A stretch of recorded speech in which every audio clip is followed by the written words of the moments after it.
We acknowledge that the 2026 BC Rugby Senior Club Finals takes place on the shared, unceded traditional territories of the Katsi, Semiahmoo, Kwantlen, and other Coast Salish peoples. Well, welcome to everyone tuning in here. We have an absolute stunner of a day for our finals rugby in BC. I am joined by three-time World Cup attendee and very famous person, Jamie McKenzie, to my right on play-by-play. On color. I'm on play-by-play. I'm Jake Teal. I'm excited for this game between Burnaby, who will be in the blue, and the Vancouver Rowing Club in the red and white. Jamie, anybody to watch from the Vancouver Rowing Club? There's a few players definitely to keep an eye on. Sawyer Heron, former UVIC teammate of mine. He'll be packing down at number 8. Strong ball carrier. And his counterpart, Mark Costigan, the Irish captain. He'll be leading the troops, being that strong connection between the forwards and backs. They really play a strong team game. Look for them to move it side to side, really play rugby, and try to turn this Burnaby team around. And if I'm not mistaken, this Burnaby team is quite the physical force. Jamie. Very strong team. 15-1 in the regular season. One guy I've got my eyes on, similar last name, just missing one letter, Jordan McKenzie, former semi-pro lacrosse player with the New West Salmon Bellies. Dynamic runner, can really shift the point of contact. He should be dangerous out there. Looking forward to it. We have the Vancouver Rowing Club, the rowers, kicking off from the left to right, wearing the red and white. Here is the kickoff going off. Looking for a deep, well taken above the head. First carry in, and we are off. Their finals day has begun. Be looking to slow it down.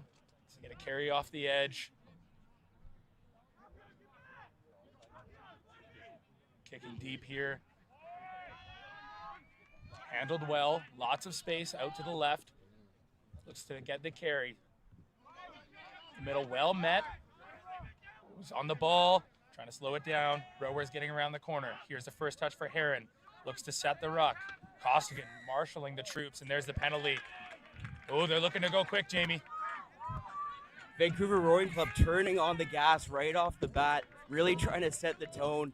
I thought Burnaby did well securing that kickoff. You know, it's a final playoff match, a lot of pressure on the line. Just gather it, clear it down the line, but an early penalty to Burnaby puts Vancouver in a scoring position. And an opportunity like this to get points on the board in a final game, Jamie, it's really important just to try and get the nerves down. Especially in a finals, building that scoreboard pressure, getting those points just ticking over, being nice and consistent, puts you in a good spot. You can get into your exits after, put them on pressure, and really start taking a chance once you start building up that scoreboard. And I believe it's Nicholas Wackwitz going for the points from the rowing club. The numbers are a little bit wonky, so bear with us if we're getting some of these names wrong. But if you're looking, he's about 25 meters out, dead center.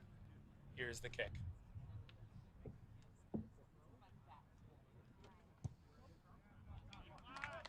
And he's hit it, and they are on the board, Jamie. Great strike, 3 points on the board early on in this game.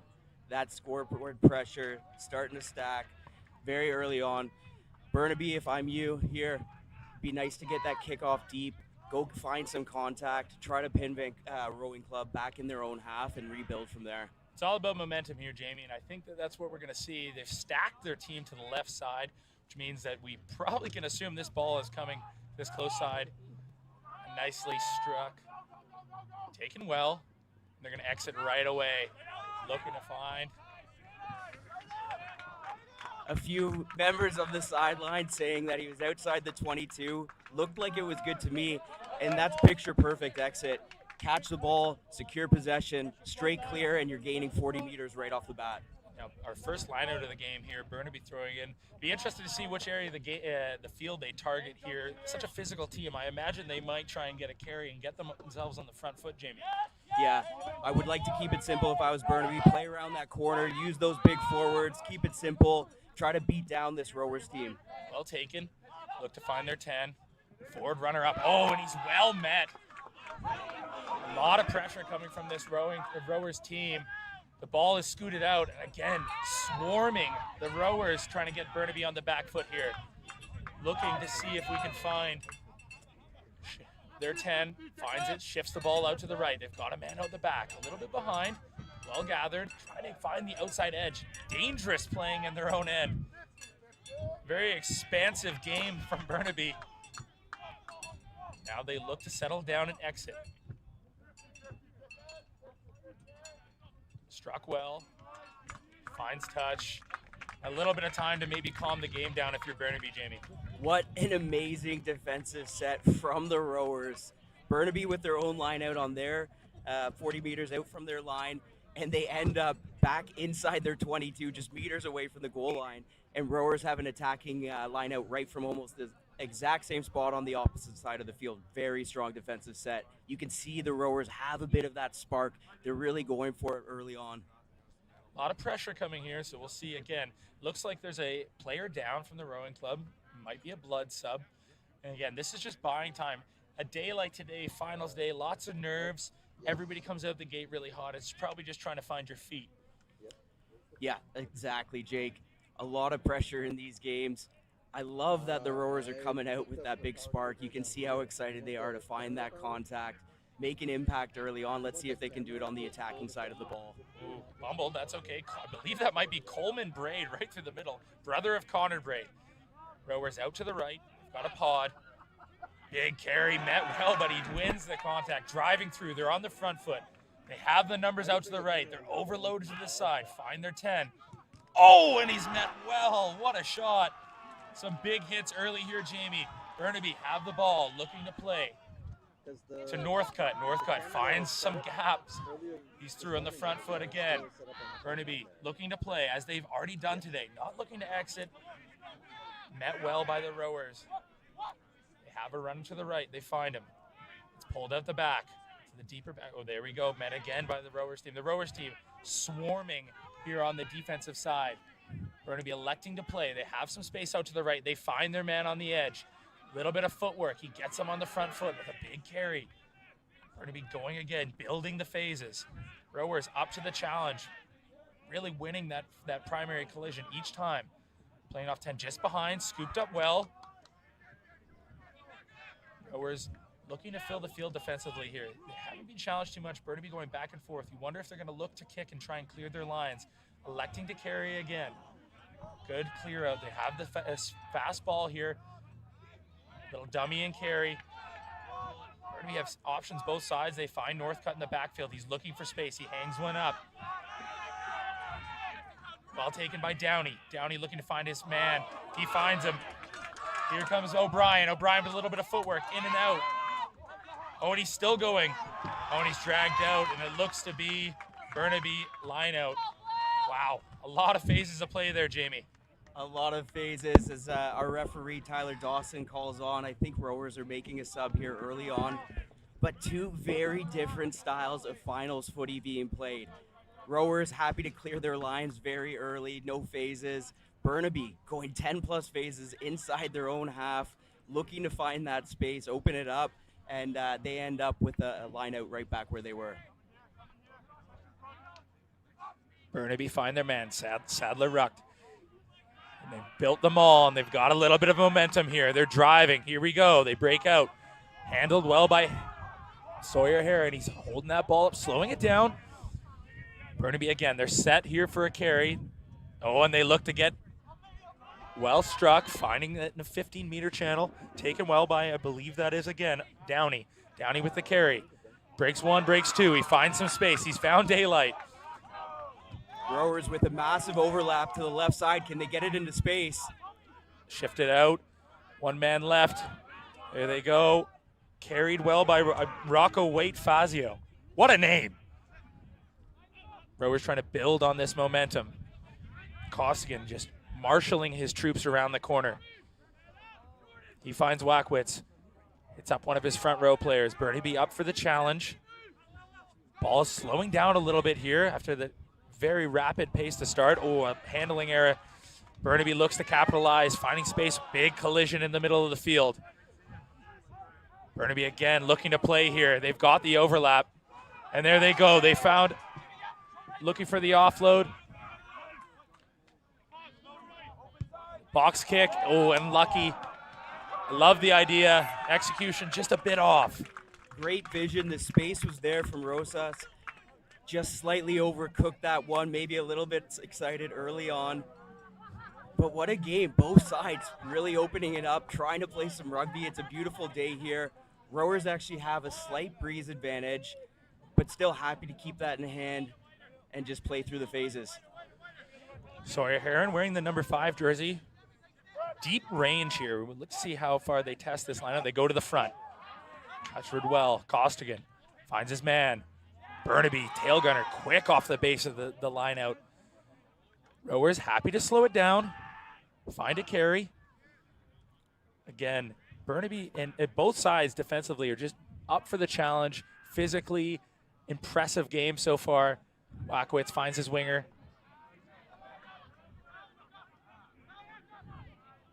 Multiple phase building. Big collision. Costigan looking for the penalty. He gets it.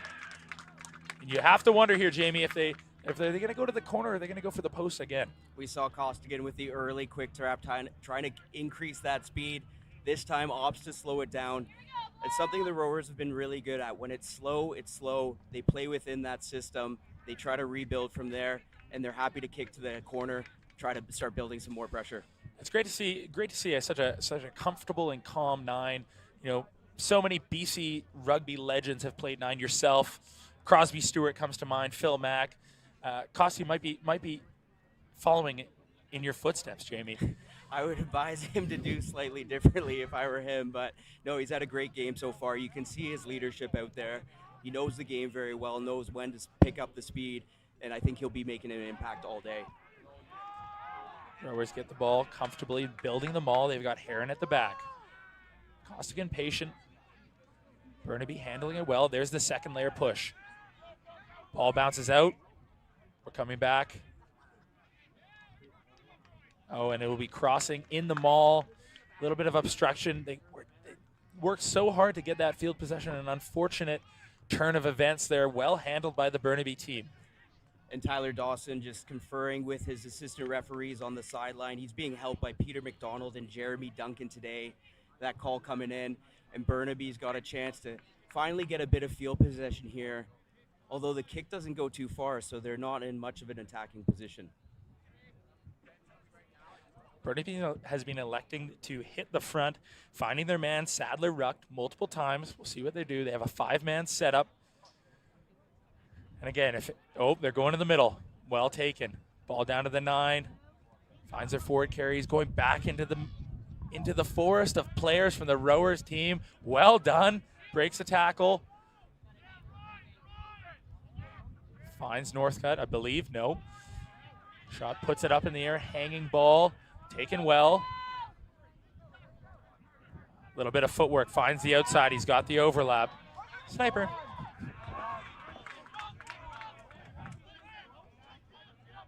And great job by Burnaby slowing down that breakdown out wide, putting the pressure back on Rowers to pick things up. Oh, a big collision again. Rowers are just so comfortable creating these forward balls, having them just carry, and they're winning the man battle right now. A little bit of a loop, finds again. They got the ball wide. Momentum starting to build. Costigan arrives, slowing it down. Again, winning the collision. Another ball off 9. Matt Wells stolen in the contact. Bouncing ball, it bounces out. Burnaby has the overlap. They find Northcutt. Dummy. Oh, unlucky. Right idea. Some exciting, expansive rugby, Jamie. Back and forth, back and forth. What a game so far. Northcutt saw some space, thought he was through, tried to get that hand around, but great job by the Rowers to disrupt him in the tackle.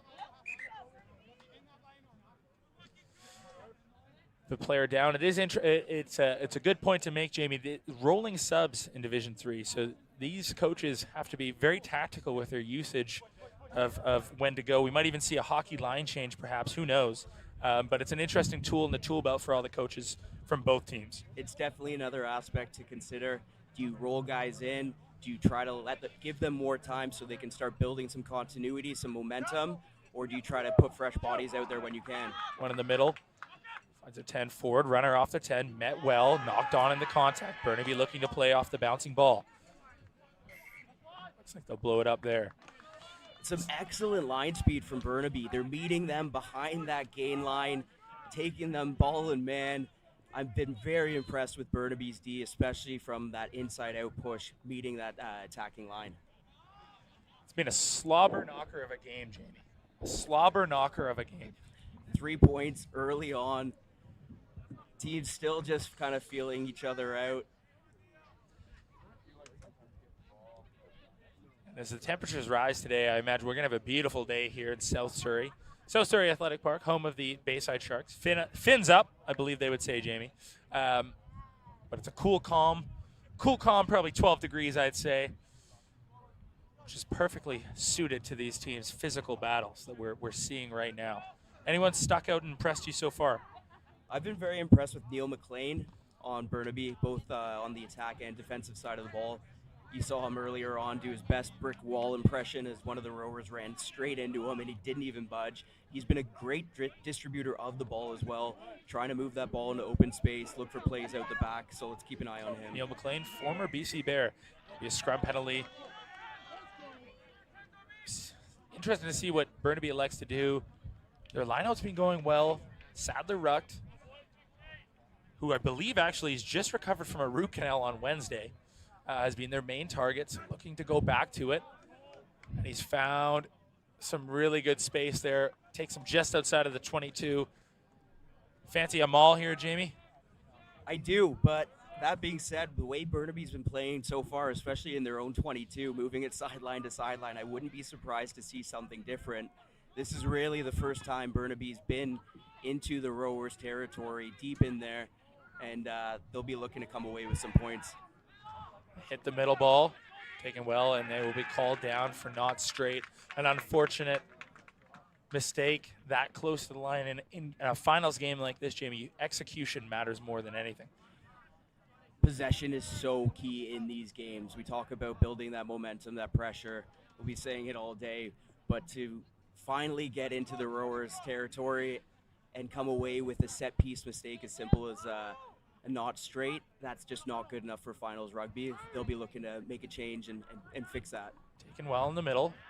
Again, Burnaby shutting down the rowing club straight off of the launch. Rowers looking to slow it down. You imagine they might exit. Sadler Ruck trying to get onto the ball. Here comes the kick. Wackwitz. Nicely done. A little bit of a pressure release there, Jamie. Again, rowers just going back to doing the simple things really well. 1 or 2 phases, clear your lines, give the ball back to Burnaby. They're happy. Rowers are happy to play D and try to force mistakes out of Burnaby. And again, a style like Burnaby's playing with so much ball in play, you have to imagine they're going to hit the ceiling and might get tired, especially the way the rowers have been setting them down. Sadler Ruck takes it at the front, finds his 9, rush well. You hear the crowd jeering for an offside call. I believe Sawyer Heron's just that fast. Ball finds the ground. McLean looking for space behind. He puts one up in the air. It's a hanging kick. Oh, and it's bumbled at the back by O'Brien. Picked up by Burnaby. Oh, and the far side winger, Carpios, get on the front foot. They get around the corner. Burnaby flooding and filling the field here. McLean steps up. Met well. Looks like they're trying to really pressure McLean. He gets back to his feet. They have the penalty advantage.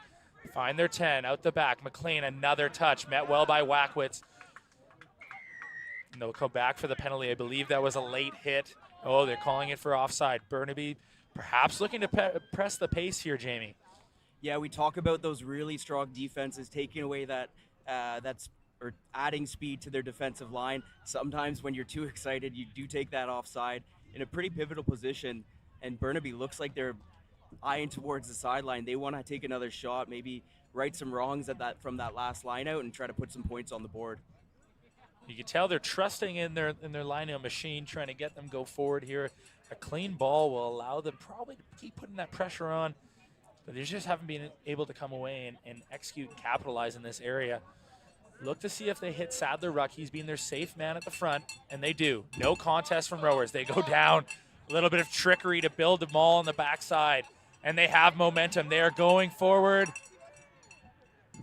and they score. Burnaby finally on the board for a little bit of line-out trickery. You love to see it in the finals, Jamie. Right off the practice field. Lovely little line-out shift and hitting that maul at a rate of knots, just steamrolling over that try line.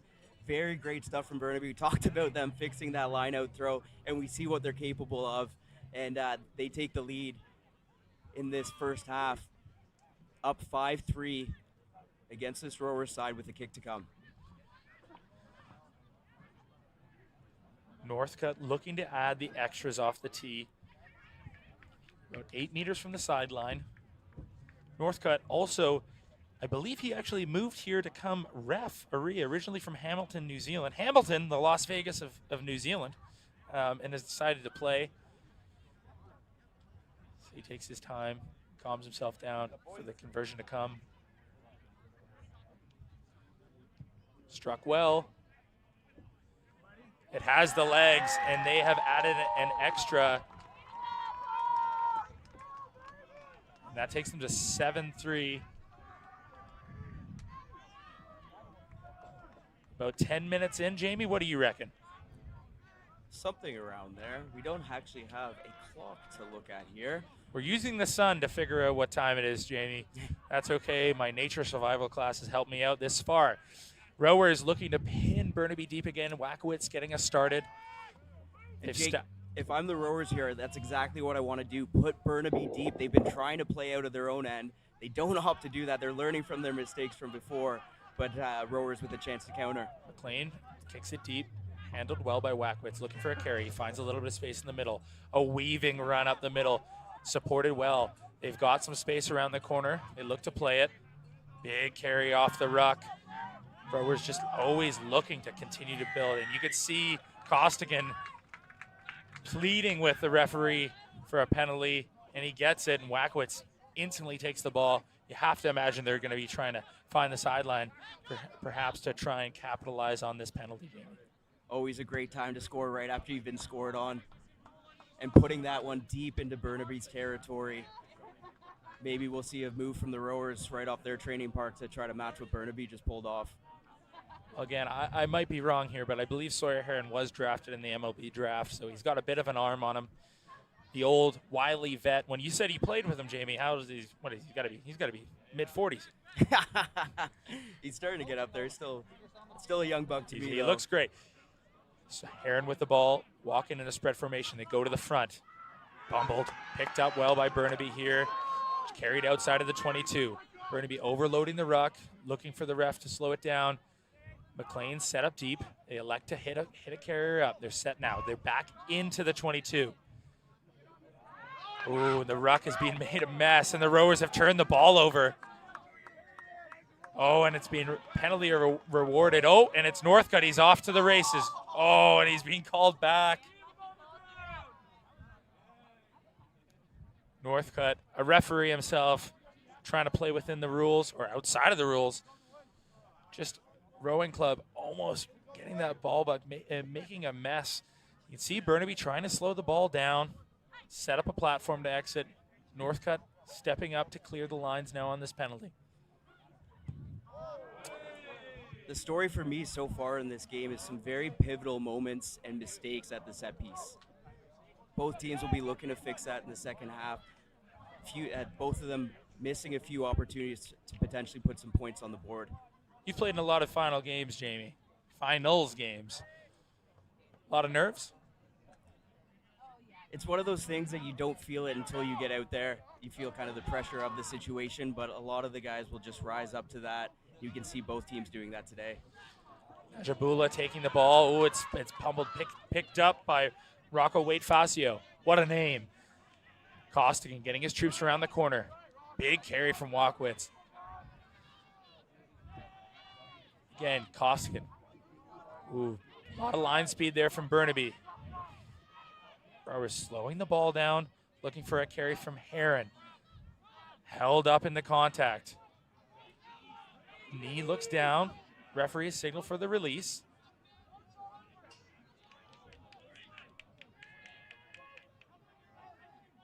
Slow ball here. Referee is whistled.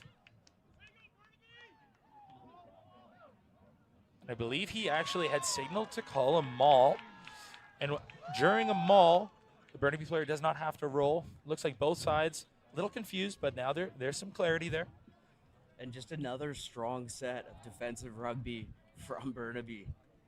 The rowers might have to have a little bit of a chat at halftime, try to figure out how they really open up that D. There's just so much pressure coming from the whole line. They're running that outside in. Rowers just either need more depth, give themselves a bit more time, or use that footwork to find some space. But what they're doing right now in attack isn't necessarily working. McLean set deep for Burnaby here. This is one of our first scrums of the game in this area. Finds McLean. McLean looking to clear his lines. Well struck. Jamie, you mentioned that outside shoulder defense that Burnaby is bringing. How would you beat that if you are the rowing club? There's a few different options that you can look at. Bringing in your offside wing, trying to add an extra number in the line. But for me, a big part of it is just really pulling those balls deep, so you've got some time to manipulate the D. Try to get somebody shoot out the line. Take somebody from the outside, run a hard line over. That's going to give you some more opportunities. The biggest thing about that blitz D is not necessarily beating a man clean. It's getting to the gain line, building some momentum so your breakdown speed is faster and you can play from there when the D is less organized. Well taken there by Bissonnette. Elect to go right back into the lineout. Set up here, Heron finds his forward. I believe that's Raymond Chan. Cleared out well. Costigan, Wackwitz, out the back. Ooh, Burnaby again swarming, bringing tons of line speed here. Get up, that's Howell. Costigan, they've got numbers out. Met well again. Oh, Burnaby. A brick wall, Jamie. Actually gaining territory on this defensive set. Very impressive from them. Costigan's got to try to find a way to pick up the speed of the breakdown so they can get moving. Pulled out the back. This is where they look a little bit dangerous. They've got space. Elect to tighten it up.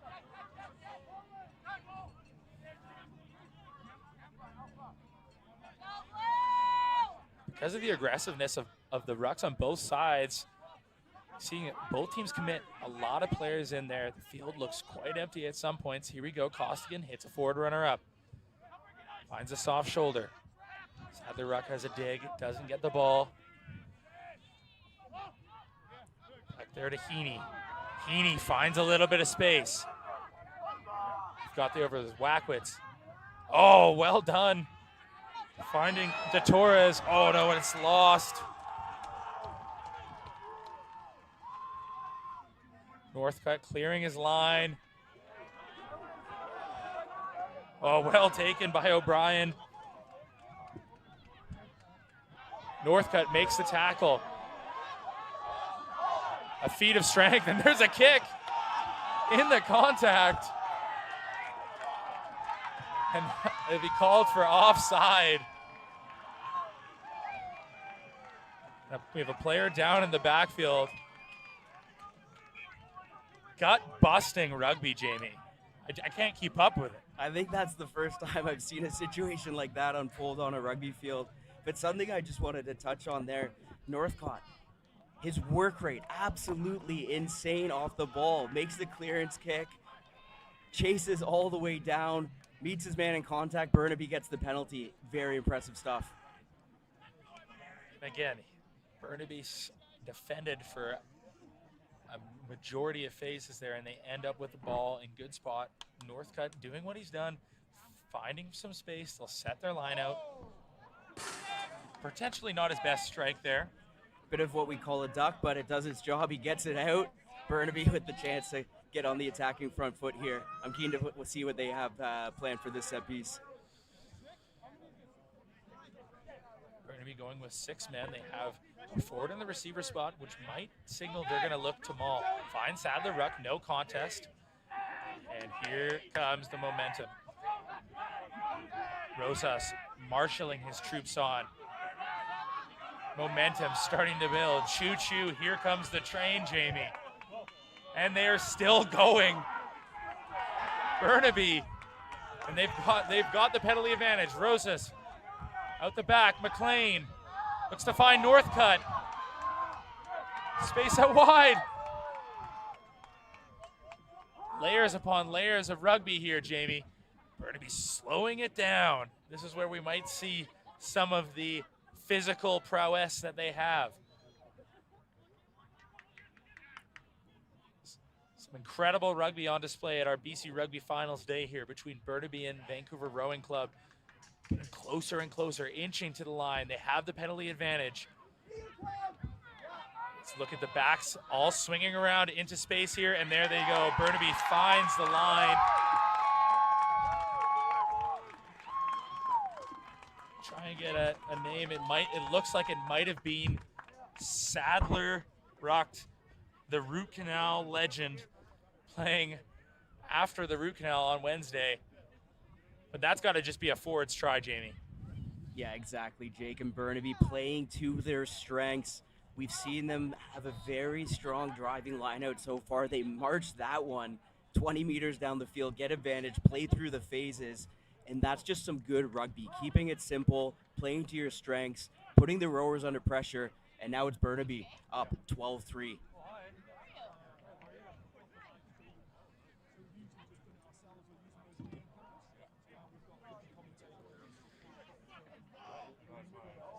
Northcutt looking to add the extras here.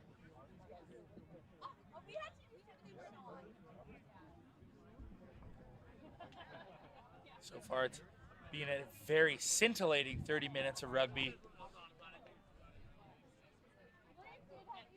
Northcutt to add the extras. Strikes it well.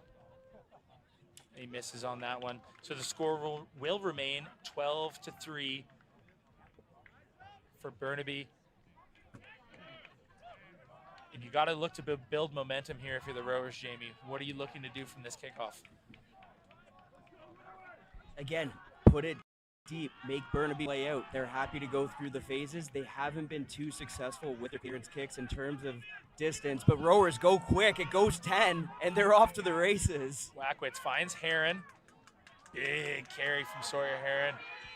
Again, multiple Burnaby defenders targeting the ball, trying to slow it down. Costigan. Wackwitz looking to find the corner. Tipped.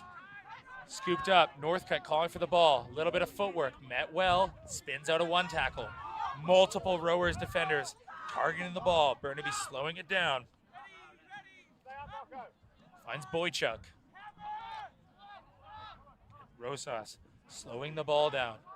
He finds McLean. Oh, kick tipped.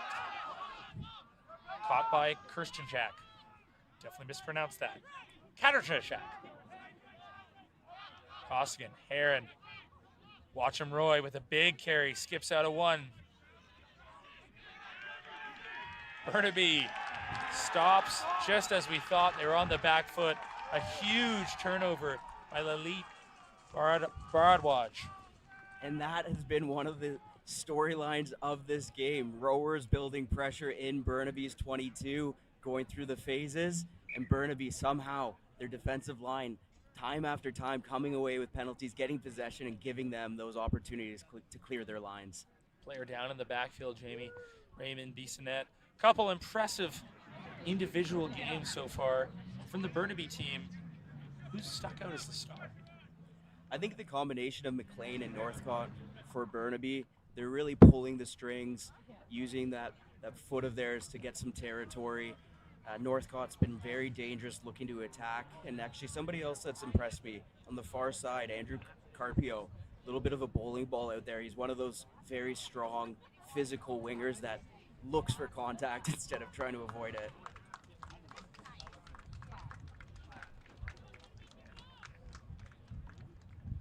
A well-earned break for both teams as we happy to see our number 7 from the Vancouver Rowing Club, Bissonnette, be able to walk off, reset the play here with a penalty to Burnaby after the turnover. Northcutt looking to find touch, as he's done multiple times post-penalty.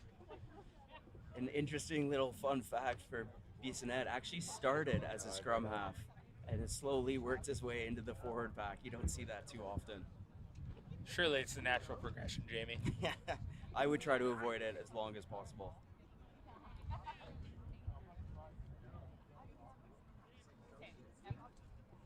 better kick there from Northcutt.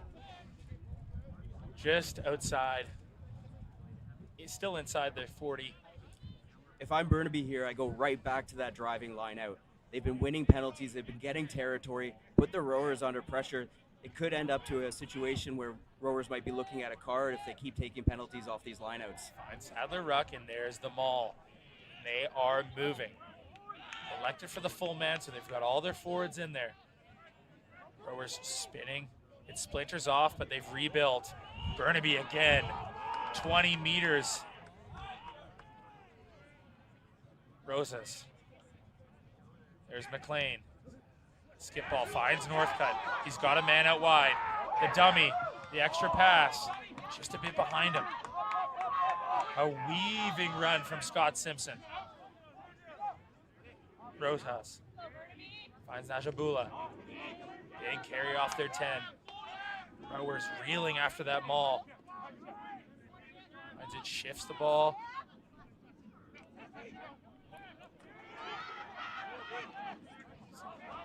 Jubilant crowd noises in the background. Huge carry from Carpio. Still moving, looks to find an offload. Taken down. Penalty is being called. Rojas thinking about going quickly, but again, slowing down. Oh, the arm has changed, Jamie. And good answer from the rowers' defense there. But Burnaby really starting to get in their rhythm on attack. They know they've got that tool in their toolbox, that driving line out that's putting rowers under pressure. They're really holding on to the ball, building phases, and now they're starting to open it up, look for passes after contact, those offloads, keeping it alive, and just trying to play some good rugby. If you're the rowers, you have to feel like you need to score before half to try and shift the tide of this game before you go into the second half. Exactly, you're down 9 points in the first half. Only a few minutes left to go here. If you're head coach, Ian Penville, you want to come away with points here. Get some points on the board. If you can make it a 12-10 game, that's going to make a huge difference in that second half. Aaron finds Katarachuk to Wackowitz.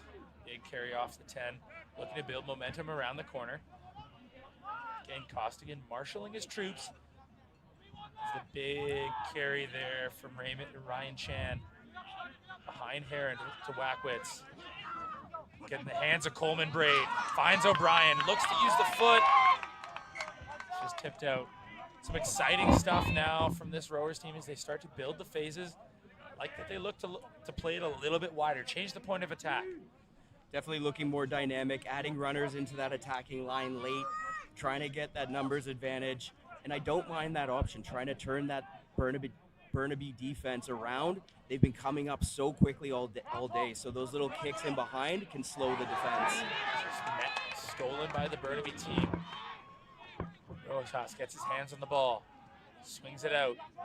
Big carry from number 20, David Refuse. Goes by Tom Refuse, as I should say.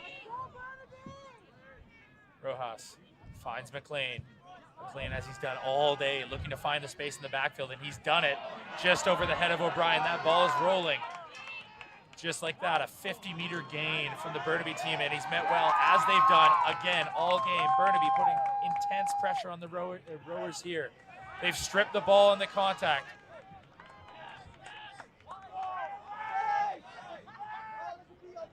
Ball out to Cameron Young. Oh, and it's a turnover, a timely turnover by Brian Hennessy, if we're going by the roster numbers, Jamie. And what a shot from McLean there, turning that rowers D, almost lines up the 50-22. As rowers miss touch and Burnaby get a chance to have a go. Northcutt steaming down, a little bit of pace. He finds some space, he gets his arm free, offload. Tons of space out to the left here. Tipped on. Tom Refuse. Pulled out the back. Oh, some fancy feet. Finding some gaps. Downey targeting the ball. Slowing it down. Rojas. Finding Boychuk. Bobbled.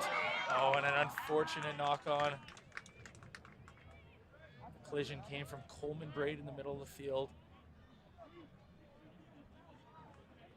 And Burnaby's really turned things around here. Looking very strong. They're almost trying to finish this first half with the same spark that the rowers started with. We saw those first few hits from the rowers, the excitement there. Now towards the end of this first half, a couple guys taking a little bit of a break here, but you can see the excitement in this Burnaby squad. They're starting to really connect well, playing together, taking care of those breakdowns. It's just those small little errors that are keeping points off the board. A grueling physical battle. It's what you'd expect in the Div 3 final here between two vaunted clubs. Finals footy, everything on the line. The rowers take a couple subs here. Again, you talked about that, the ability for teams to interchange players throughout the game. And it looks like it's paying dividends for the rowers here as they get fresh legs on.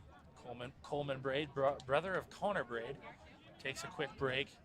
Burnaby with good field position gain from that McLean kick. We'll see how the rowers look to get out of this area.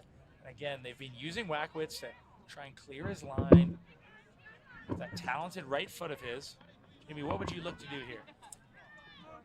It's one of those tough situations. You're deep into this first half. You're down by 9 points. You want to play some rugby, but at the same time, you want to be smart about it. I think maybe you look for an opportunity off this set piece and then look to come back with either a kick or a sweeping move back down this short side. For the scrum to reset here. As you can see, looks like one of our props here is motioning to the AR to call something. But we're not mic'd up, Jamie. We can only assume. Exactly, missing that part of it today, but what a great setup here. Thank you to all the referee teams. We wouldn't be able to play this beautiful game without you. Oh, and a big shove from Burnaby. Oh, and he's found a little bit of space in behind there with the carry. Looking to play back. The rowers player down in the backfield. Costigan looking to box kick here. That's a little bit of decent height. He's testing Northcutt. Northcutt finds some space down the left side. He's found a lot of space down the left side. He fake kick. He looks to, oh, and he's pulled out the boot. Oh, and it bounces beautifully for Simpson. Champagne Rugby. And with a flip of the switch, Burnaby is on the board again, taking the score to 17-3. And we've been saying his name all day, Cole Northcott. Exceptional stuff. Absolutely turning on the Jets on that counterattack, finding space back down that short side. The rowers just slightly over chasing, missing that first tackle, and lovely little touch on the boot. And that's Simpson. I think it's only his second touch of the game, and he's in under the post for what should be a 7-point score here.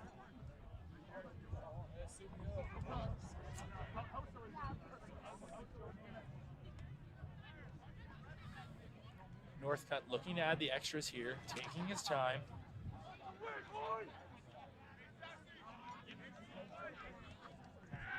Oh, and the kick is blocked. Well, need a little bit of a momentum builder, and they might have found it there. I haven't seen a kick being blocked since the early 90s, Gene. It's been a while, and sometimes it always ends up being those really easy ones right under the posts. That could be the spark that the rowers need to find a little bit of momentum to end this first half, claw their way back on the scoreboard, and head into the second half with momentum. Looks like the rowers have stacked most of their team to their left side, the far side of the field from us here in the commentating booth. They've been electing to kick deep.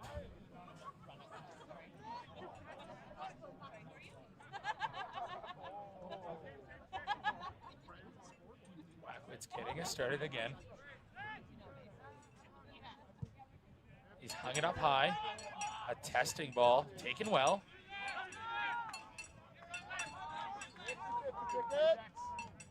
Rojas. Man, Burnaby content with just building the phases. They find their key man, McLean. He gets them some go forward ball. Rowers look to be on that. Timely steal. I believe that is, he's wearing 19, but I believe that is number 13 to Torres. Again, we're only assuming here. The numbers might be jumbled. But a great steal. We've got two 19s on the field, Jamie. And that is a huge, huge shift in momentum. Late in this first half, Rowers getting the penalty, playing from 5 meters out of Burnaby's line with a chance to put some points on the board late in this first half. Pressure. Burnaby's been doing a very good job getting jumpers up and contesting this ball. Look to see how Sawyer Heron finds Kyle Katarachuk, the old warhorse, 42 years old. Father Time hasn't beaten him yet. They like to go to the front. Sadler Ruck gets a hand to the ball, and Burnaby's disrupted it. And Rowers have stolen it. And that takes us to halftime. Explosive half of rugby.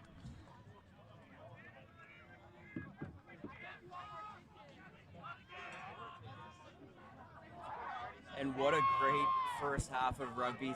Little bit of a slow start to the game. Rowers with that 3-point lead early on. No scores for a while, and then things just started to open up. Burnaby really starting to find their confidence.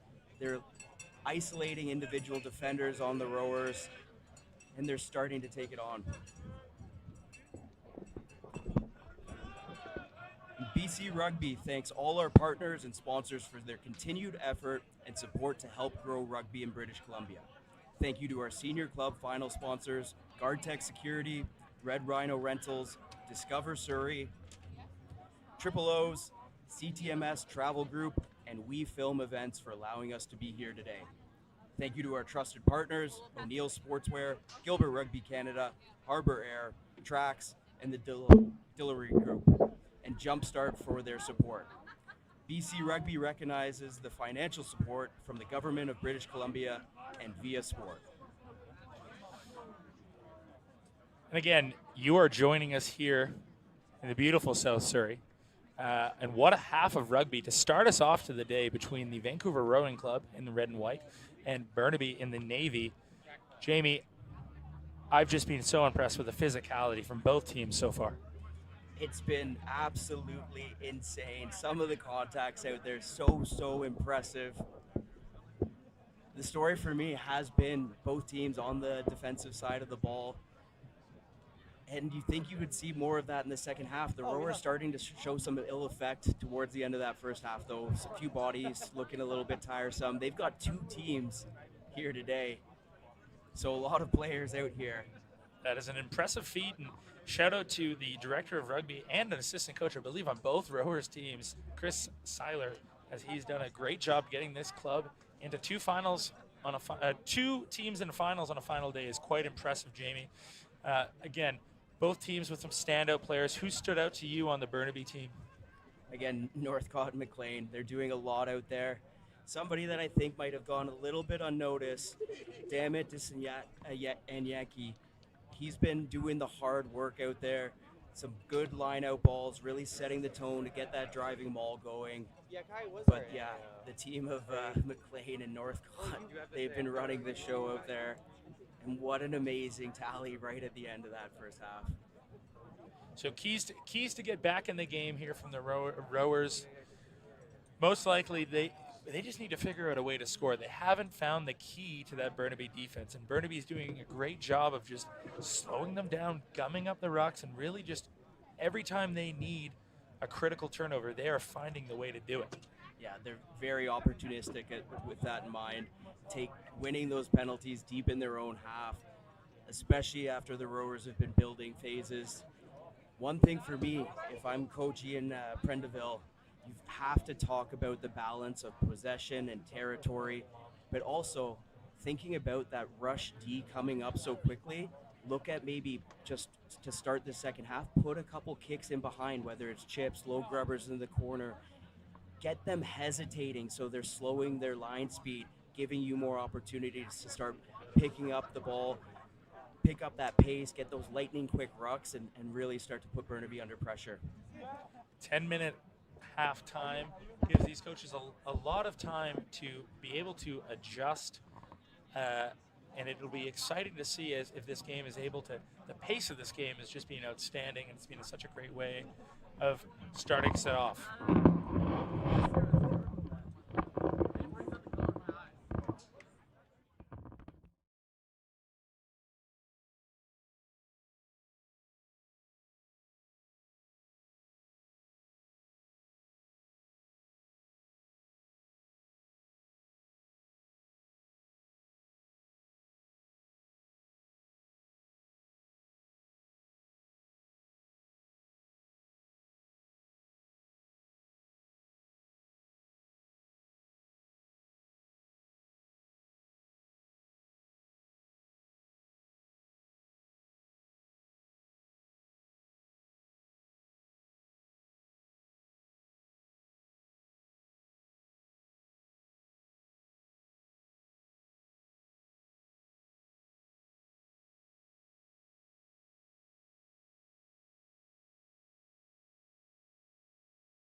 And we are back for the second half of this men's Division 3 final, contested between Burnaby on our left in the navy blue and the Vancouver Rowing Club, the red and white.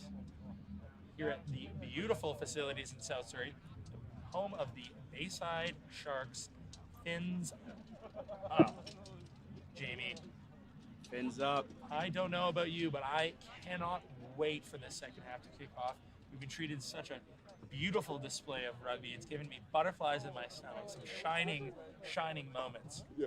Some slight cloud cover now, cooling things down for the players out there a little bit. Wind looks like it's also slowed down, negating that advantage that the rowers had in the first half. And Burnaby, I'm sure at the halftime that conversation must have been, let's just keep doing more of what we're doing well. You see those driving mauls, putting them under pressure, getting the penalties, opening the play with the backs after that. Let's keep an eye on things and see how that goes for Burnaby the rest of the game. Downhill second half, surely. I didn't check the level of the field. Seems like the track's going the other way. And on the opposite side of things, rowers, they have to find a way to deal with that maul. I don't know what it's going to be, whether it's maybe you don't engage that maul and you sneak around the back, something you kind of see sometimes at the higher levels, they call that chicken, and where you're just actually letting them take it and then it becomes an obstruction if they transfer the ball early. But they've got to get creative to shut down that maul or Burnaby could keep putting points on the board. Head coach Ian Prenderville has had the time. He's had his troops in. The rowers looking to respond in the second half. Exactly. You could hear it in our mic for sure. The crowd is sitting at around 20,000 people here today. And it's not even, we're just getting started. But thank you for joining us. The BC Finals Day, BC Rugby, proud to present these games. Beautiful, stunning venue. And what a great day for rugby. We've got two fields here, games going on both.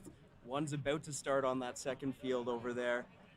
Just an excellent day for rugby in BC. So many people coming together to make this happen, make this possible. And what a day for these players to get to experience some finals footy. And I'm Jake Teal. I'm joined here by once voted world's sexiest man, Jamie McKenzie. Burnaby in the Navy on the left, Vancouver Rowing Club on the right. Burnaby to kick off shortly. Neil McLean, ball in hand. He's been one of the standout players. We've mentioned his name a lot.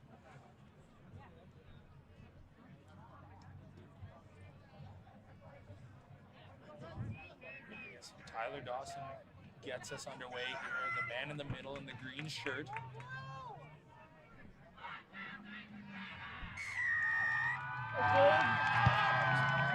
Hits them deep, taking all my rapids. There's a dribbler back there. He'll scoop it up. He'll pick it up. He's got Northcutt chasing on his far side. Ball hanging in the air. Backwards in the corner. The right footer responds with a banana. Just to find some touch. Just got them on the other side of the half. A fantastic kick from a very awkward position game. It's a very tough place to kick from right on that sideline. You can see that little banana. He slices through it, gets it to curve around, but excellent net result for the rowers. And straight off into the second half, they've got the ball in Burnaby's half with it. Or sorry, Burnaby's got the ball with a chance to go right back into that ball. Here comes that ball taken down. Well done by the rowing club to stop that, neutralize the threat. Oh, a huge hit in the middle. Oh, and it's going back to the class mall. That looked to be Keegan Watchenroy, brother of Natasha Watchenroy, Olympic medalist, with the massive collision in the middle of the field. And what a shot that was. Get the ball back again. Ball was collapsed. Northcutt taking the kicking duties. Oh, and it looks like he's just missed touch. Handled well there by O'Brien. Looks to find some space behind, and he does. Corralled by Rosas. Big carry here from Roland. Finds a little bit of space. Haas hits Ferreira. Haas plays it deep. Looks to find McLean. McLean sees some space in behind. He's looking to bounce it. An educated spot. Oh, and it bounces well, and it might sit up. Oh, there's champagne rugby here today. And Jordan McKenzie got it down, but Neil McLean, with the educated boot, finds a beautiful bounce, and that man, Andrew Carpio, there to scoop it up. What a try, Jamie. And you can tell the Burnaby fans here absolutely love it. Some amazing work from this Burnaby squad using that foot. And Carpio, he's been finding lots of work today. He chases that one down, gets the fortunate bounce, but such a big thing there. McKenzie running that inside support line, making it easy. Carpio finds him back inside, and he dots it down, and Burnaby right back where they left off and from the first half, putting points right on the board, 22-3. In the tail of the game, Jamie, wherever the ball is, there seems to be 8 different Burnaby players around it. That's how they've been defending very well, but they're also on attack. They're finding these seams. Northcutt with a strike, and he hits it to take them to 24.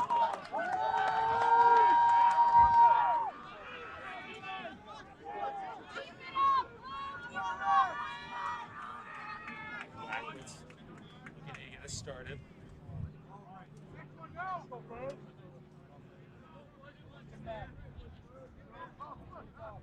Hangs one up in the air. Aaron chasing. Crowd ball by the Burnaby player. Rowers looking to build any type of momentum here. Burnaby elects to slow it down with a little bit of a pick and go, set their platform. Oh, counter ruck from Aaron. It's the ball. Rojas off their feet.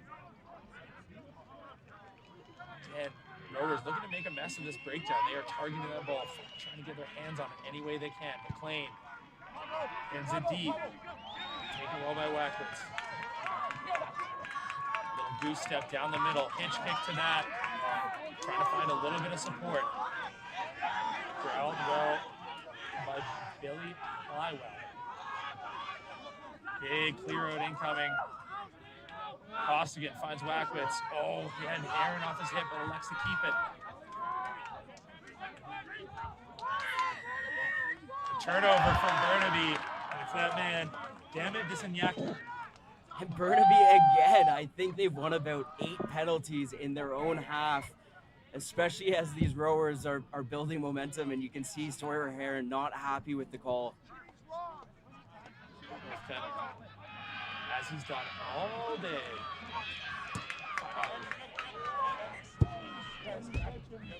The duality of man. He struck the ball so well at some points, and some he's been missing. Looks like Carpio down in the backfield. The rowers, they have to do a better job of supporting those breakdowns, making sure Burnaby can't get over the ball, because it's a double negative when that happens. You go from being deep in Burnaby's half, building momentum, getting those phases together. You take one of those penalties and you know what's coming. A kick to touch and another maul that you've got to try to figure out how to take down. At this point, they haven't been able to find a successful way to stop this maul. Rojas down in the backfield, just getting seen. Gotta fix the fingers, Jamie. You know as a scrum half how important those things are.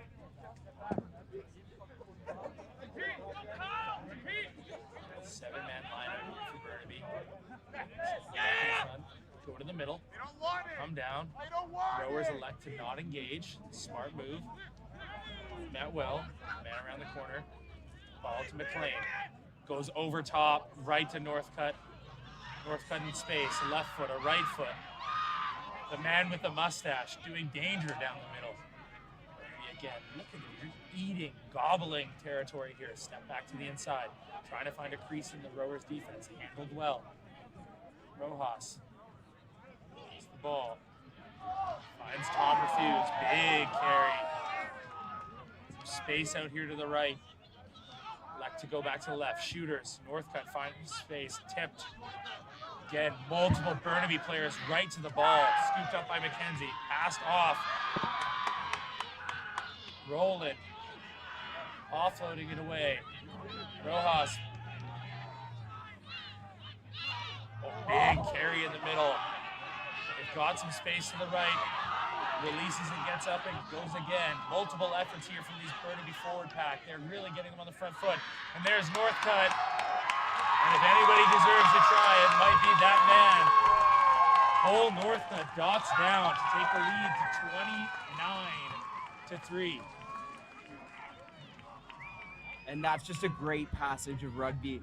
Burnaby identifying the rowers, shooters, flying out of that line, so they look to turn that D, gather the ball, build a few phases, and Northcutt almost goes in untouched as they snap back to that short side. Excellent stuff from Burnaby as they increase that lead even more to 26. And it's getting to that point where if you're rowers, you've got to do something here to get some points on the board, or you're going to be scrapping here late into the second half, and it might be getting out of reach. A game like this, once you get that momentum going, it's hard to claw your way back. But it is an 80-minute game, Jamie, so anything is possible.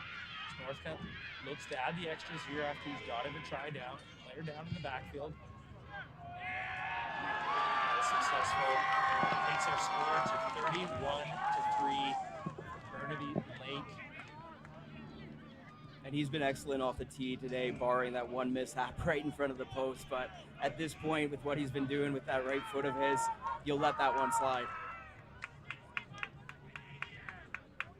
Looks to be Torres down in the backfield there for the rowing club. It takes his time to get back to half.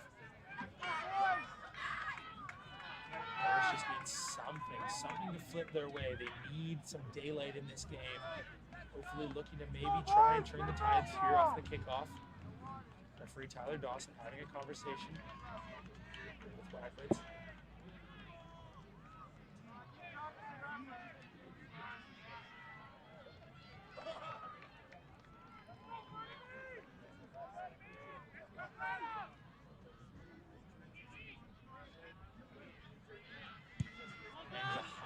Kick up.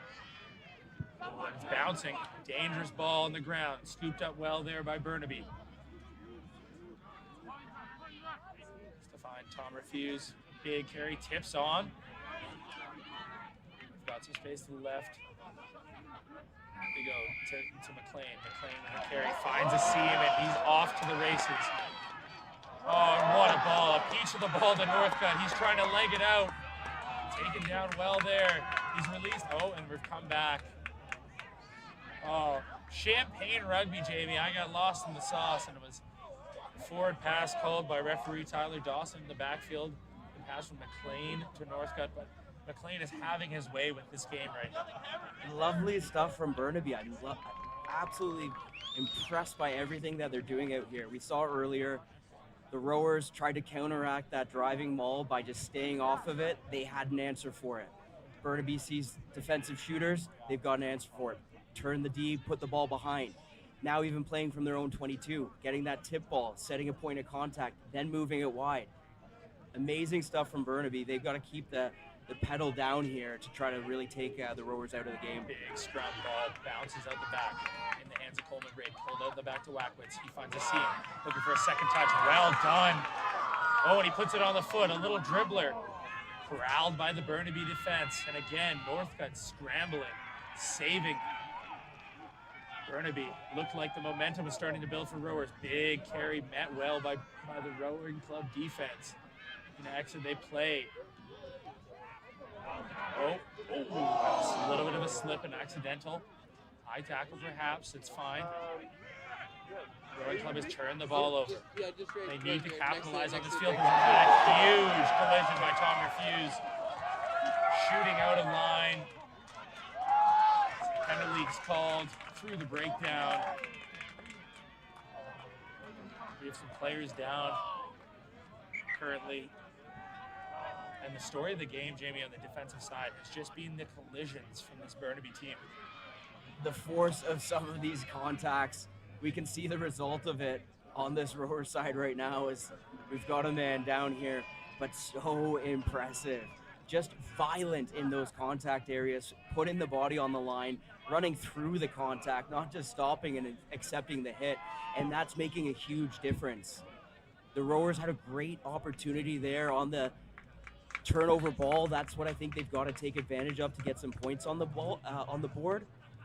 But Burnaby just shutting it down with one strong shot. They do end up taking the penalty, someone coming in from the side. But again, you've been so comfortable all day playing defense. You don't mind taking a shot to try to get some possession. And if you're the rowing club here, what are you doing to try? You need to get points on the board. You go back to the lineup. Burnaby's being able to stifle them. Elected to do it, Jamie. Yeah, we saw a nice little set piece move from the rowers, bringing in that offside wing out to 12, little pull behind, goes through the line. But when you're in that situation where you're facing some contact, I don't know if it's the best decision there to just try to get a 50-50 little grubber through. You want to try to keep Burnaby playing D and play on top of them in those situations. That's unfortunately not straight there. Another crease in the plan. Yeah, rowers just letting Burnaby off the hook there. That set piece just not working as efficiently as they'd like it to be. And it keeps happening in these pivotal moments where they've got great territory, opportunity to score, and just not able to put it all together. Burnaby scrum has been getting a lot of go forward here. I wonder if they look to keep the ball in, try and draw penalty. All feted by Rojas. Finds McLean. He looks to kick. He's found some good spacing just inside the 22. And if you're Burnaby, you'll take that up. You'll take that all day. Up 28 points in this second half. Not necessarily looking to just close it out at this point, but give yourselves a bit of comfort and get some distance from that goal line. Especially knowing that the rowers line out isn't functioning as efficiently as it should be. You're happy to just clear your lines all day, give them the ball, and with the D that they've been playing with, you should be getting it back in a few phases. Set in the front, trying to delay the ball. Burnaby gets in there, makes a mess of it. Rowers retains the ball. Costigan, he's done all day, calm under pressure, finds Roy with a big carry. They've got quick ball. Aaron out wide, 0-1, bumbling O'Brien finds the new man, Wolfenden. Costigan to Aaron. Not well, as they've done all day, slowing the ball down. Referee Tyler Dawson not allowing it, and they look to go quick. Oh. Burnaby's march back another 10. And good job by Sawyer Heron, just one swoop motion, and they're right back into there's it. Roy, big carry. You feel it, Jamie. If they want to be in this game, they need to score now. I think this is the exact moment they've got to put something together here if they want to give themselves a shot. Got some space out wide. Look to use the hands. They find O'Brien. Finds Hennessy. Hennessy met well. Gets his hand free. Offload. Globetrotter rugby being played here. They're just trying to find a way through this defense. Burnaby is showing no gaps. Pulled out the back. Wackwitz trying to find some space out here. To Wolfenden, one-on-one. Oh, he's corralled by Carpio. Couple digs at the ball. No success there for Burnaby. Looking again. Anything to go forward here. Burnaby right away on the ball, swarming at the back. Wackwitz. Use the boot. Oh, just rolled out. Again, credit to this Burnaby defense. They are just giving nothing to the Rowers team. It seems like they've got answers on both sides of the ball for what the Rowers are trying to do. We saw Burnaby's tough blitz outside in defense earlier on in the game, and now they've shifted to that softer, push the Rowers to the sideline. They know they're not getting much gain line ball. They're basically just moving it across the field. Rowers, they've got to send somebody back on a hard line, decoy runners to hold that D and open up that space, keep it open up wide so you don't resort to just a little kick through. Little cute one there from Burnaby hitting their front man, trying to build them all. McLean in the backfield, waiting for the ball. A little bit messy. He looks to shift it, Northcutt. Nicely done out of hand. And again, Rowers puts pressure on them. Burnaby releases. Simple things done right. That's what can win you finals. And Burnaby's doing exactly that. They saw the pressure, so they shift the point of contact. Northcott puts it on the foot. And again, 25 meters from their line. And Rowers, with no real answers to this Burnaby D, find themselves with a struggling line out just outside the 22. This is retain the ball, a little bit messy at the setup. Wackwitz finds a little hit ball there to Hennessy, finds a gap. Here we go, momentum starting to build for the Rowers. Big ball out wide, they've got the numbers. Ooh, the man with the best hair on the field. Big hit up there, finding the space in the middle. Rowers overlaid on the left side. Costigan tries to find a seam around the breakdown. Again, building pressure here. Rowers looking to slow it down. Then forwards crowding around the breakdown. They have the penalty advantage. Watching Roy getting them go forward. Lots of space out to the left side. Elect to keep it in tight again. You feel it building. Wackwitz looks to carry it across. Met by McLean and Northcutt. Costigan, hands on the ball. Finds another forward carry. And they do it. They get on the board. You felt it coming, Jamie. Finally, the Rowers able to add to their early points they got at the start of the game. It's been about 60 minutes since the rowers have added points to the board. They'll be very happy with that. And we can just see, though, that attack shifting a little bit too sideline to sideline.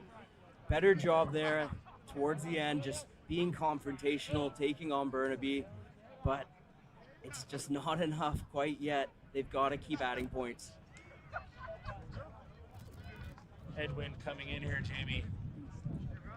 Wind starting to pick up from left to right as you're watching, giving Burnaby the advantage. Rowers had that slight wind at their backs in the first half. As he absolutely slots it. Doink off the post. It's good for 7. 31-8 the score. Burnaby up. 31-10, sorry. Math is hard, Jamie, especially for me. I'm enjoying this game, and we've got a whole lot of action coming your way. Multiple games, more intense BC rugby fixtures coming up. They'll be taking their time, no rush, big lead. Look to pin them deep. Blackwoods takes the ball, return kick. Gets it all the way up to the halfway line. Now, if you're rowers, you have to pressure this line out. Yeah, mentally it's so tough. You're taking these kicks deep in your end. You know you've got to clear it, but what you're going to face next is this really strong Burnaby line out. Once the maul gets a bit of momentum, very hard to stop. When they've made a mess of it, well done by the rowers, picked up by Refuse. Looking to hit another forward carry here. Taking their time. Backline spread out to the right. Najabula hands it the ball. McLean pulls it out the back. Oh! Really well done. And they've been called back for the offside. Players down in the backfield.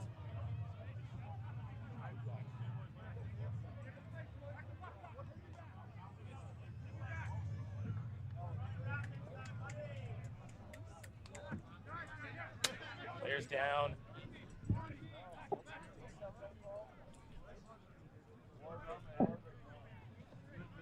The backfield.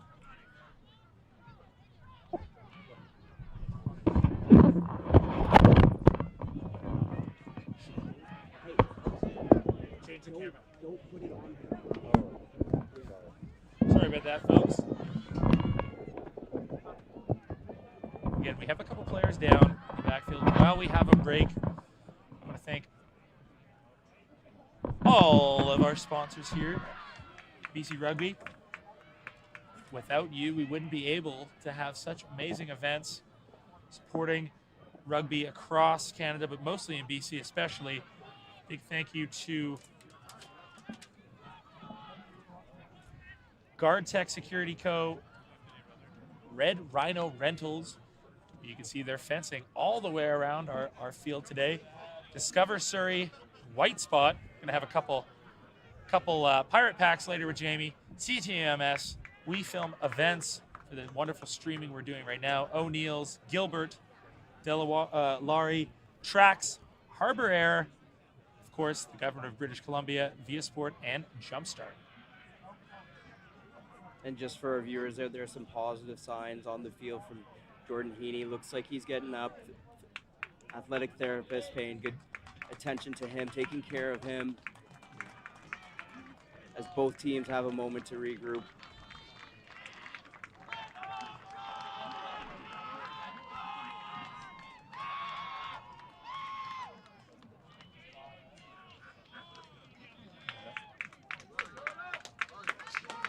It looks like we will reset here. Most likely with that penalty, I believe the offside was the call. See what referee Tyler Dawson.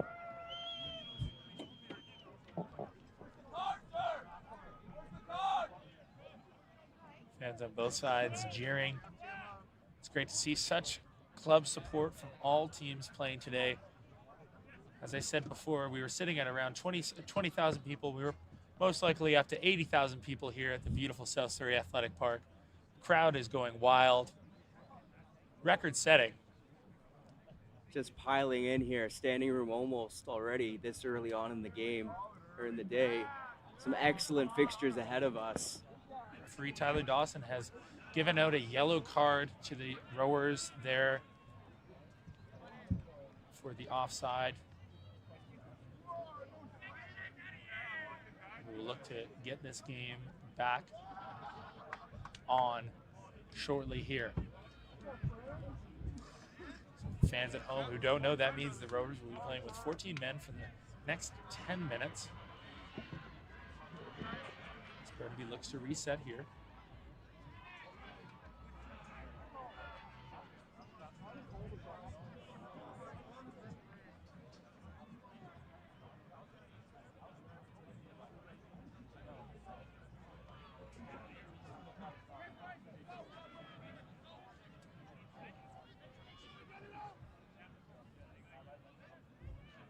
And not what the rowers needed, down 21 points.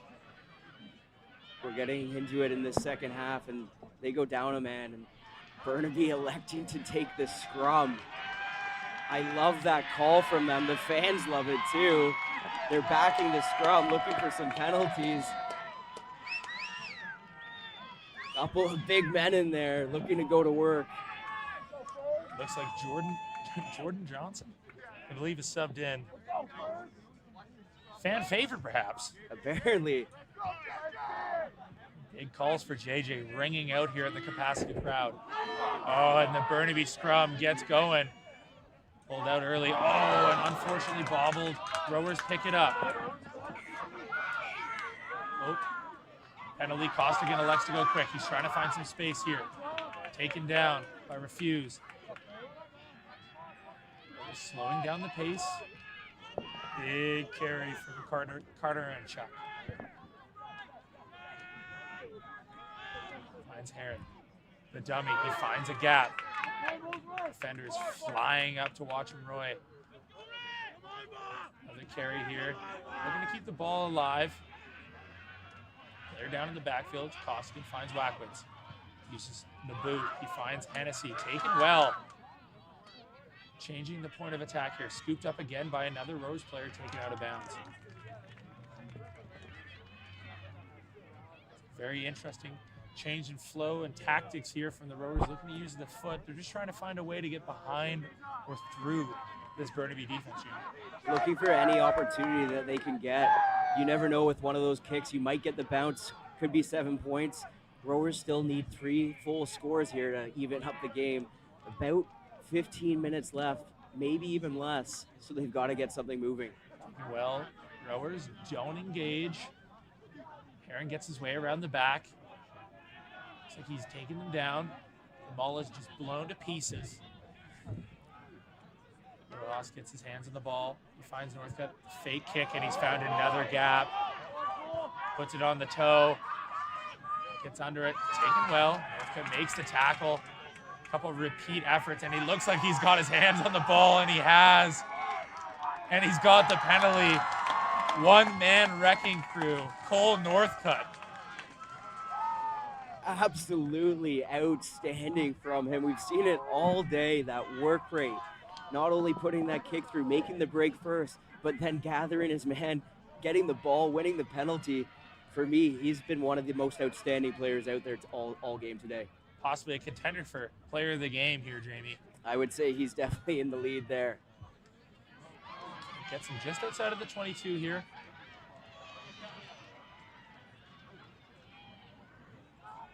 The action rolls on here at South Surrey Athletic Park, just beside the prestigious Semiahmoo High School.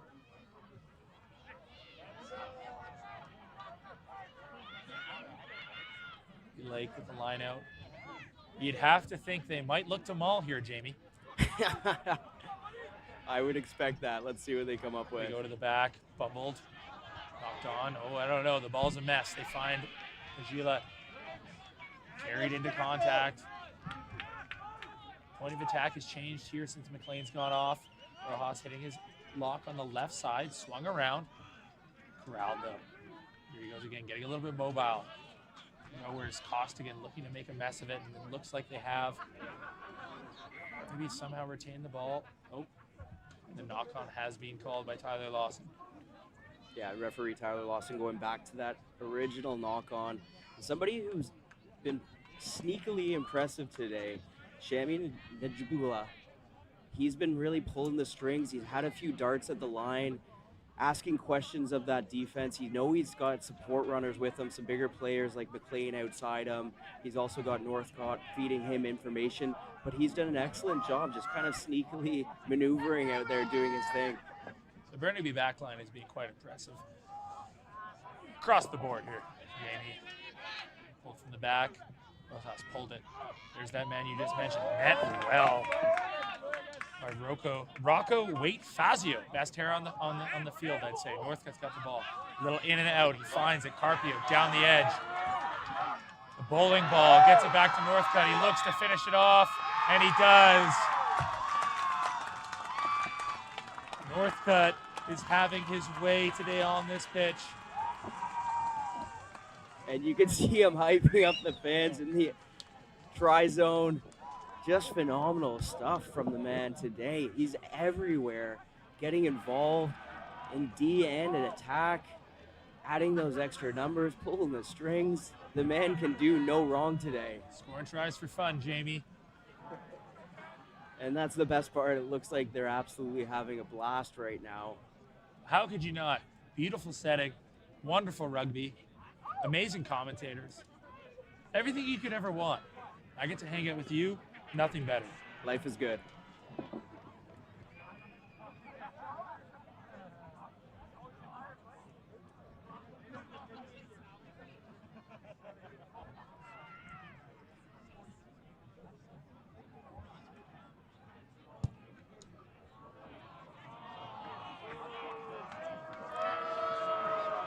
You hear the boos coming from the Burnaby crowd, letting Northcoott know that they're quite disappointed. Understandable, his performance has not been up to par today. 2 tries only. He might want to look himself in the mirror after this game and just A lot of have reflecting. a few words. Yeah, a lot of reflecting there. What could he have done more? See how he responds, and that he knows the crowd is on him. Ackwitz gets us underway, hangs it up, taken well.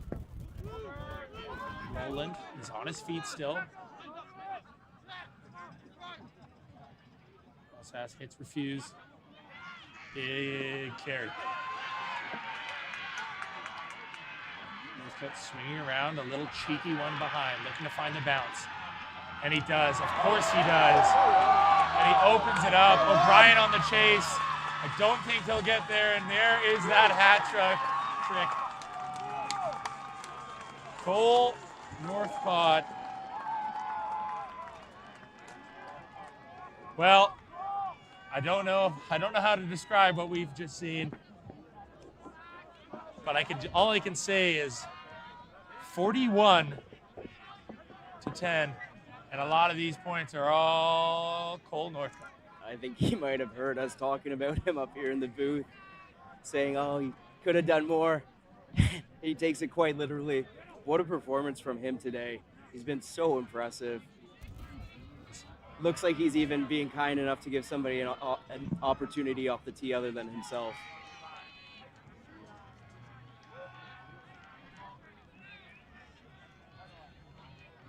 And you'd expect not much longer left in the game. That could be the nail in the coffin here. Credit to the Vancouver Rowing Club team. They haven't quit. They made their way to this final, which is an accomplishment in itself. But keeping the pressure on, trying to get themselves back into the game. Confusion goes over.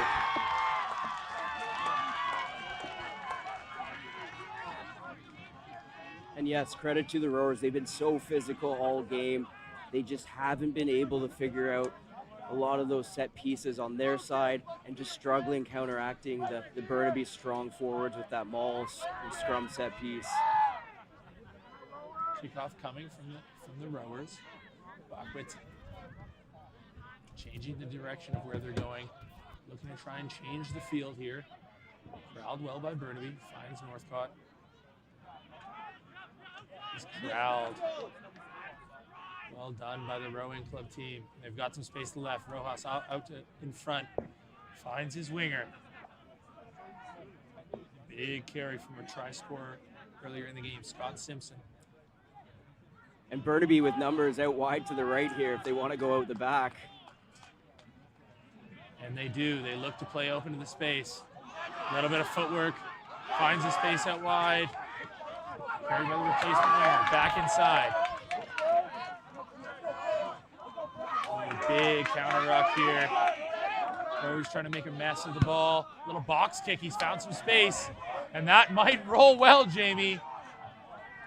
And it does. A nifty kick from Rosas.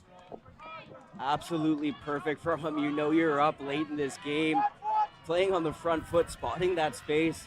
Rowers back three out of position. And Burnaby, again, just doing such a good job playing the field.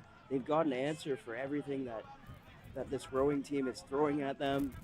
And it shows in the score, 43-10 here in the last few minutes to go. Tail of the tape, Jamie. All bounces have gone Burnaby's way. Now the rowers in a pressure-filled situation, line out just in front of the 5-meter line. Oh. The card is now back into the game. Rowers back to their full 15 players.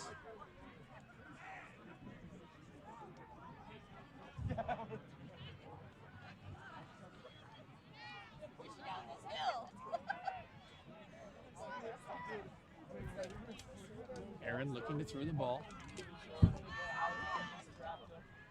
Like to go to the front and it's stolen.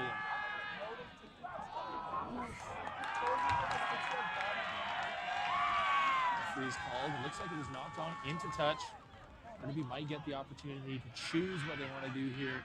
Both things firing at all cylinders here. Their line out and their scrum, Jamie.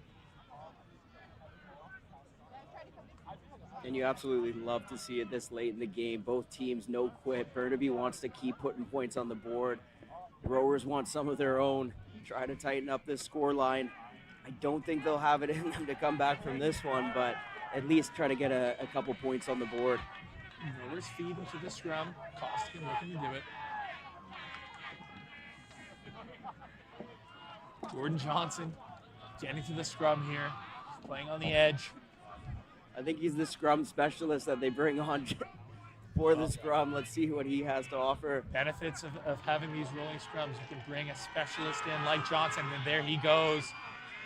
Pressure is on this Rowers team. They look to go across the field to Hennessy. That's brought back. Looks like referee Tyler Dawson signaling that there was a bit of a scrum penalty. Neither of us are scrum experts, Jamie, but I think they might not have been driving straight. Yeah, it looks like that. We gotta get it. We gotta get a tight head prop up here with Jamie. I don't even want to say anything or else they'll get mad at me. Yeah. Oh, almost kept in. Good clearance there by Wackwitz. If you're the Rowers, for the pride, you want to get points on the board here. And I don't think you want to do it in a way where you're just taking a random shot. I think you want to earn it through your play. They've had such a great season all year. They've been such a strong team. They're a very close group of guys. And you always want to play for your buddies beside you.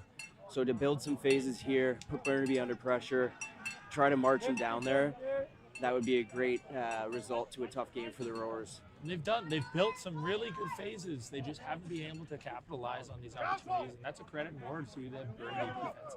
Look to go to the middle, Burnaby again, making a mess of that line out. Roland met well. Still on his feet, driving.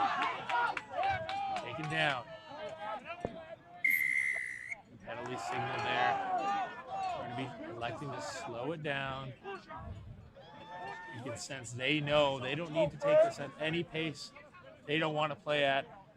Game in hand.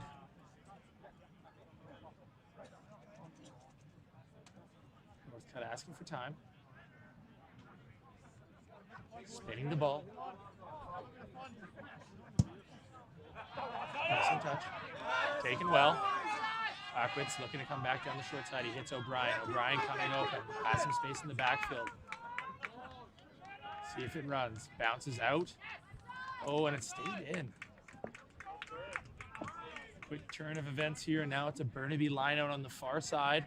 A little bit of fisticuffs on the short side there with Nejabula. getting in there. Short in stature.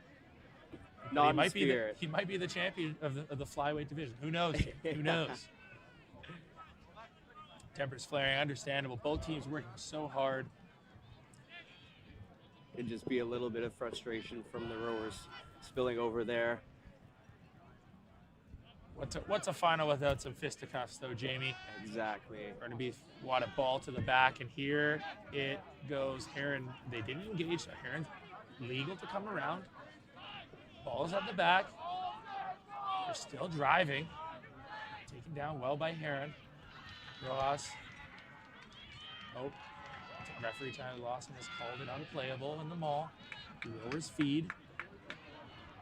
Launch in a decent position and see what they can come up with, Jamie. Yeah, I think you go back to the things that have worked for you, bringing in that off wing into the middle of the park, using him as a pivot, somebody running that hard line over.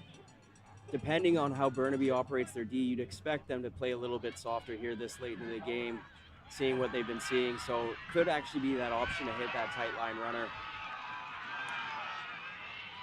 Well, since Hennessy's come into the game, number 19 on our street, out the back there, he has had the ball a lot. He must be a danger man. Oh, unfortunate.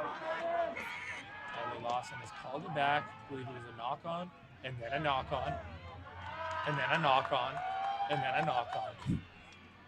The old quadruple double bounce. Come back for a Burnaby scrum. And as the game is slowed down and both sides are fatigued, we've been seeing a lot more scrums, which I'm sure our scrum fans at home are enjoying. Why are you at home when you can be down here in South Surrey enjoying this in action live with the 80,000 people crowd here? Still time to make it down here. We haven't quite sold out yet, but you might want to get down here sooner rather than later. Coffee is brewing. Celebrities are here. Burnaby feed. Northcutt behind the scrum. The danger man. He gets in motion.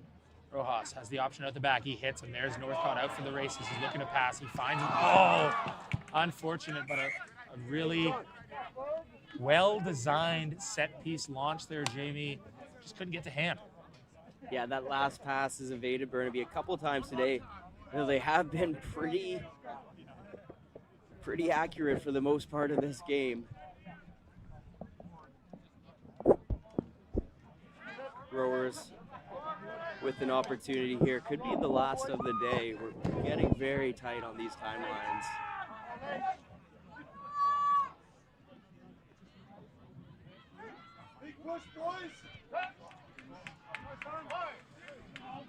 Rowers with the feed. Costigan, noted Irishman, feeding the ball. Burnaby's making a mess of this scrum. Costigan has no option but to carry. We're setting up a pick and go scenario here. Heron moves the ball to Wackwitz. Shifts it out. The old loop pulled out right out back. Big carries.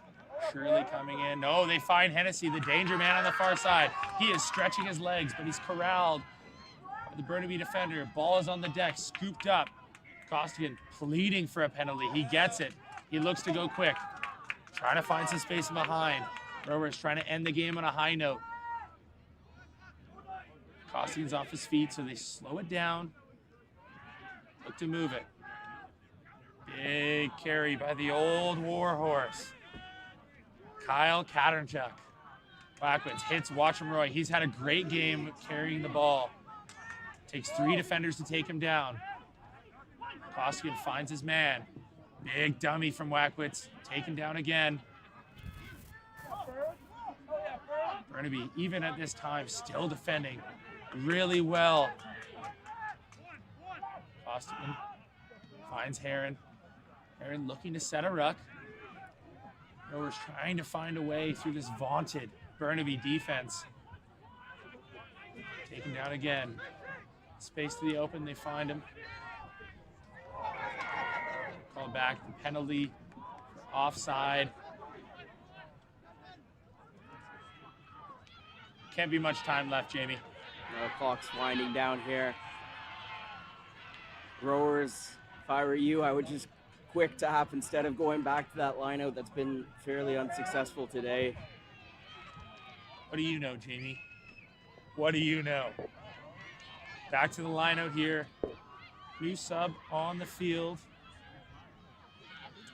I do not believe that is who they have subbed on. I think the numbers are wrong. But welcome to the field. Line out here. Let's see. Heron walking over.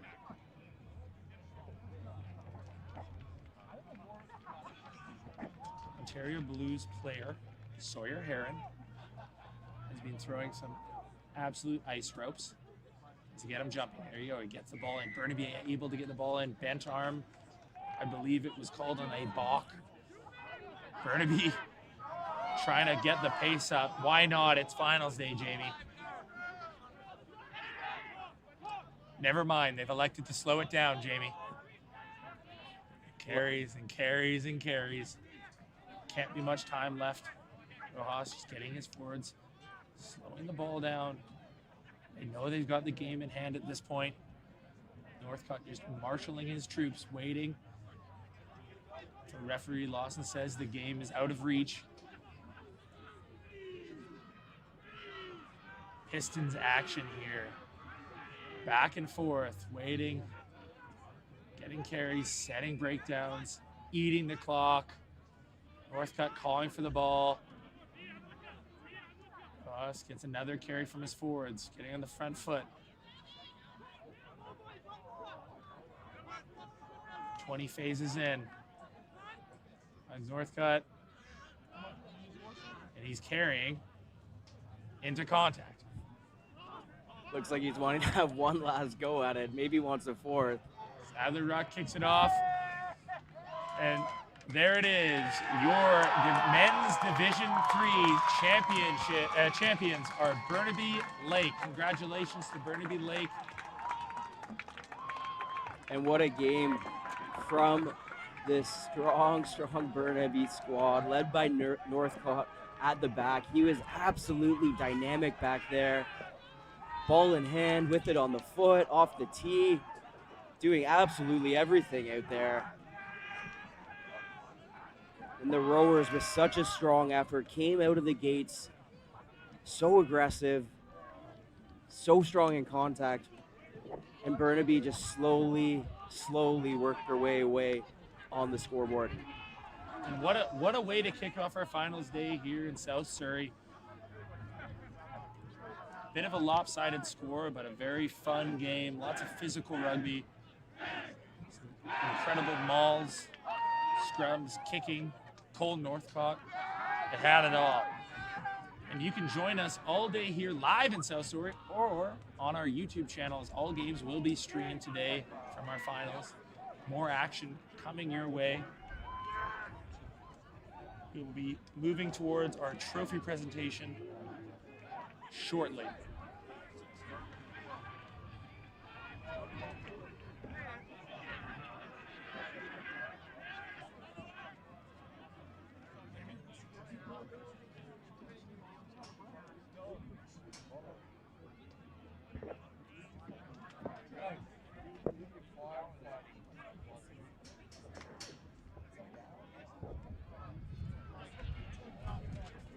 Thank you again for joining us. My name's Jake Teal, joined by Jamie McKenzie. We will be back in the booth later for the Men's Division I final. But for now, have a good day, and we hope you join us live or again for our future games. Shortly, you will see the Men's Division III trophy presentation, and that is powered by CTMS Travel Group. Thank you, and we will see you soon.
It starts here.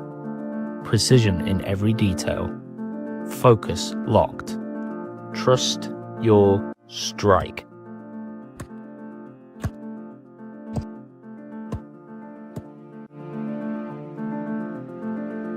From every angle, for every moment. Gilbert. We ain't like them. Never keep it real in the end. Never leave crib for the end. Me and that kid, we don't even need to pretend. Me and them boys, we ain't friends. We ain't like them. Never keep it real in the end. Never leave crib for the end. Me and that kid, we don't even need to pretend. Me and them boys, we ain't friends. Never leave crib for the end. Me and them boys, we ain't friends. Never leave crib for the end.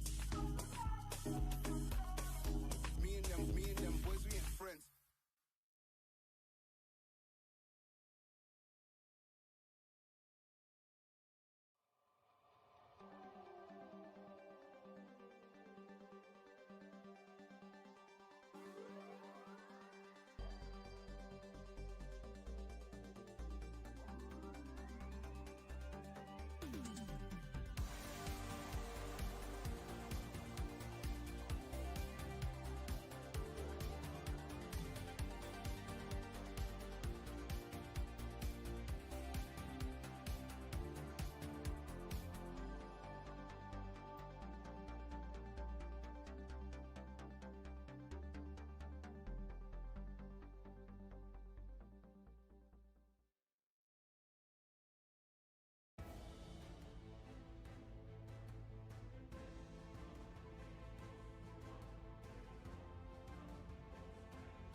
Beautiful coastline than flying Harbour Air.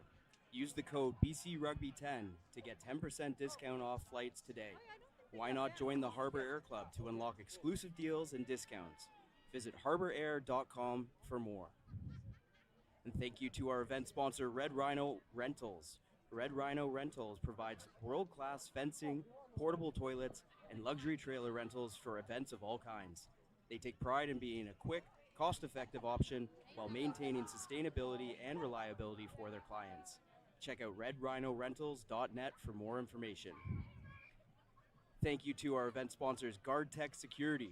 GuardTech Security excels by ensuring the safety of people, property, and assets in retail, commercial, municipal, residential, and events. A career with GuardTech offers opportunity, growth, and the chance to be part of something bigger. GuardTech Security is currently recruiting throughout Canada. Head to guardtech.com to apply now. CTMS Travel Group is a Canadian-based travel management company providing tailored, high-touch travel solutions for sports organizations, corporate clients, and nonprofits. Known for its expertise in complex and time-sensitive travel programs, CTMS combines dedicated service teams, data-driven oversight, and global reach to deliver consistent, efficient, and dependable travel experiences across Canada and internationally. Start your journey with CTMS. Visit ctmstravel.com now. We acknowledge that the 2026 BC Rugby Senior Club Finals takes place on the shared unceded traditional territory of the Katsi, Semiahmoo, Kwantlen, and other Coast Salish peoples.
First time, thank you for joining. We are here at the beautiful South Surrey Athletic Park, home of the Bayside Sharks. Fins up, and we are about to witness the men's Division 1 championship game between the mighty Capilano Rugby Club from North Vancouver and the Vancouver Rowing Club from, you guessed it, Vancouver. I am Jake Teal, and I am joined here by one half of the coolest commentator combo ever known to man, Jamie McKenzie. Jamie, how you doing? Couldn't be better, Jake. So good, a man of many words. We are super excited to be out here watching rowers and Caps take the field.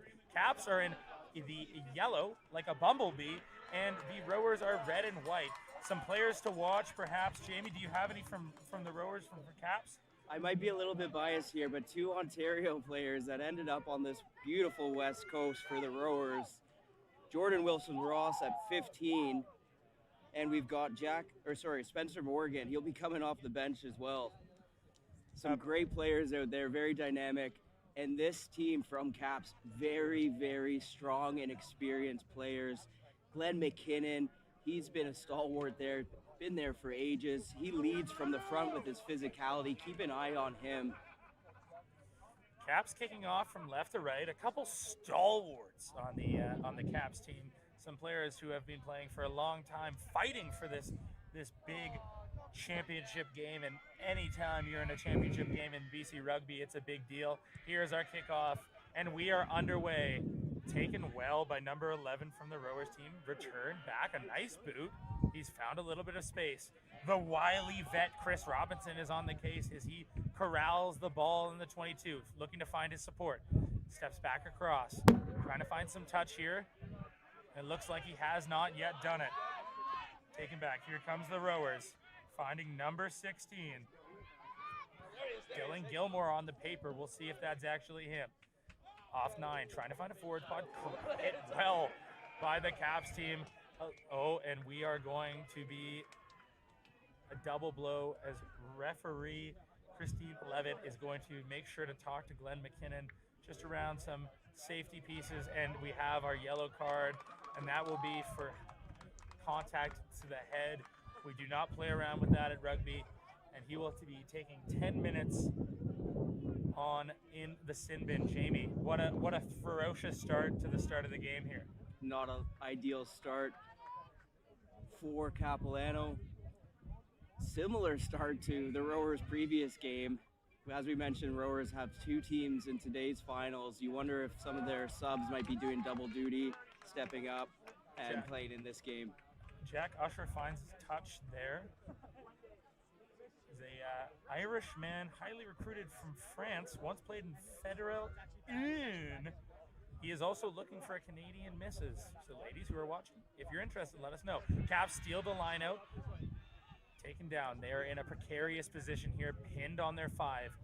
Chris Robinson marshalling his troops. He's getting some forwards around, looking to set a little bit of a better angle to kick. He gets everybody set. Playing multiple phases, a dangerous place to play some phases, but they build this ruck up. Referee Christine Levitt says, off your feet, not rolling away. And the Caps are out of danger here, Jamie, but it looks like it's rowers putting their foot on the gas to start.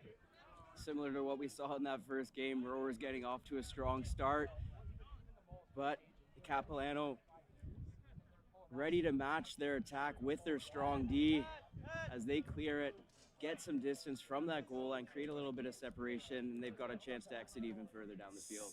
Kick was by Sam Franklin, who was, I believe, a part of the last Caps Division I championship, provincial champion, back in 2016.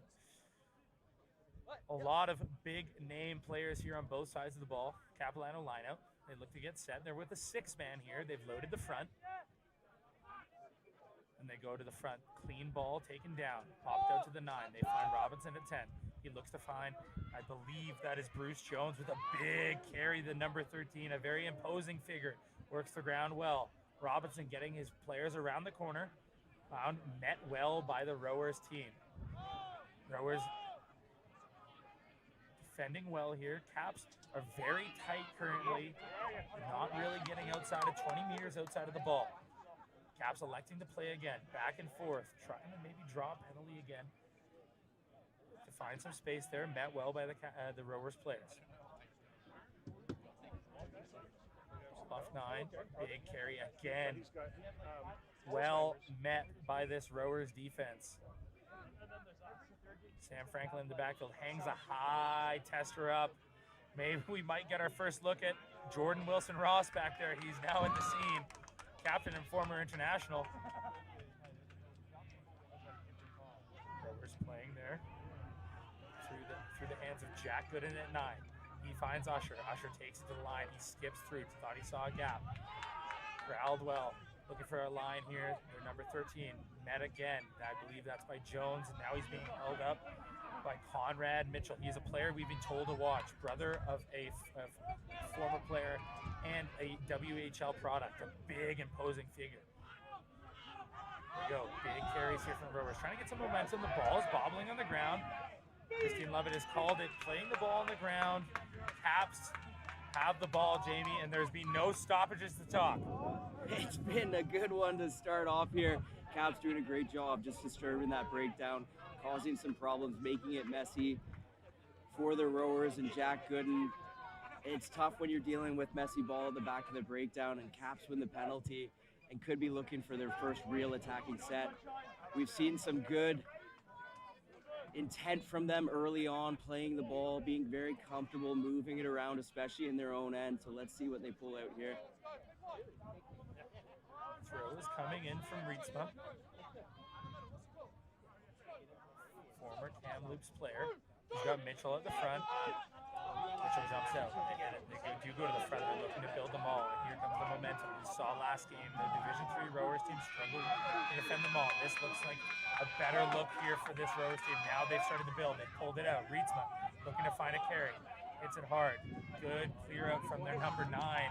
Achilles Cleaver steps in. I believe the brother of Malcolm Cleaver. Big clear out there. Coming around the corner. Here's number 1, Mackenzie Mills. Another big carry. It looks like the Rowers might have hands on the ball. They do. Successfully turned over. Rowers now have the ball. They've got an overlap to the left. They elect to slow it down. Try to perhaps build it up. They hit their lock. They'll have an outside carry. Shut down by the Caps defense. Wilson Ross setting up deep. Looks like they're going to be playing off of their 9. Good or no, they faked it. They find a little bit of space here. The number 11. That is Max Aitken. Usher hits it up. Number 1, Josh Waller across the field. The fans are clamoring for Wilson Ross to get his hands on the ball. We know he's a danger man. Gooden to Usher. Pulled out the back. Some great layers on display. And what a ball. Finding the open side wing, and he puts a kick behind. He's found some space. Robinson on the chase. And he gets there. The wily vet. And he's got some acre in front of him. And he finds some hands. Rowers scrambling well here. Breathtaking pace in the game, Jamie. Absolutely non-stop so far. These players definitely don't have a second to catch their breath as they look to clear. And finally, a moment for us to catch our breath after watching those first few minutes. Sam Franklin finds touch. Again, this is just back and forth right now. Neither team really finding any inches. Seeing a lot of kicking here. It's interesting to see that Kapalano Mall get shut down right away by Rowers. That's a good sign off of our last game. And the Rowers just really some enterprising stuff out there. Looking at what's in front of them. Gooden opting to take that little opportunity down the short side. Spencer Morgan with that lovely floater over the top. Almost resulting in some points. Picked up. Mitchell has his hands on the ball. An imposing figure. A little bit of footwork and a big carry. Referee Kristen Lovett's going to pull it back. I believe it was knocked in contact. It's going to be a scrum for Caps. I believe. Is this our first scrum, Jamie? Could be our first scrum, Jake. I believe it is. Our first scrum. Now, just so viewers at home can know, we have no sun coverage. We're not hydrated. So if we lose track of how many scrums are going on, please bear with us. It'll be a Capilano put in at the scrum. Fed by number 9, William Dormer. We're told he's a rising star, a player to watch. Head coach for Capilanos is David Johnston. Assistant coaches are Lucas McLennan and former Georgian international Saba Shabatze. Rowers head coach is Ian Prenderville, assisted by Chris Saylor, Keegan Watron-Roy, Nick Wackets, and Eddie Quinn. Ooh, a big scrum from this Rowers team. They've stolen the ball. Ball into Usher's hands. A little dummy. Hits his 13 in space. Well done. Oh, and it's just knocked on. Jack Usher looking like a magician out there.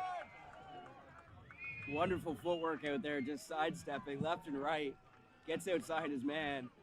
But again, just can't connect on that last pass, and that's what could make the difference in the finals. This huge game here for both these squads. Dax Millington, former Leeds Rhino League Leeds Rhinos Rugby League prospect. He's done really well when he's got his hands on the ball. There looks to be a lot of threats in this Rovers back line, including Jordan Wilson Ross. We haven't even got to see yet. He's prowling the backfield, ready to go.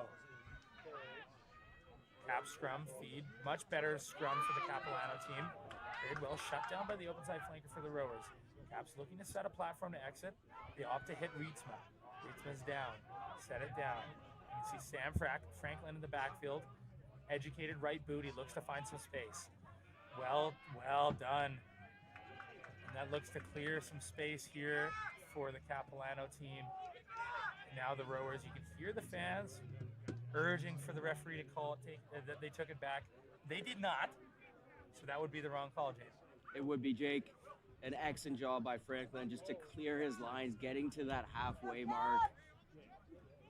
Very simple, clean rugby from the Caps, doing exactly what they need to do, and they'll be looking to make an impact on D. Jack Gooden and Jack Usher. Jack squared.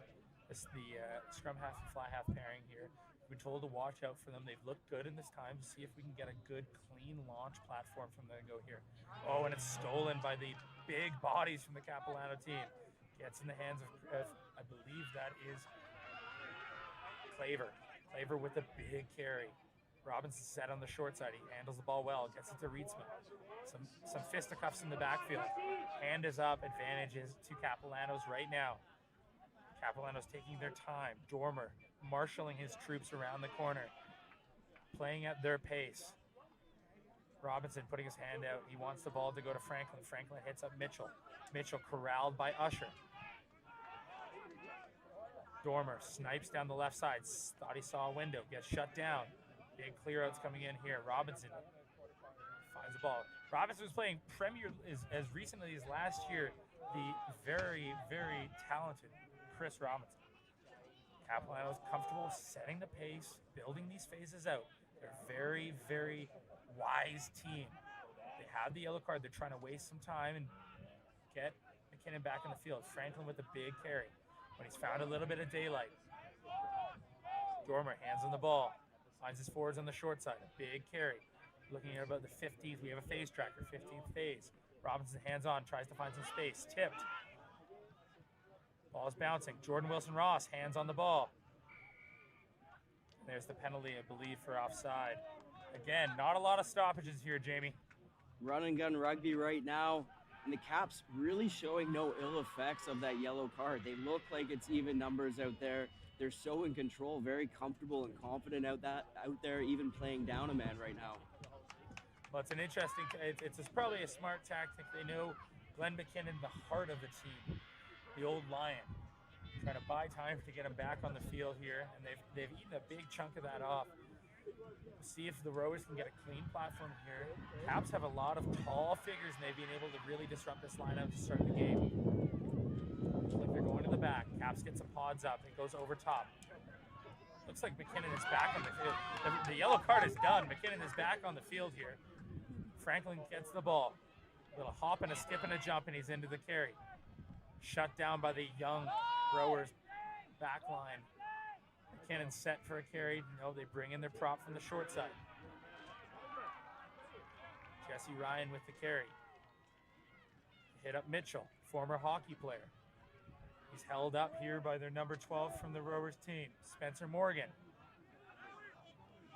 Down. Looks like they might have the hands of the ball. Nope, they've missed it. That's a knock on. Some great field position here, Jamie.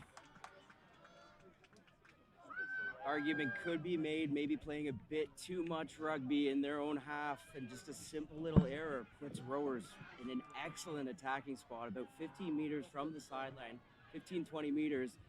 They've got two sides of attack here. They can work down this short side, bring numbers around, or try to hold a couple defenders on this short side with some misdirection and use that space on the far side to create an opportunity. Really, really good launch placement here now. We know that Jack Usher is a very talented, highly vaunted player. See what they look to do. Good and waiting, watching his scrum go forward. They're getting a little bit of momentum. Elects to go short side, finds his winger, a little bit of forward hitch. Oh, and he's beaten one, he's beaten two, he's beaten only two. Rowers retaining the ball, Gooden arrives. Elects to hit his front row up, a big carry, corralled by the looming figure of Mitchell. Get the ball out to the open side flanker. Met well by the inside center from the Kapalano team. Gooden, quicker ball, finds Usher. Usher dumps it back inside to Wilson Ross. Finally, his hands on the ball.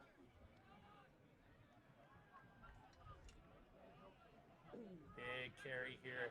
Rowers building phases, trying to find a gap in this Capilano defense. A little bit of a pull ball to Usher, and he skips through untouched. And we have our first points on the board from Rowers, 5-0 through Jack Usher.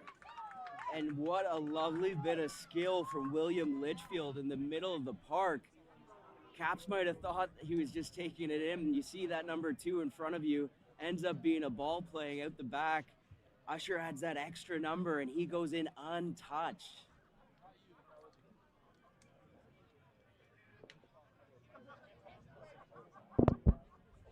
And Rowers on the board here in the first half.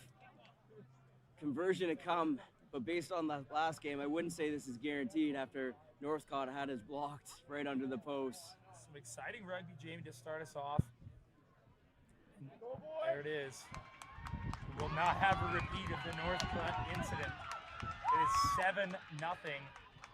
All points on the board from Jack Usher. Very limited set pieces so far. You wonder if both teams can keep up this pace throughout the whole game. Some excellent rugby out there, sideline to sideline.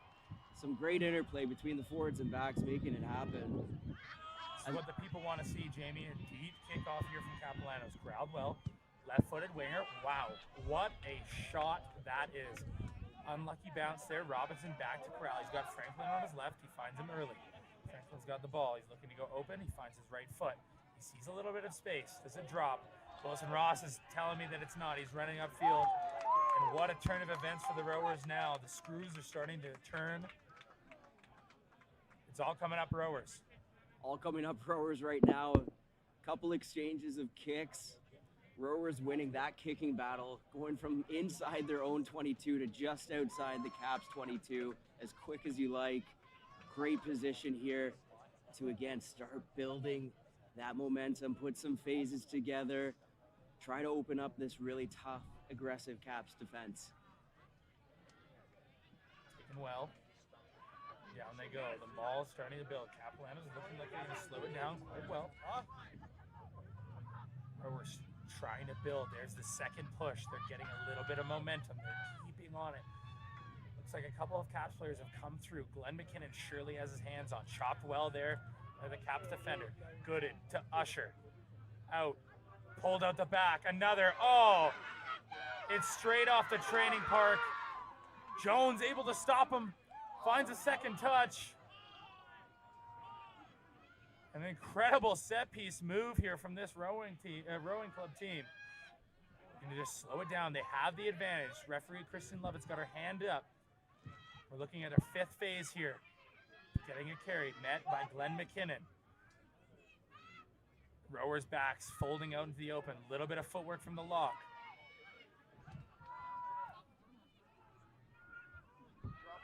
Space to the right. Rowers electing to keep it into the heavies. Over and over the carries are coming. Another one. Just building pressure and pressure. Some fisticuffs in the back of the field. Usher off. Oh, and he's dumped in the backfield. Met well. Gooden slices. And Gooden's in for a try. The Rowers are on the board. And here we go, ladies and gentlemen. Our first shoving and pushing of the match. A little bit of fisticuffs after that. You can see how much this means to both teams, but that all stemmed from that missed kick. Franklin kicking it straight out, giving the Rowers an opportunity for a set piece. They march it down the field, that extra little number being added late to the line. They're looking very in control. Caps have to come up for an answer, whether it's shifting that D to maybe playing a little bit softer, working from inside to out, or maybe you try to send somebody straight up on the outside, shock that 10 so he's got to take it in. Coach Ian Prenderville from the rowers team has these boys humming. An incredible set piece move gets them on the board, and Usher's able to add the extra points, taking them to 14-0 in this men's Division I clash between the Vancouver Rowing Club and the Capilano Rugby Club.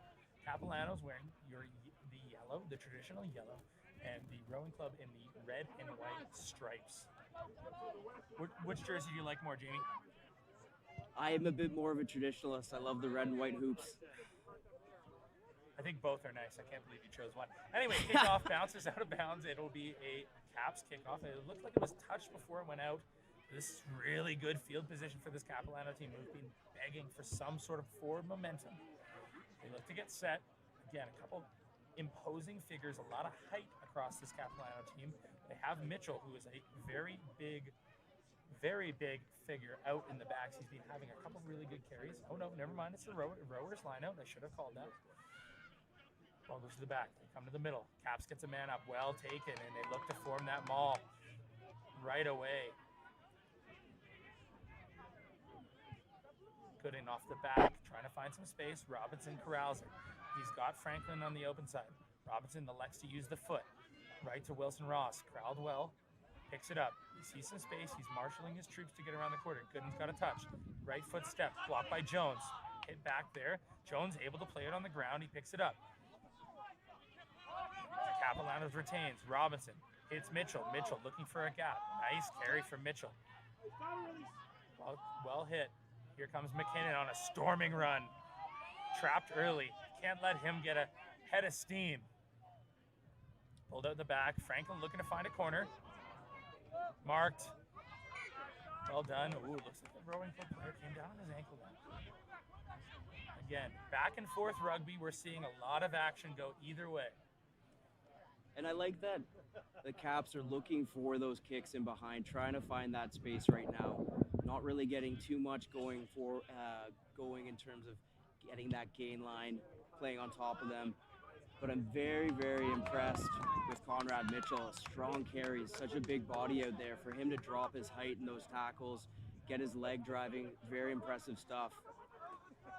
The left boot from Max Aitken on the rowers team is really coming into play. He's gone to a lot of field territory, especially on some hard angles. A lot of yelling going on in the field, Jamie. I don't know what's happening, but they've built a maul. And it's out. Ooh, and there we go. Number 7 from Caps, Reed Brooks on the front foot. Some big clear outs coming in there from Glenn McKinnon. Little hit ball out the back. Get the ball to Jones. Pulled out early. Only one way they want to go, and that's straight up. Some big carries on both sides, Jamie. The rowers are doing a really good job of affecting that breakdown, adding extra numbers, trying to slow it down, make it messy, and that's causing the Caps to put in a few more numbers than they would like to, so they don't have as many options outside. Dormer flips the ball out. Huge carry from Nick Pierce, the accountant for the team. Rietzma carries forward, finds a little bit of space, and he keeps going, the big man. Legs pumping. Dormer pulls it. Finds Joe Britt. He's chopped low. Again, Mitchell set. Franklin rolls in. He finds his man out wide. He's got Claver outside. Claver has his hands on the ball. He has a man outside. He finds him. Oh, just well defended here by the rowing club. You can hear the fans are clamoring for something. We don't know what. Claver gets his hands on the ball. He's been busy in this passage of play. Dormer looking for the ball. He's got his front row fanned out to his left. He finds Rietzma. The obstruction will be called. Frustrating if you're the Kapalano team, Jamie. Some really, really good things from Caps there. We saw it on that far side. They're starting to build up that speed, increase the speed of the breakdown so you can start moving it out wide. They use the full width. They do a great job. Not able to keep it in there. But again, just a little bit of miscommunication, a bit of mistiming on that forward run, but doing a good job to really build those phases, and we'll keep saying that. It's so important. to make the other team play D, tire them out. It's much more exhausting, especially in a finals game, to have to be under that pressure. And we can kind of see it on the rowers now. Got a sub into the game.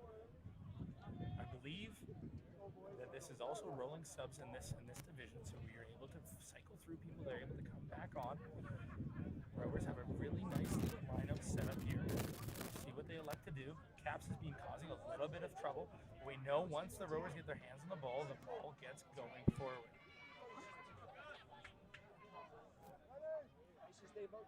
With a 5-man, Caps electing to cover the front. Take the space. Oh, and a little bit of miscommunication. The ball in the hands of, there he goes, it's Glenn. Go forward, Glenn, with a good carry. Pulls behind Mitchell. They find Robinson. Robinson finds his inside center. Big carry, slicing across the line. He gets a little bit of daylight. Looks like the rowers player's hands on. No, unsuccessful on the attempt. Another carry from Nick Pierce. Lynn Valley legend Nick Pierce. Here's Mitchell again. He's had his hands on the ball a lot. The work rate from the engine room is big on this Caps team. Robinson motion for the ball. He hits his old buddy McKinnon. McKinnon gets right over top.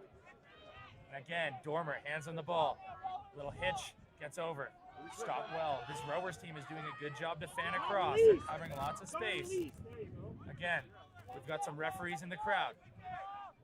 McKinnon goes again. Go forward, Glenn. Dormer, hands on the ball. It's his loose head prop, Mackenzie Mills, and he keeps going. Caps slowly building phases, trying to cripple this rowers defense. Franklin outside. Jones has the ball on the edge. A big carry met well by Jordan Wilson-Ross. Wilson-Ross, the wily vet, slowing the ball down. It's that pregame monster he had, I'm sure. Caps happy to slow it down. This is where their wisdom comes into play. Phases on phases on phases. They don't need to speed it up. We talked about the experience for the Caps. This is where it really comes into effect.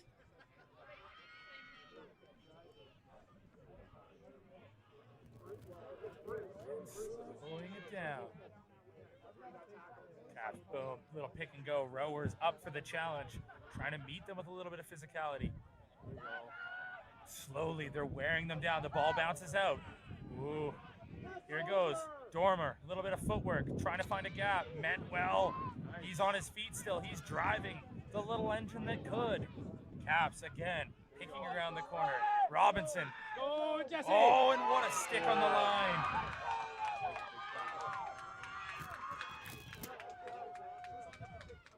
Out the back, Jones, hitch kick, tries to get outside of the front row. Big carry, it takes 4 defenders to take him down. He's still on his feet. Caps just trying to find a seam, any type of a gap in this defense. Rowers frantically defending. Vigorous defense on this goal line, Jamie. And the patience on both sides of the ball by either team. Caps staying out of those breakdowns, just doing enough to slow it down. Rowers staying out of those breakdowns. Caps doing a good job holding on to the ball and just going through the phases, keeping it tight, trying to turn slow ball into quick ball. They've had a couple opportunities, just not able to get it over the line yet. Tiring stuff here. Both teams just happy to keep it in tight. Carry over and over again. That looks to be Glenn McKinnon, almost to the line. The wily vet, Robinson. And they're over. Try in the corner. Kapalanos is on the board. A well-worked try. Our phase counter says around 40 phases to be able to score that try. And the record-setting 80,000 people crowd here, person crowd, is going insane. Jamie, wow. What a passage of play. The patience, the composure. Dormer really just working his troops around, taking a shot when he sees an opportunity, not trying to do too much. We've got the likes of Glenn McKinnon and really controlling everything with the forwards, that big body presence. They keep it tight, working towards the post, and all of a sudden, one little shot back down that short side. They're in the corner for 5. Chance to close the score. Franklin to add the extras.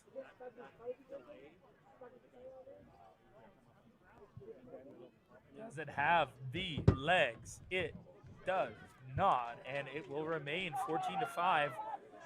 Rowers trying to get the Caps back into their end. They had so much momentum to start the game, and now the tide is turning. As you know, Jamie, finals rugby. I wouldn't know much about it. I've never been to too many, but you have. Hey, you'll be part of one later today, though. Perhaps. Someone's got to run the water for the teams. Anyway, here, Jack Usher, we haven't said his name in a while. He's been just defending over and over again. And I know this young Rowers backline and Jordan Wilson-Ross really enjoy having the ball in their hands. Oh. False start. No. But if you're head coach David Johnston, especially after taking that yellow card very early on, that's the exact response you want to see. The team so composed, marching their way up the field, taking advantage of whatever opportunities come their way, and converting it into much needed 5 points to get them on the board. And that's where that wisdom, right? This Caps team won about 9 years ago. They won this Division I championship, and that the experience of being in there really does add to being able to handle those high pressure moments. Big carry, met well. Okay, we see a couple fresh subs on here for the Kapalano team. Ball to Franklin, Franklin to Robinson. I feel like we'll be saying that a lot today. Robinson sets his player up well. Oh, it looks like Rowers almost on the ball there. Big carry coming off the edge. Rowers really trying to get their hands on the ball. They have a bit of an overlap here, a little dummy. Held up in the contact zone. Oh, and it's knocked on, unfortunate. Very lucky to have referee Christine Lovett refereeing, one of the top referees in Canada. Has done, I believe, has done even some international games. Yeah, Resident of Langley Rugby Club. She made her international debut last season in Brazil. She's assisted by David Schwarczewski, 5-time BC Men's Premier League final referee. Impressive stuff. As well as Phil Webster, who made his Division I debut this season. Great refereeing squad out there. Dr. Phil Webster.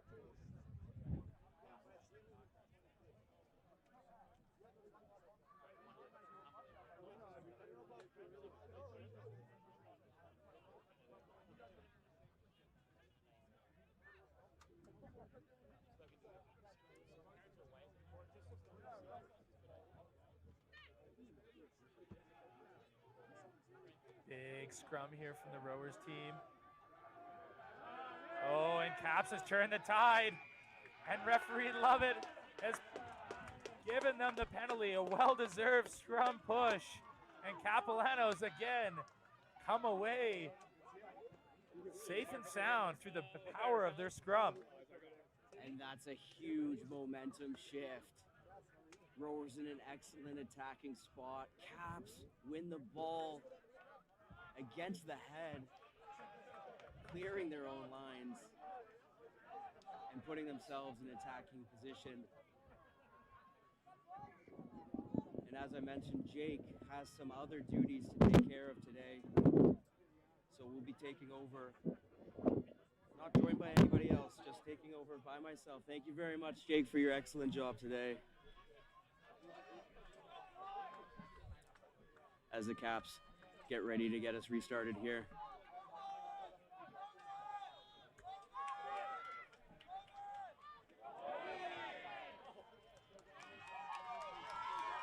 Not straight the call. Play developing right in front of us. You can clearly see it's on the outside shoulder of the player in the air.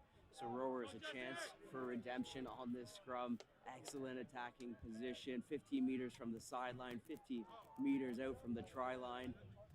Let's see what they can do. Look for them to get a little bit creative here. But first job that they've got to take care of is dealing with that scrum, getting the possession back. As the Caps will start to taste a little bit of blood in the water when it comes to these set pieces. Gooden puts it in.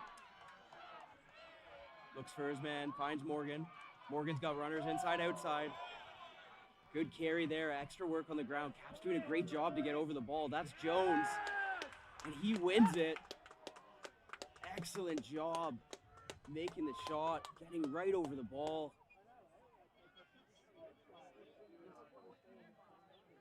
And Caps just doing a great job on defense, looking for those opportunities.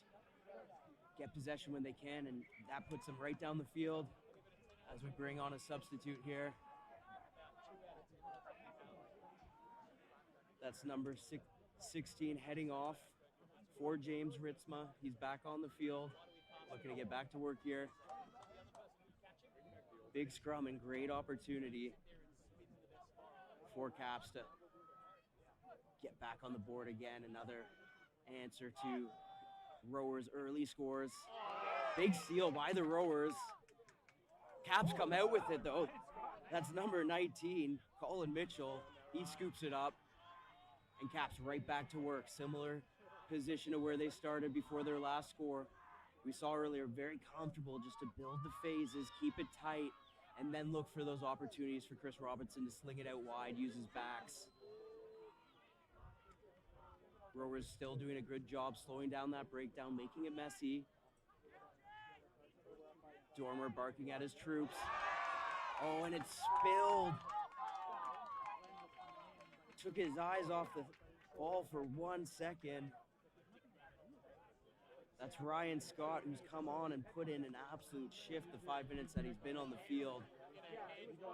Could be a little final jitters. But again, if your Caps not too upset about that, you know your scrum is so strong. The Rowers are under a position of pressure.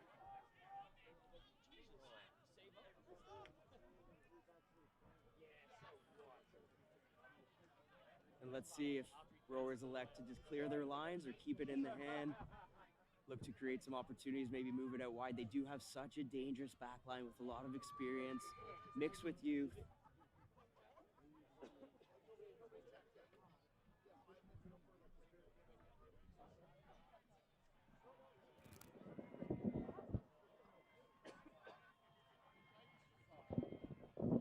And the commentary booth making a bit of a substitution ourselves here.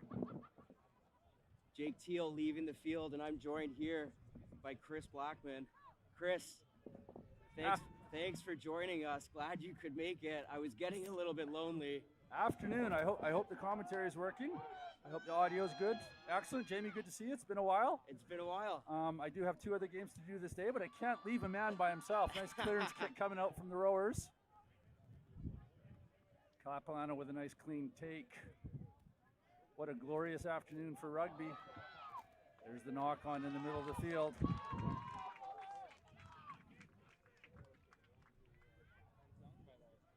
And how seamless is that, Chris? Straight into it, right into the play-by-play. I absolutely love it. Always ready to support BC Rugby and the thousands of people that have shown up on a gorgeous day in South Surrey at the fabulous Bayside RFC. I love the painting they've done on the fields and a fabulous setup, so it's good to see. We've got our Triple O's van in the background serving up some juicy burgers. Great crowd here sitting on the hill, starting to pack it out, getting ready for the rest of the games throughout this. This will be my practice routine for the 2:15 Premier Women's and then the 4:30 Premier Men's. Exactly, very exciting stuff. Good shove on from Kapalano. They're putting the Rowers under pressure already. Rowers taking it up in the center, not finding much distance there.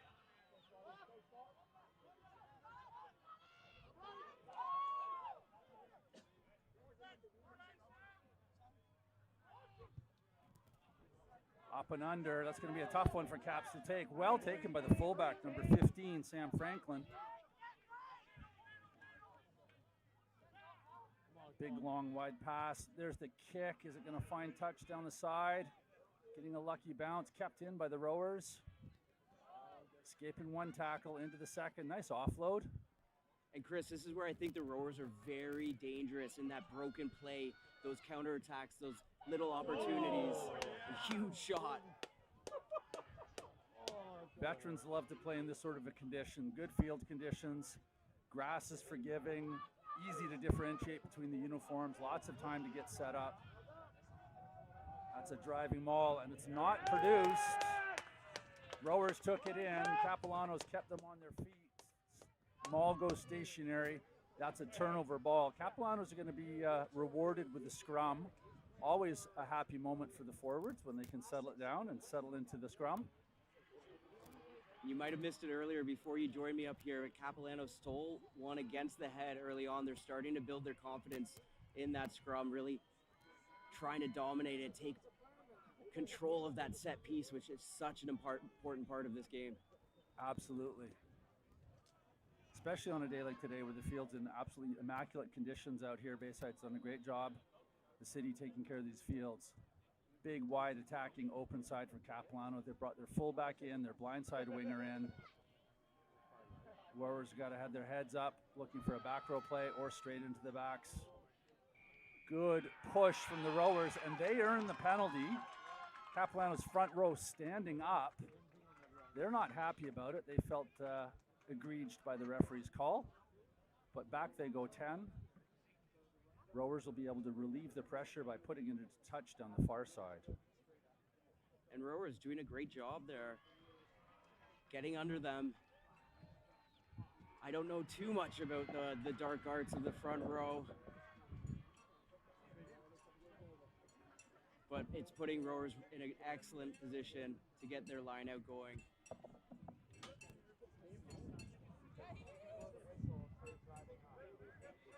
Rowers on the Capilano side of half, and in fact they're about 30 meters out. See how their line out operates. Front jumper, good clean take. Capilano's able to take that jumper to the deck, no penalty incurred. Driving maul from the Rowers, and now they're going to release the backs. Here comes the fullback in, sidestepping through to the middle. Multiple Capilanos for the tackle, but Rowers are going to maintain possession. Bobble from the number 10. Their standoff, Jack Usher's not going to be happy with himself. Had the opportunity to look for space and managed to bobble the ball. And Bruce Jones providing the pressure, just took his eyes off, felt that pressure. Jack Usher just couldn't hold on to it. You could feel Bruce Jones right on top of him. And that's an imposing figure. He'll be playing football at UBC in the fall. So Capilano's are going to want to have an exit strategy. You're not looking to attack from this far out. But there is lots of space behind the winger on the far side.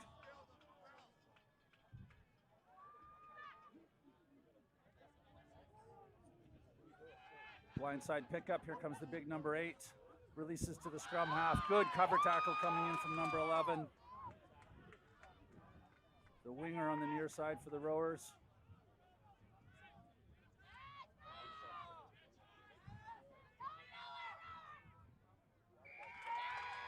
And the penalty awarded to the Rowers. Not releasing is the call. Right in front of a very vocal crowd here on the main pitch. Expect the Rowers to, and the call's been made from the fullback coming up. He's saying we're going to go for posts. They want to put another 3 points on the board. With the lead at 14-5, this would extend it to 17-5 and push it out to at least 2 tries as being the difference. Maybe some strategic planning. And I like what the Rowers were up to there. They've got Caps had a scrum against them. They only drop one back, so that allows them to fill their whole defensive line across the field. Typically, if your Caps go down that short side, they might have a man advantage, opportunity to get some grounds. Jack Usher with a clean strike, and he finds the middle of the post to put 3 points on the board. VRC now in the lead, 17-5. And it looks like that is our halftime. Vancouver Rowers leading at the end of the first half, 17-5. Excellent game so far. Some great running rugby out there. I'll let you run through the commentary stuff here, Jamie, and I'll step away for a few moments and try to get prepared for a couple more games, but I'll come back and join you if need be. I appreciate it, Chris. Thank you very much.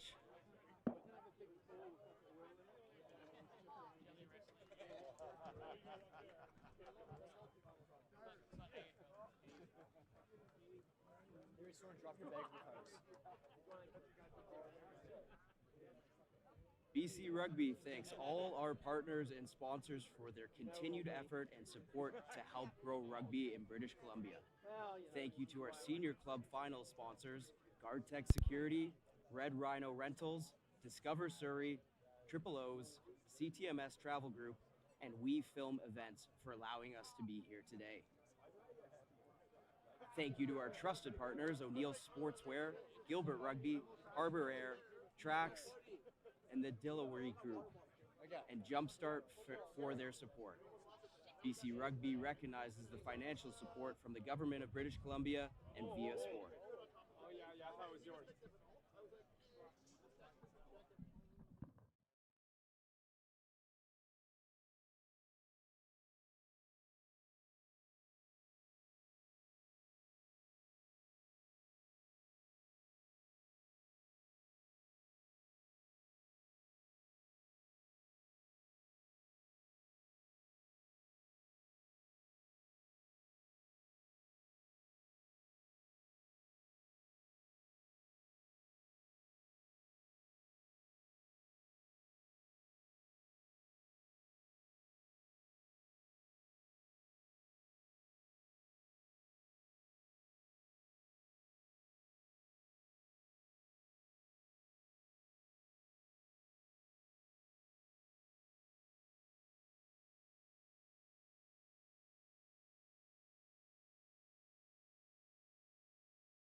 And welcome back as we get ready to kick off the second half between the Kapalanos and the Vancouver Rowing Club. The score 17-5 for the rowers. Early storyline in that first half, a yellow card by Glenn McKinnon. Caps able to claw their way back at 5 points on the board, but still down 12 to start this second half. Caps will be playing from right to left in their famous yellow and black, rowers in their red and white hoops, as we look to get the second half going. And a great first half of rugby. Caps coming away with their 5 points with a lot of patience, their experience really showing itself on the field. Dormer doing a great job controlling his forwards, bossing them around the pitch. The likes of Glenn McKinnon taking control of that forward pack as well, and looking for those opportunities to swing it back out wide. Rowers, slightly different approach, a bit more run and gun from them. They've got a very exciting back line. Gooden and Usher, excellent 9-10 combo. That left boot of Aiken has been putting the Caps in some tough positions out on that field.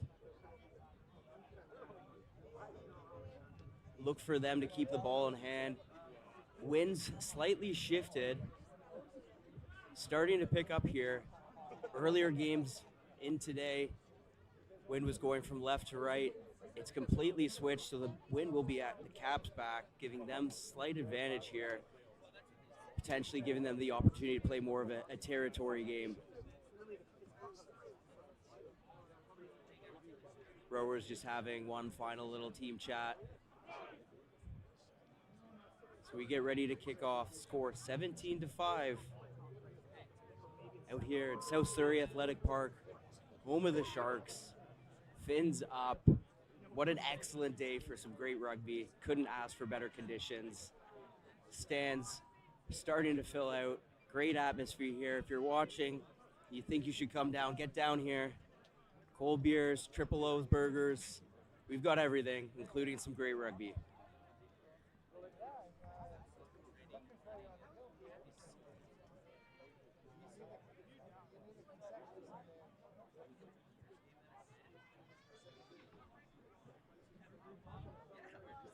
Referee Christine Lovett, along with David Smorcheski and Phil Webster. The technical zone team is led by Trevor Honey, along with Leighton Williams and Brett Hay, making sure we stick to this schedule as we're just about ready to go here. Go, boys!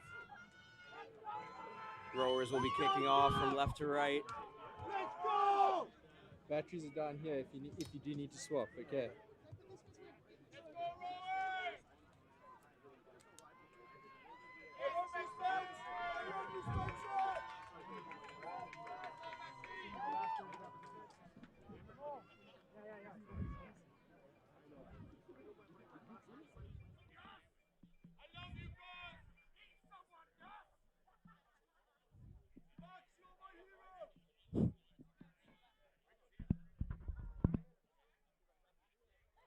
Just a slight delay as we look to get ready. Vancouver Rowing Club looking to protect that lead. 12 points the difference. Caps looking to get right back into it. Would love a bit of spark to start this second half from them as we get started. Usher hangs it up just outside the 22. Caps gather. Good carry there. Some strong work on the ground. He's still going. Dormer spotting his man outside. That's number 17 with the carry, Angus Walker. Caps really spreading it now. Just goes through Robinson's hands. Off Santiago's foot. Rowers with the ball. They regather. Gooden spots some space on the right side. He has Jordan Wilson-Ross with him. He elects to take it in himself. Usher there. Wilson-Ross right through the middle. He finds an offload to Spencer Morgan. And Christine Lovett calls it back, getting the call in from the sideline as she checks in with David Smorcheski.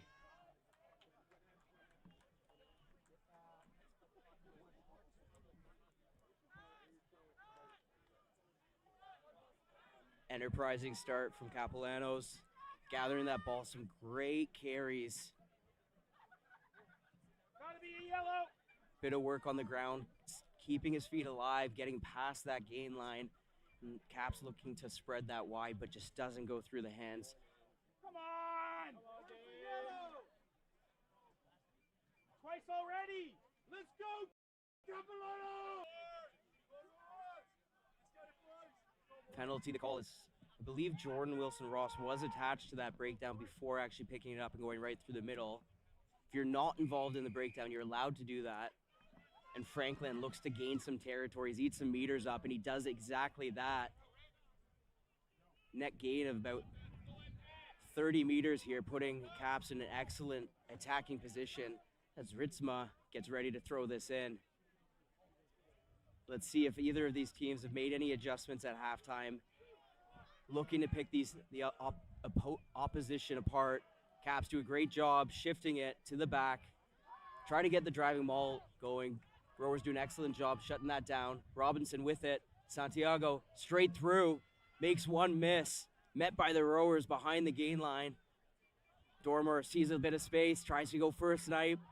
He needs support there. Good job by his opposite number, Gooden. And Caps just happy to slow it down here.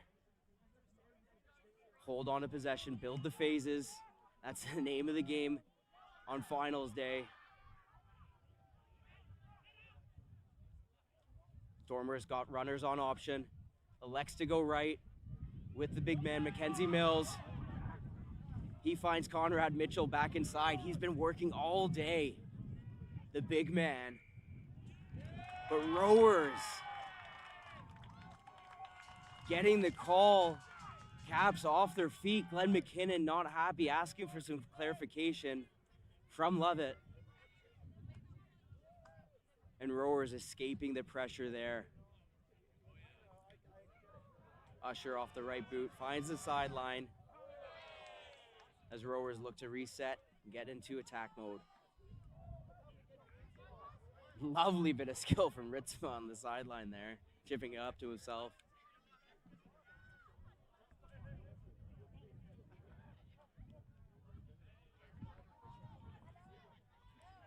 Caps with the one-man lift at the front. Second pod trying to mirror that rowers pack. Bit of deception at the front. They go up, second jumper. Gooden pushes it out to Usher. He finds his man in the middle. Originally call went back, but it was a knock on. Not the execution you want to see if you're the Vancouver Rowing Club off that set piece. Caps with a chance. They've been strong in the scrum. Managed to steal one against the head today so far. Let's see what they can do here. Excellent attacking position. You love this as a back line, especially a scrum half and an 8. You've got options to your right. You got players to your left. They're down a number. Rowers on the short side. Wilson Ross at 15 will have to cover that last man either side of the field. Dormer puts it in. McKinnon holding steady at the back. Finds his man right. Carries. Quick hands to Jones. Caps secure possession on the far side of the field. Dormer moving it again. Finds Walker. Rower is still doing an excellent job of disturbing that breakdown as Robinson takes it to the line, gets his hands free, looks for a runner. Nobody offering support.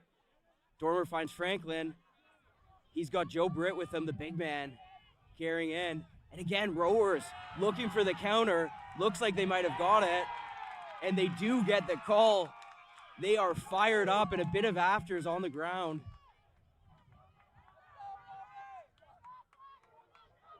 As number 14, Sam Stoddard, gets into it with Joe Britt. Rowers doing a superb job of slowing down that breakdown, causing a bit of a nightmare for Dormer, the back of those breakdowns. Might want to have a word with his forwards, just say, hey guys, I need you to take care of this, clean this up, get over the ball, protect it, so I've got a clean breakdown to operate with. Let's go, Cap!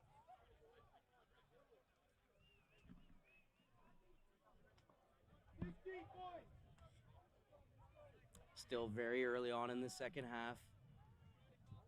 12 points, still the difference. And Jordan Wilson-Ross having a word with his squad. They still have the penalty. And Usher looks to put it down the field. Does his job and finds touch. 40 out from Capilano's goal line.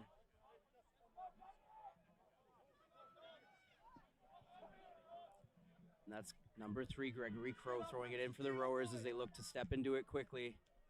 Cap still with that single man boost at the very front. Second pod mirroring.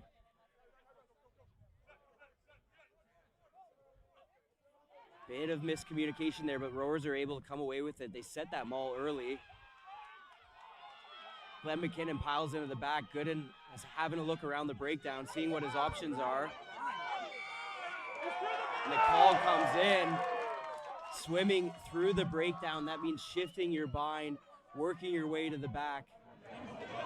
And the rowers building up some penalty pressure. Caps taking a few penalties in a row here.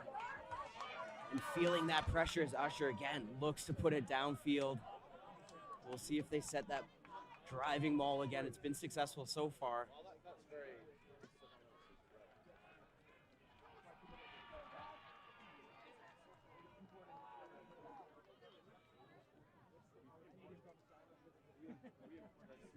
The Gus bus.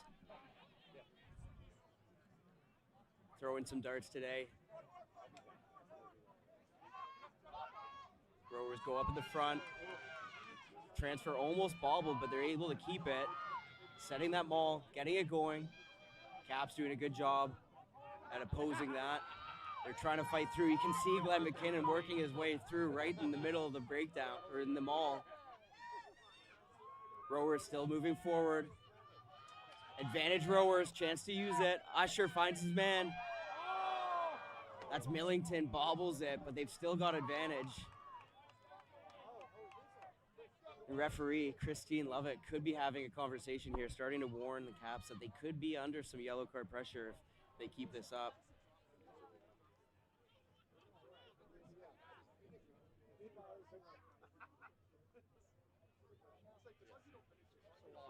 Just having a word with Chris Robinson, the veteran. He'll want to have a conversation with his team, make sure they don't take another yellow. That'd be put them in a precarious position, down 12 points in the second half. About 10 minutes in.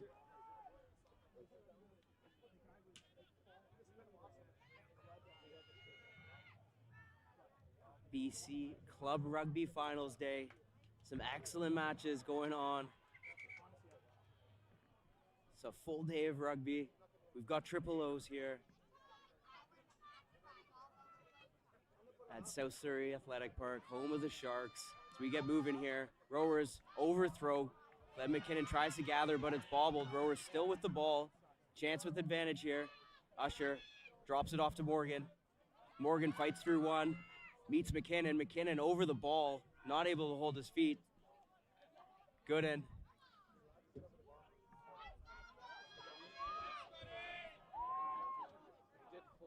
Ball ripped in contact, and it looks like we'll be coming back to the original knock-on.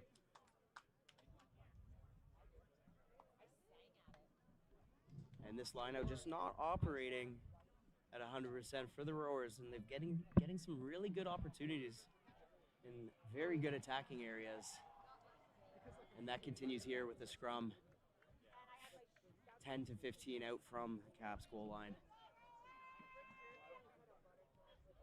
Kapalano will want to watch this short side. They are keeping a winger stacked behind the scrum to cover anybody coming down this short side.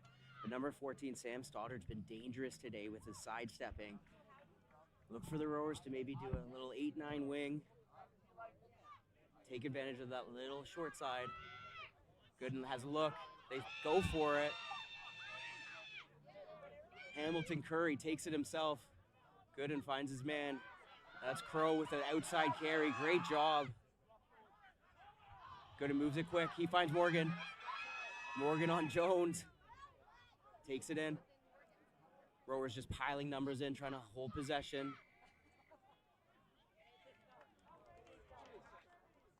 penalty the call. Believe it came in from the sideline. Offside might be the call.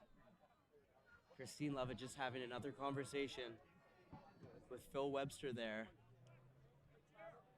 But the rowers doing an excellent job of just building pressure, holding onto the ball, forcing Caps to take penalties. And they're going to have to sort that out soon.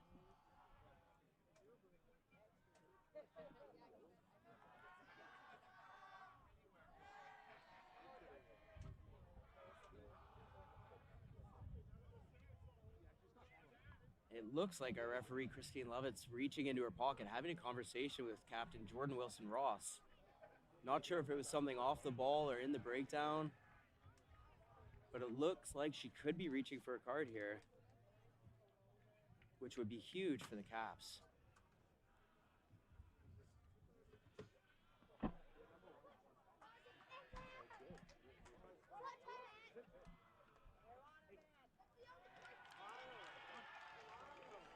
And that's a yellow card.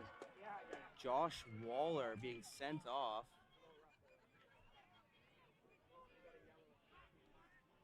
Jordan Wilson-Ross still pleading his case. But Caps managed to escape that one.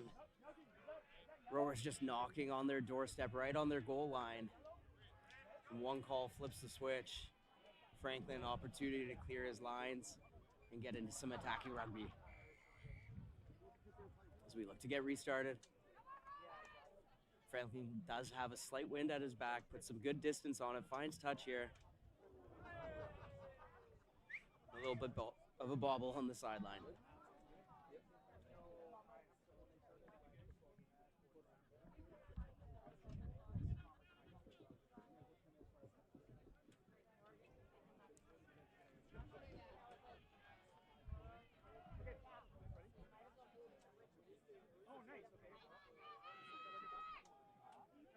Ritzma looks to find his man at the back. He does. Gathers. Rowers don't engage, but Caps go right through.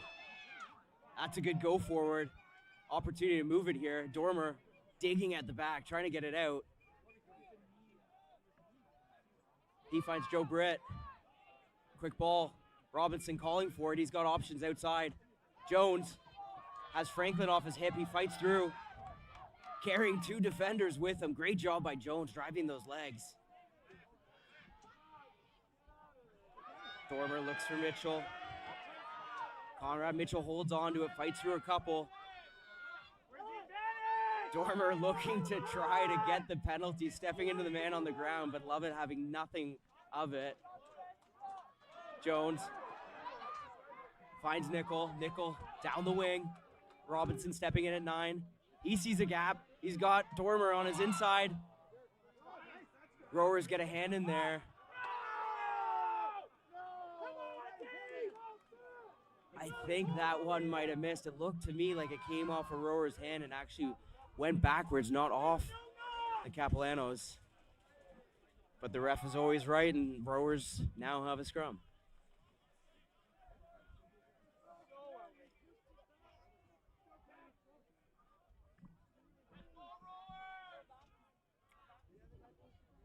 Some good phases from Caps there. Excellent job with the leg drives, getting those extra meters in contact. That's huge to keep pushing the D back. Trying to play against an unorganized defense. And this rowing team has had a good organized defense so far in this game.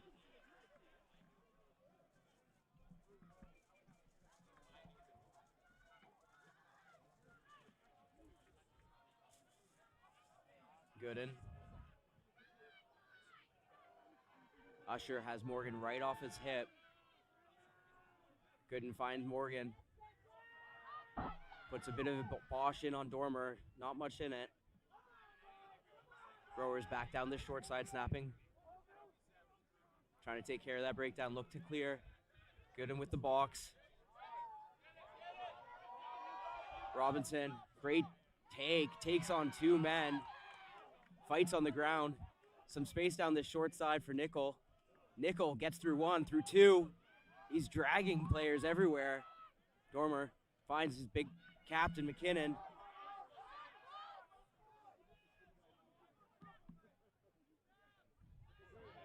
Mills, another strong carry, met by a strong defense. Robinson, a little stutter step. Maybe some indecision, some interplay here among Caps. Brian Scott fighting through a couple.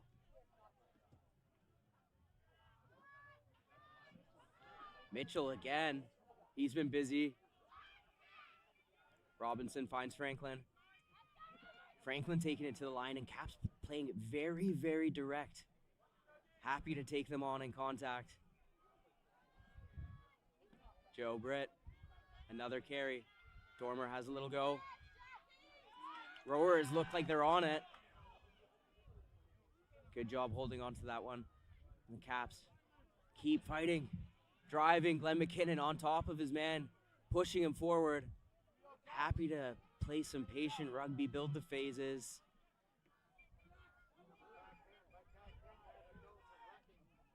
Just over 15 minutes into this second half. Rowers up 17-5. Caps looking to get some points on the board now. Dormer, little pop. Caps have numbers. They've got space. Franklin with it. Bounce step. He goes over the top. He finds number 23. Booze. Does he get in? And it looks like he's just taken out of bounds.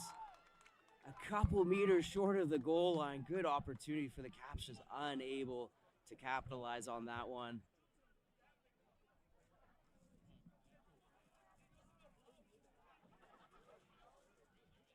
And Rowers still a lot of work to do to clear their lines. Tough position to be on. Crossfield win now. It's going to want to push it to that Forest touch line. So they've got to generate a better angle, maybe one or two phases, and look to clear. Overthrow. That's Litchfield gathering.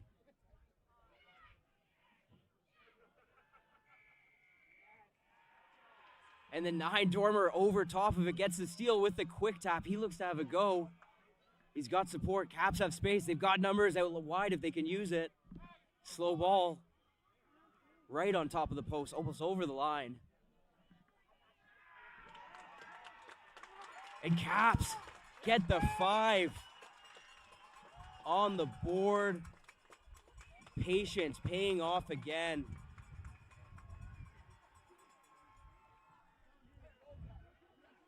(17-10) in favor of Vancouver Rowing Club with the convert to come. Kapalano doing a great job shrinking down this deficit, getting back on the board in this second half with Franklin to add the extras.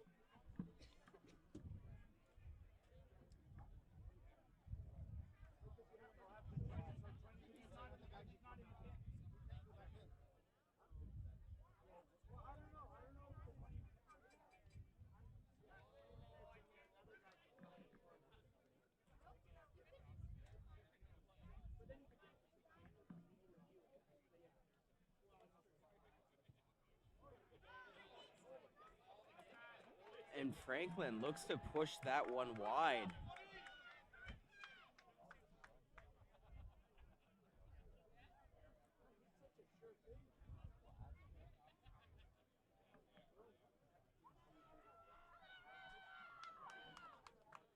(17-10) the score.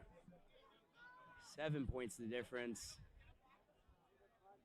BC Club Finals Day. Game 2 of today on Field 1, Vancouver Rowing Club taking on the mighty Capilano. Usher gets us restarted here.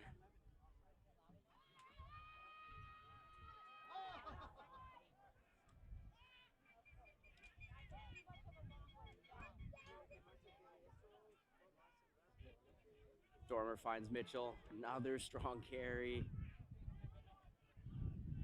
Robinson wants it. He's got Jones outside of him, offloads to him. Jones again, strong carry. Morgan's trying to get on top of that ball. Santiago.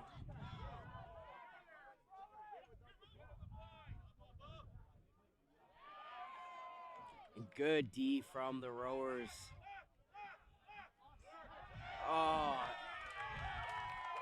And Dormer just bobbling it at the back. Unfortunate. Tough when you're going a bit sideline to sideline. Those breakdowns have been messy all game. The rowers looking to get their fans on the sideline hyped up here. Still with that 7-point lead. Around halfway through the second half.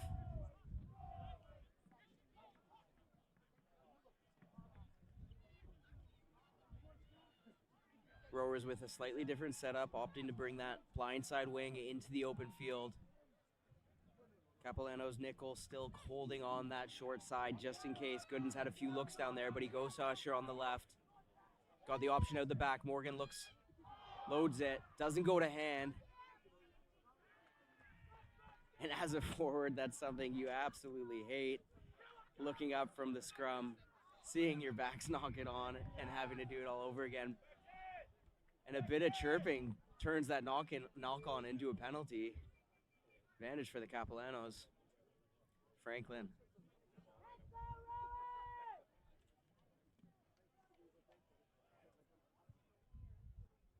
A day like today, especially when you're playing in the finals, you can't be giving up those easy meters, those easy pens for something off the ball, talking back to the ref.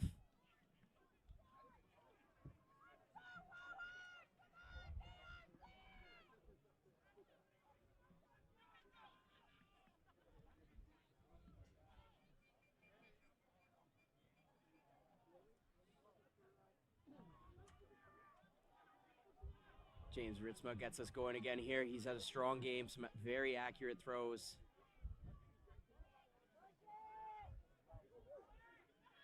Caps getting that driving maul set. Dormer having to go down to the ground, pull that ball out. Robinson shifts it early. Met well by the rowers. Again, doing such a good job making a mess of that breakdown. Dormer finds Britt. Robinson directing traffic out there, looks for his forwards. He's got Ritzma. Bringing it back down this left side, Mitchell. And rowers. That's number 7, Chase Cook, getting right on top of the ball. Negating that strong attack from the Caps after that driving maul. And again, just doing enough to maintain that lead, avoid the pressure, clear their lines. That's been the story for Vancouver Rowing Club today.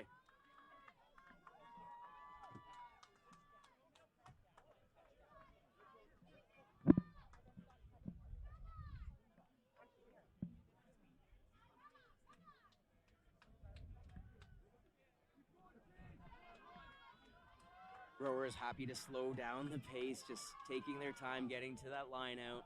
They know time is on their side right now with the 7-point lead, but still tons of time for Caps to make a go at this. You've seen how quickly they can turn it on and score some points. They do exactly that. Turnover at the line out. Dangerous opportunity to catch them off guard. Dormer finds big Ryan Scott. Robinson out to Santiago. He takes it in. Caps playing back on this short side. They've got numbers if they can move it. But rowers again. Not enough support for the ball carrier at that breakdown. Forwards arriving too late. And rowers just all over it. Anytime the Caps make some good gains, it's negated by a penalty, but Usher misses that for touch. Caps clear it. So the rowers will eventually get the ball back, just not exactly where they want it as we get reset here.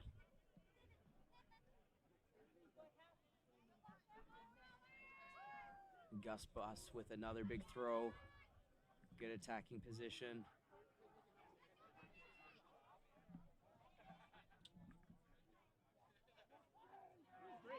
Does not look straight from that line out, which is right in front of us. Christine Lovick could also see that. So a bit of ping pong back and forth. Usher missing a kick for touch. Caps kicking it out. Not straight the call. And Caps find themselves back with the ball.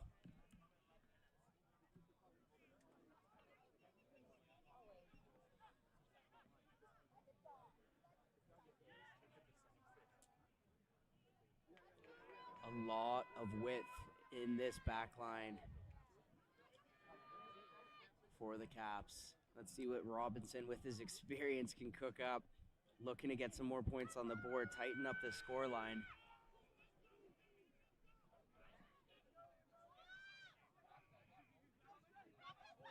Oh, goes for the ball over top, almost intercepted. Nickel. And bundled into touch. No, he manages to keep it in. Not sure how he did that.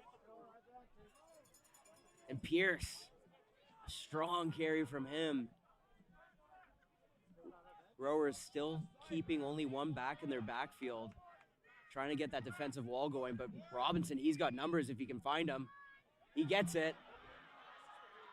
Caps racing on the outside. He's got support with him. That's Ben Welsh. And again, Rowers thwarting everything that Caps drove their way, able to hold on to that, getting over top of the ball. An excellent job, especially under pressure. That sideline to sideline, expansive stuff.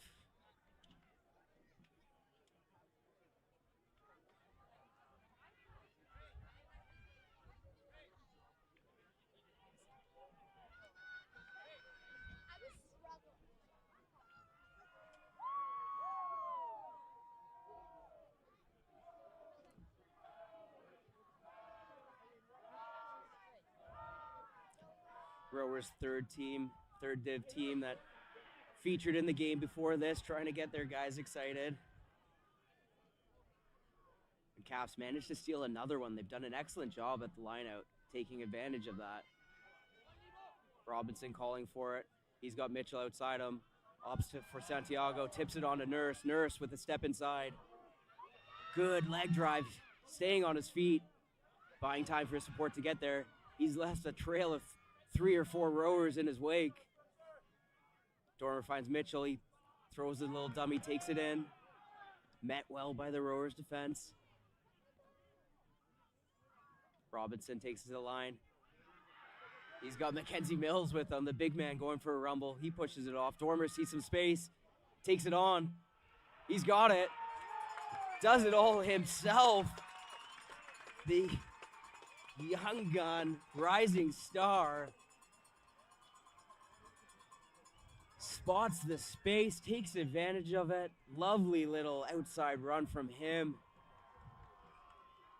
And closes this score gap. 17-15, the score. Another conversion to come. And that one that Franklin missed earlier could have some implications.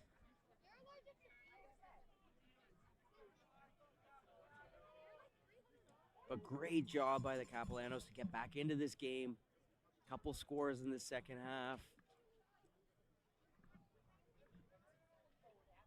Big conversion here to tie it up. Franklin. Good strike. Does it have the legs? Just short. 2 points. Still the difference. Rowers really need to regather after taking that yellow card.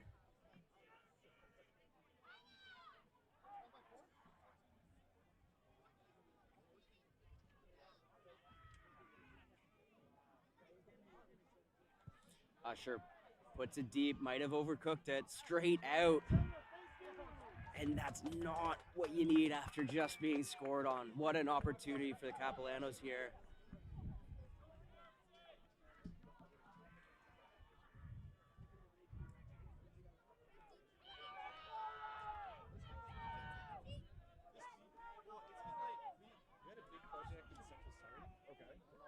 Capalanos with the excellent opportunity. Scrum it halfway. 2 options either side. Rowers forced to split their defenders 2 and 2 with Jordan Wilson-Ross dropped in the backfield. Wings kind of hanging out the back. Robinson setting up on this short side.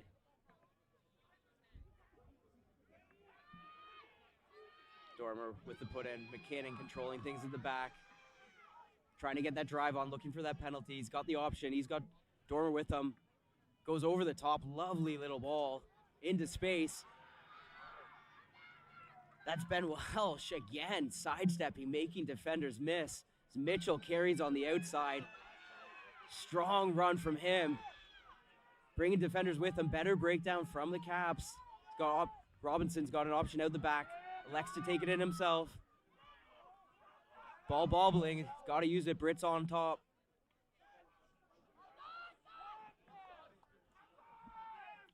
McKinnon. Caps showing that experience and patience again with Britt with the ball. Happy to just go through the phases, keeping it tight before spinning it out wide. Again, Mitchell, probably his 15th carry of the day. Impressive workload from him. Robinson throws one to Franklin. Franklin's got Nurse with him. Rowers almost on top of that. Caps just able to hold on.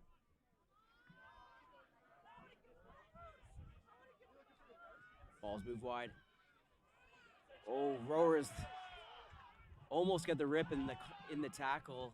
Knock on the call. Caps with a scrum advantage. Robinson pushes it wide, finds Franklin. He's got a 2-on-1 out there. Welsh, he's got tons of space. 2 to beat. Beats his first man. Takes on the second.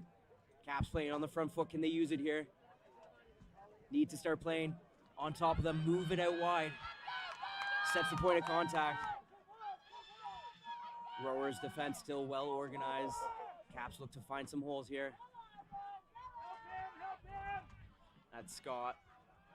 He's been busy today since coming on as well. And not a good sight if you're the Rowers. The talisman, not sure. Looks like he's taken a bit of a knock, but he's able to get back on his feet. Rowers, Dormer again with that arcing run. Finds a bit of space. 5 meters out from the line. Mitchell. Inches closer. Franklin with an excellent pickup off his shoelaces. Steps 1, steps 2, back inside. Turnover the call. Gooden tries to pump it. Rowers again getting out of jail there, but still under pressure. Caps an opportunity to counter. Caps having to work back 25 meters. That's not fun if you're a forward, just picking yourself up off the ground on that turnover. Still holding onto the ball. And penalty for Capalanos. What a passage of play. Showing so much patience with that experience, working it tight before moving it out wide. That last little turnover, though, just have to be so secure taking that ball into contact, and just not the case for the Caps.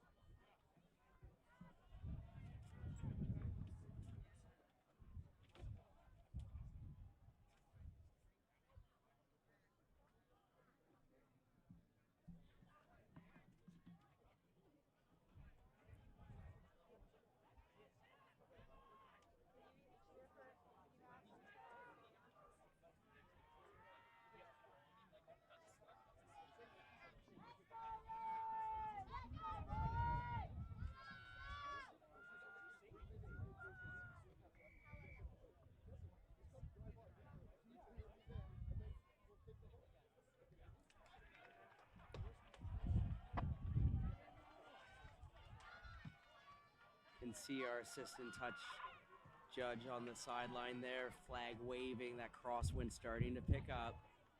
Caps down by 2. Ritzma finds Brett, the big man. Caps with the driving ball. Oh, clear through, building up steam, but no obstruction, the call. And again, rowers able to stay out of jail there, winning another penalty, chance to clear their lines, and Caps just can't figure out a way to punch another one in to take the lead.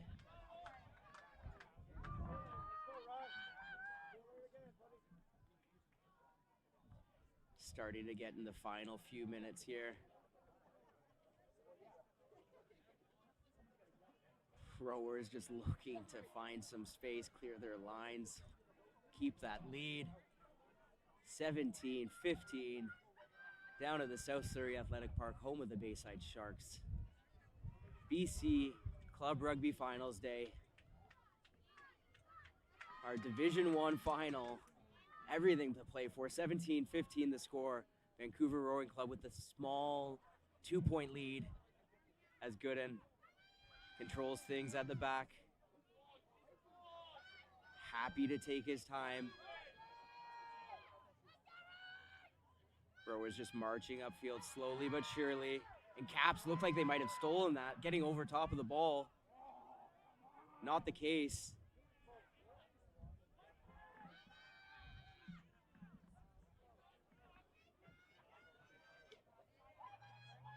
Gooden looks to put up a box.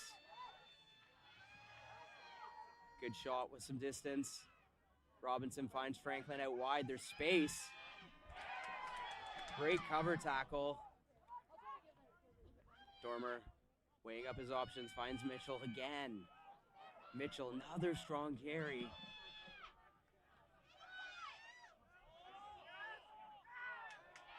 Somehow the ball pops out on the Rowers' side, and that's Gregory Crow with a bit of a rumble. Rowers haven't seemed to have possession in a while. Jordan Wilson-Ross, one hand shifts it. We've got space outside with Stoddard, puts it on the boot. Franklin covers. And Franklin bundled into touch. Possession Rowers deep in the Caps territory. Few minutes left in the second half. 17-15 Vancouver Rowing Club ahead of Kapalanos.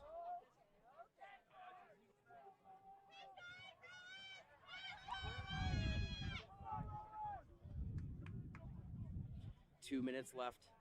This is the call. Rowers looking to put a final blow in here. One score could do that. One converted try could put it out of reach. They win the line out, happy to take it in, consolidate that maul, keep it moving. Gooden moves it.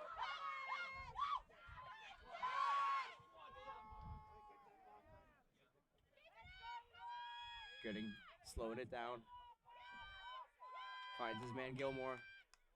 Gilmore with a strong leg drive. Jordan Wilson-Ross, bit of footwork, takes it into contact. Caps have to fight here. Is he able to get it over the line? Christine Lovett trying to get in there and try the call.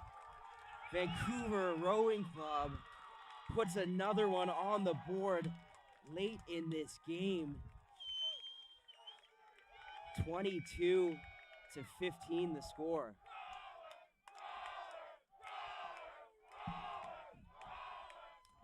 Conversion to come right in front of the post. The fans, our booth is right here in front of VRC's fan section, doing an excellent job of cheering on the guys late in this game. Not much time left. Usher with the conversion.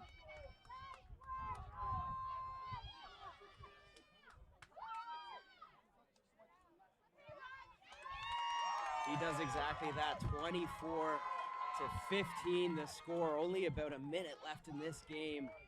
Caps are gonna have to pull something incredible off here if they want a chance to win. They're gonna have to get points on the board early. Probably put up a contestable kick, try to get possession and score early, give themselves a shot. But Rowers in control right now to finish off this game.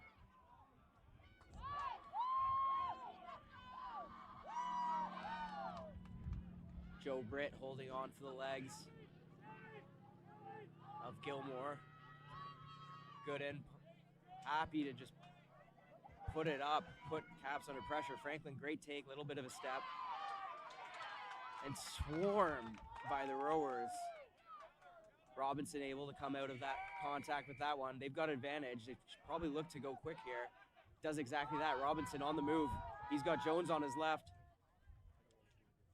Finds Scott outside on his right. Space on the right if Caps roll around the corner. Rowers again doing an excellent job of slowing down that breakdown, causing problems. Ritzema. McKinnon presents that back. Franklin with it. Slight bobble, forced to take it inside.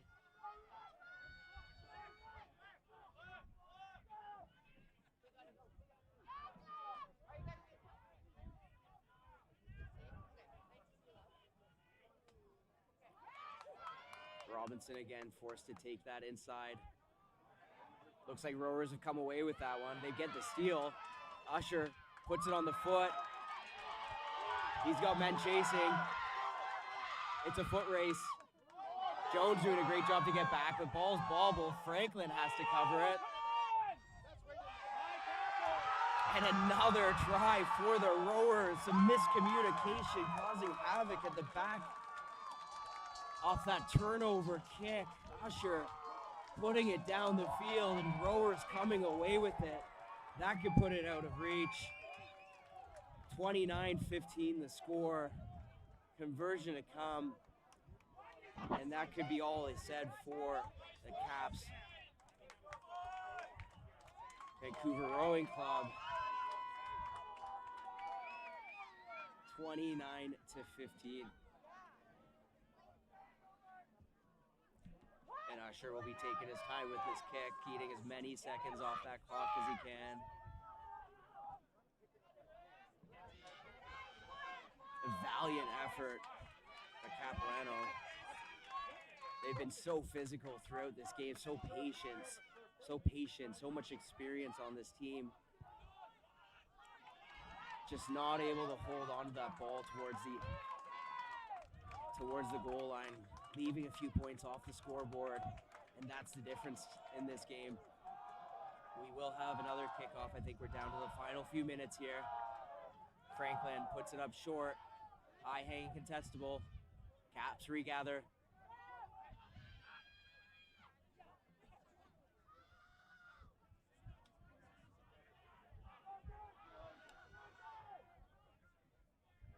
Mitchell again. Caps fighting to the last second here, looking to add another score. Dormer finds options right, elects to go left. Got Colin Mitchell with him. Advantage for Caps.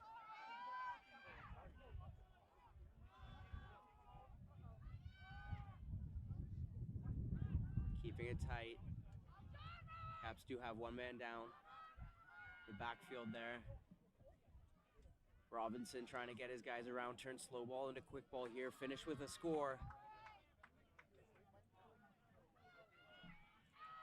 Mackenzie Mills, the big man, going for another rumble. He's been busy today, so has Jones.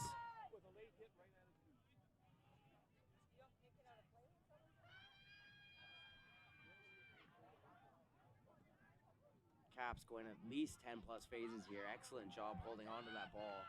Let's see if they can finish this one off. Penalty to Caps. Do they look to play quick? Could be the dying seconds of the game here. Robinson goes fast. McKinnon looks to punch it over. He's held up short. Robinson again finds Jones. Jones fighting to get over that line. Caps keeping it tight. Waiting for that opportunity.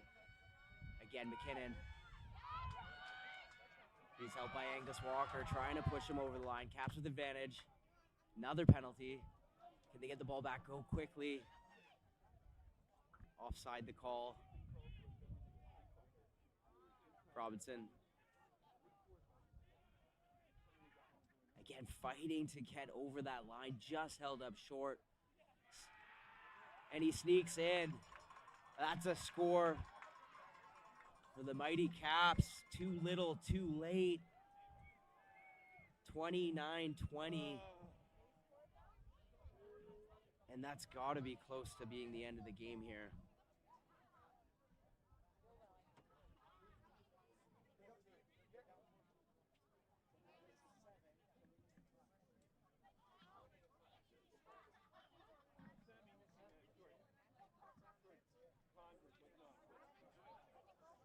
Franklin adds the extras, looks to go.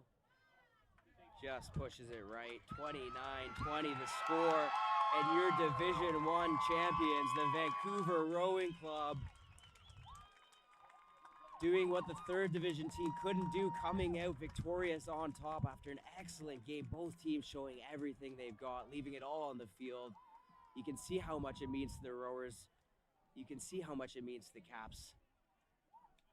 Amazing job by both teams. What an excellent day for rugby here at South Surrey Athletic Park. Home of the Bayside Sharks. Fins up. BC Club Finals Day. Second game of the day on field 1 here. Has Vancouver Rowing Club winning the Division I championship over the mighty Kapalanos. 29-20. And what an excellent game of rugby.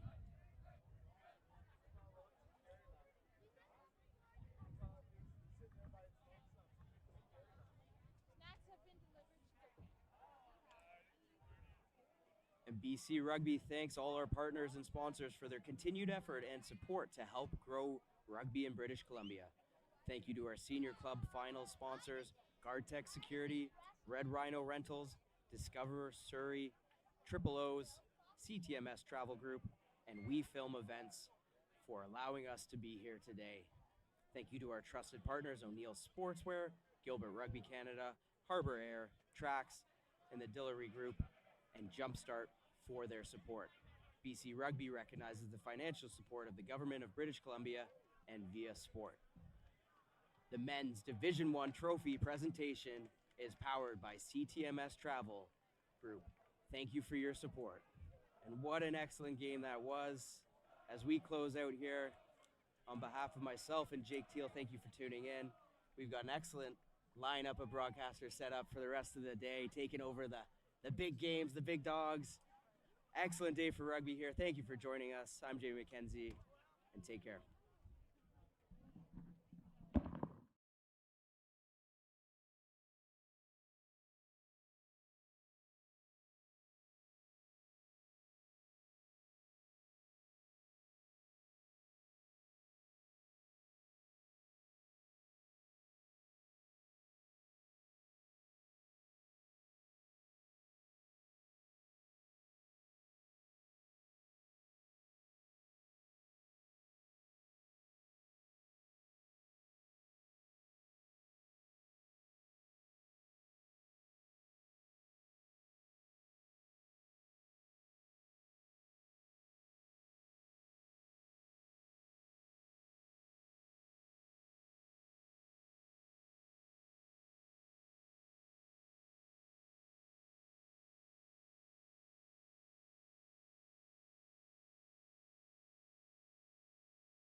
Thanks for bringing the tape.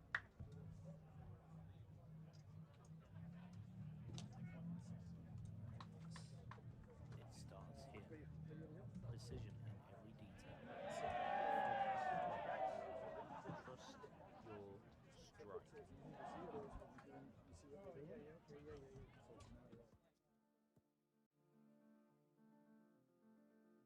From every angle, for every moment.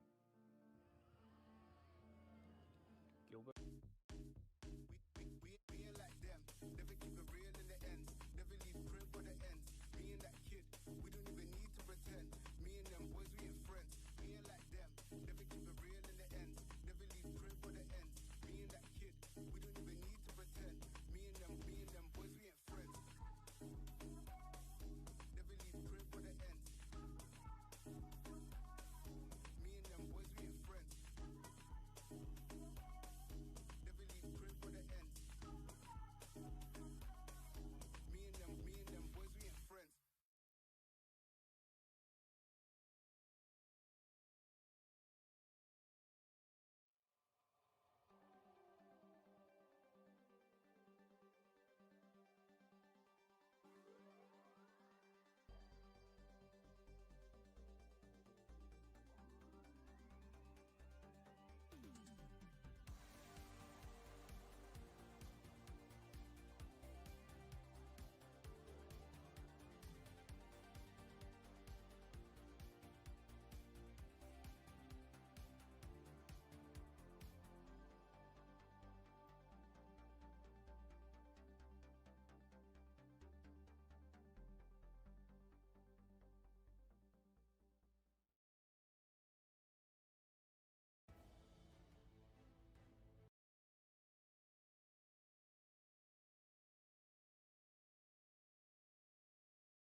starts here.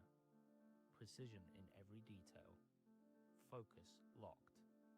Trust your strike.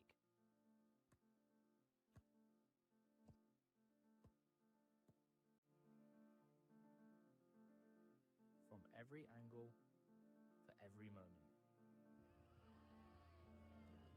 Gilbert. We ain't like them, never keep it real in the end, never leave crib for the ends. Me and that kid, we don't even need to pretend.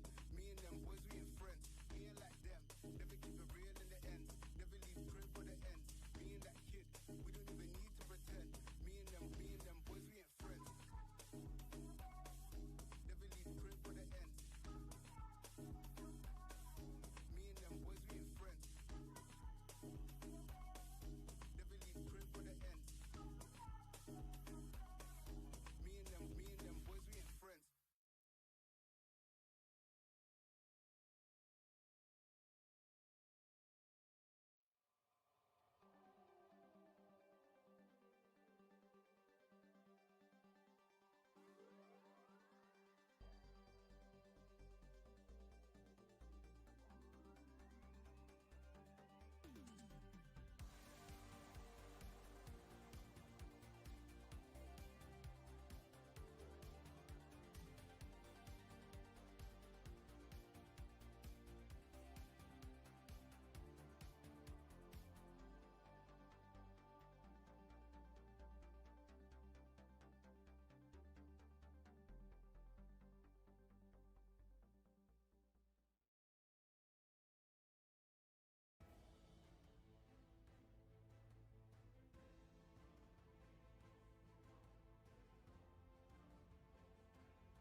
Well, good afternoon, and thank you to our event sponsors, Red Rhino Rentals.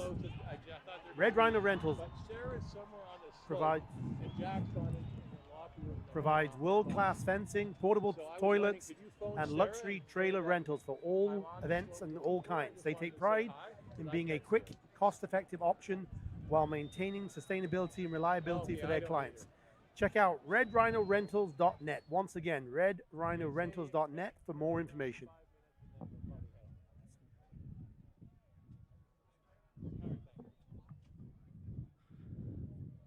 Roll GuardTech Security. Thank you to our event sponsors, GuardTech Security. GuardTech Security excels by ensuring the safety of people, property, and assets in retail, commercial, municipal, residential, and events. A career with GuardTech offers opportunity, growth, and the chance to be part of something bigger. GuardTech Security is currently recruiting through Canada. Head to guardtech.com to apply now. CTMS Travel Group is a Canadian-based travel management company providing tailored, high-touch travel solutions for sports organizations, corporate clients, and also non-profits. Known for its expertise in complex and time-sensitive travel programs, please use CTMS as it combines dedicated service teams, data-driven oversight, and global reach to deliver consistent, efficient, and dependable travel experiences across Canada and, of course, internationally. Start your journey with CTMS. Visit ctms.com right now. Thank you, Keith. Just to everybody who's joining us here, we are at the South Surrey Athletic Park, home of the Bayside Sharks RFC. My name is Chris Blackman. I'm joined by my good friend Keith Lumby. And we are going to be commentating on the BC Premier Women's Championship game, which is going to kick off in just a few moments, featuring the UBC Thunderbirds, the Vancouver Thunderbirds, and the Westshore team from Vancouver Island. We're going to get through a few bits and pieces and try to get through the rosters before we get to the kickoff. So we acknowledge that the 2026 BC Rugby Senior Club Finals take place on the shared, unceded, traditional territory of the Katsi, Semiahmoo, Kwantlen, and other Coast Salish peoples. Just a little setup here. The Vancouver Thunderbirds and Westshore have arrived with identical records this season, 8 wins and 4 losses. Both are coming off very physical semifinals, and both beat quality sides in Burnaby Lake and Mariloma. The T-Birds have been stellar in defense, only conceding 15 points per game, which will surely be tested by a high-flying Westshore counterattack with a quality back three that have helped them produce an average of 6.5 tries per game. Match officials today, our referee, Justine Janmat. This is her first Premier League final. She's represented BC Rugby at the National U19 Championships, as well as a Tech Tri-Series at BC Place during Canada Sevens Week. Will be assisted by former national team player and current international referee, Julianne Zusman, and Kelowna BC's very own veteran official, Ben Lambrick. John Cameron, Simon White, and Nixon Sutherland will handle duties in the technical area. Perfect timing, Keith. We're about to kick off. Westshore are in white. They're going from right to left. And the Vancouver Thunderbirds in are all blue, and they will be receiving the opening kickoff. And we are underway. Not to hand there. A little bit of wind as we playing here today, Chris, coming from the right to the left. Yeah. Players will have to get accustomed to that. It is a sunny but overcast conditions. That's number 10, Emily Brett for Westshore, moving it out to Vanessa Chiappetta, and Westshore are off with their first possession of the game. Hugging that blind side, just probing there the UBC defense. Now they're going to spin it open, using their pods. Sinclair at 9 for Westshore is going to dictate pace of play. There she is over top of the ball again. UBC with a very dominant defense again. Yeah, you see, always one on the tackle behind the game line here. Number 8 there, Emily Finlay for Westshore. Westshore, just taken again behind the game line, but looks like she stayed on her feet, wasn't taking the ground. Good run. Now the Westshore team is going to go back to open side, some running forwards, looking to gain some yards. First contact there made by Kiki Udao for UBC, obviously just coming off playing for Canada a couple of weeks ago. Westshore out wide on the right-hand side. Have they got any room over there? And it's shut down by the T-Birds. Good defense. Opening minutes, both teams feeling each other out here. Westshore with lots of possession. Kiki Udao is trying to strip the ball. Not getting it. Westshore again moving it into the backs out this near side. Here comes the defense. I think that's Sarah Burra coming up to make the tackle. Yeah, good defense there by UBC, just holding the ground. From the kickoff, you can see we've really just gone backwards, sideways to sideways. There's a 10-meter line. You can just see it to the right of the photo of the picture right now. UBC, and you know what? Both teams here, Chris, wanting to get some of the nerves out of there. They're obviously in the final. They know they're here. There's a big crowd. We've got a couple of thousand people. What do you think? Both teams are just certainly trying to get the nerves out of the system. I think some of those nerves are gone already, and they're into it. The opening scrum is going to give both front rows a chance to introduce themselves to each other. We're going to get to the starting lineups as soon as we can, folks. There have been some changes to any published lineups for the Thunderbirds, so we'll work our way through that in just a second. This is Lene Davenport with the put-in for the T-Birds. Opening scrum will always give us an indication of how the rest of the game might go for these forward packs. Good shove from Westshore, stabilized by the T-Birds. Off it goes into the backs, and it's automatically kick straight to the standing back there, Emily Brett, number 10 for Westshore. Yeah, in the traditional wing position. She read that. She knew it was coming. Yeah, I think it wasn't a particularly good kick by the T-Birds either. I think the Westshore have done their homework. They know how the UBC team are wanting to play, and they've obviously got they've done the homework. Chelsea Minter, number 1 for Westshore, taking it up. Moving it out to the backs, all the way to this wing. Kendra Cousineau, number 6, moving down the sideline. Kiki Udao for the Thunderbirds in with a tackle. That's probably a third tackle of the day here. There's another knock-on from Westshore. So just with a moment here, let me run through the Westshore starting pack. Front row, Minter, LeMay, Gillis, Probe, and Stigant in the second row. In the back row is Cousineau and Horsfall at open flank. Number 8, Emily Findlay at the back of the pack. Scrum half, Emily Sinclair. Out in the backs, Emily Brett is at 10. Centers are Chiappetta and Adai. Wingers are Mays and Desormeaux Schmidt, with Abigail Hall at 15 at fullback. We don't guarantee the numbers are right on the jerseys or the names are accurate. This is community rugby, and sometimes jerseys get ripped, and we just got to make the sub. Here's the put-in. Second UBC scrum here. Another offense by Westshore, but UBC hold. Yeah, it was stolen by Westshore against the head. Number 8 again, looking for some work here. Findlay with a pick and go. Westshore's going to move it out to the right. T-Birds are lined up in defense.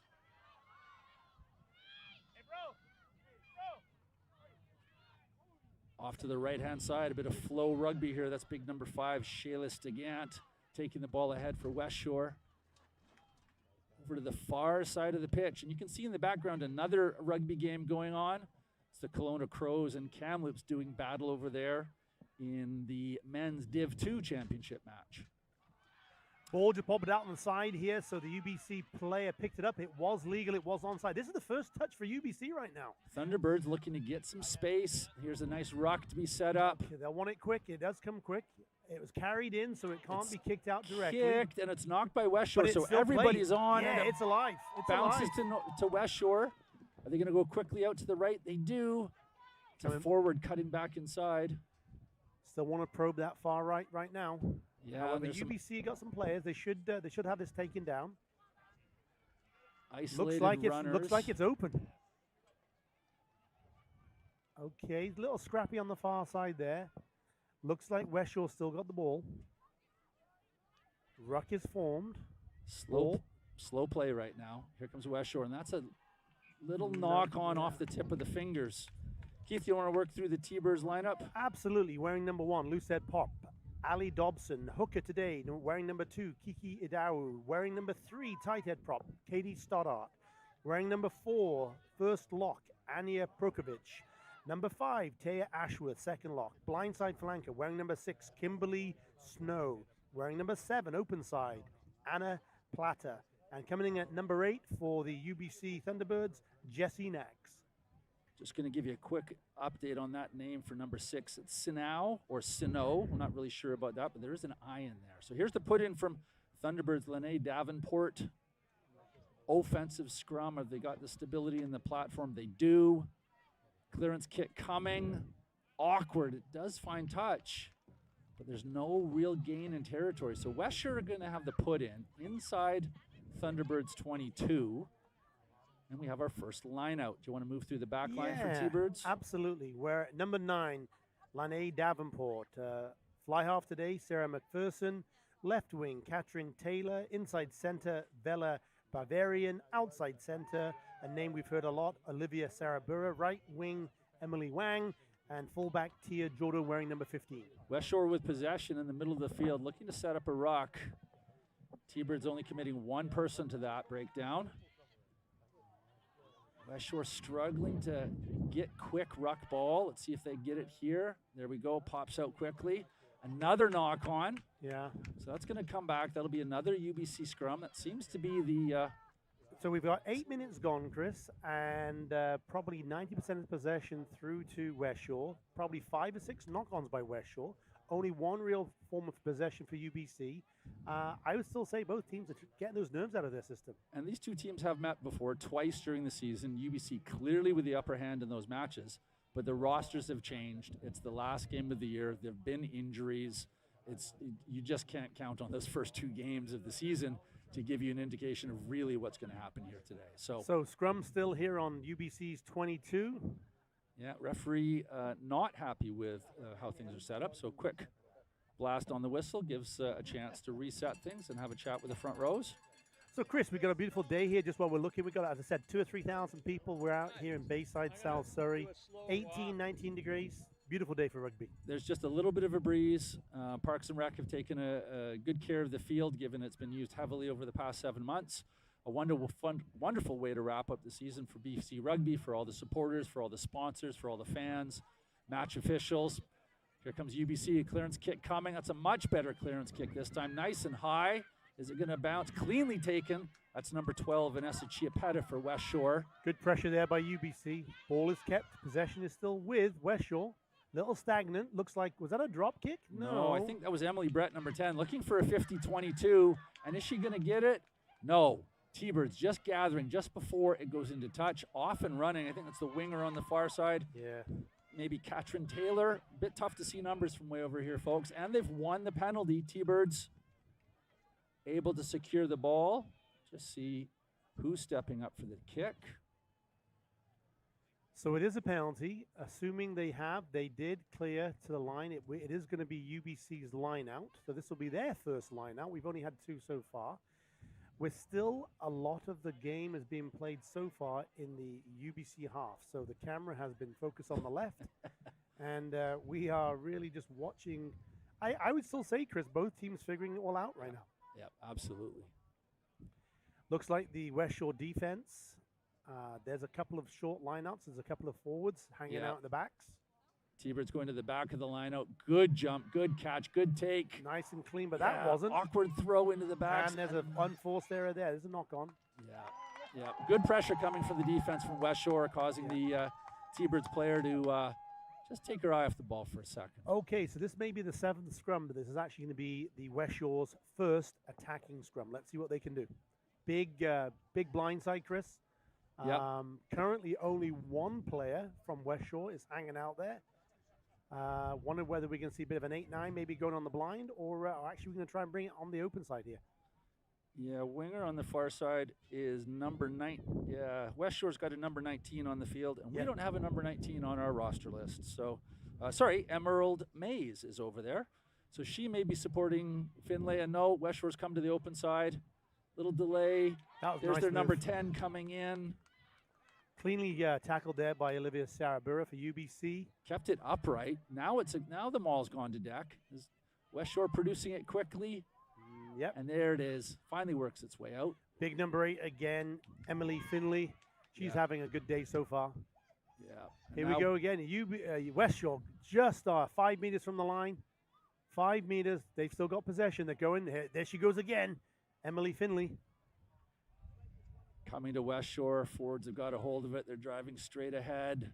Got to be 1 or 2 meters right now from the try line. Forwards going to try it again. Another pick and and go. Try. Opening try goes to Westshore. I think that was Emily Finley. She looks like she's come out of the bottom of the pile. Yeah, she's been looking for work today. She's been doing really well. Okay, so we have the first try on the board after about 12 minutes.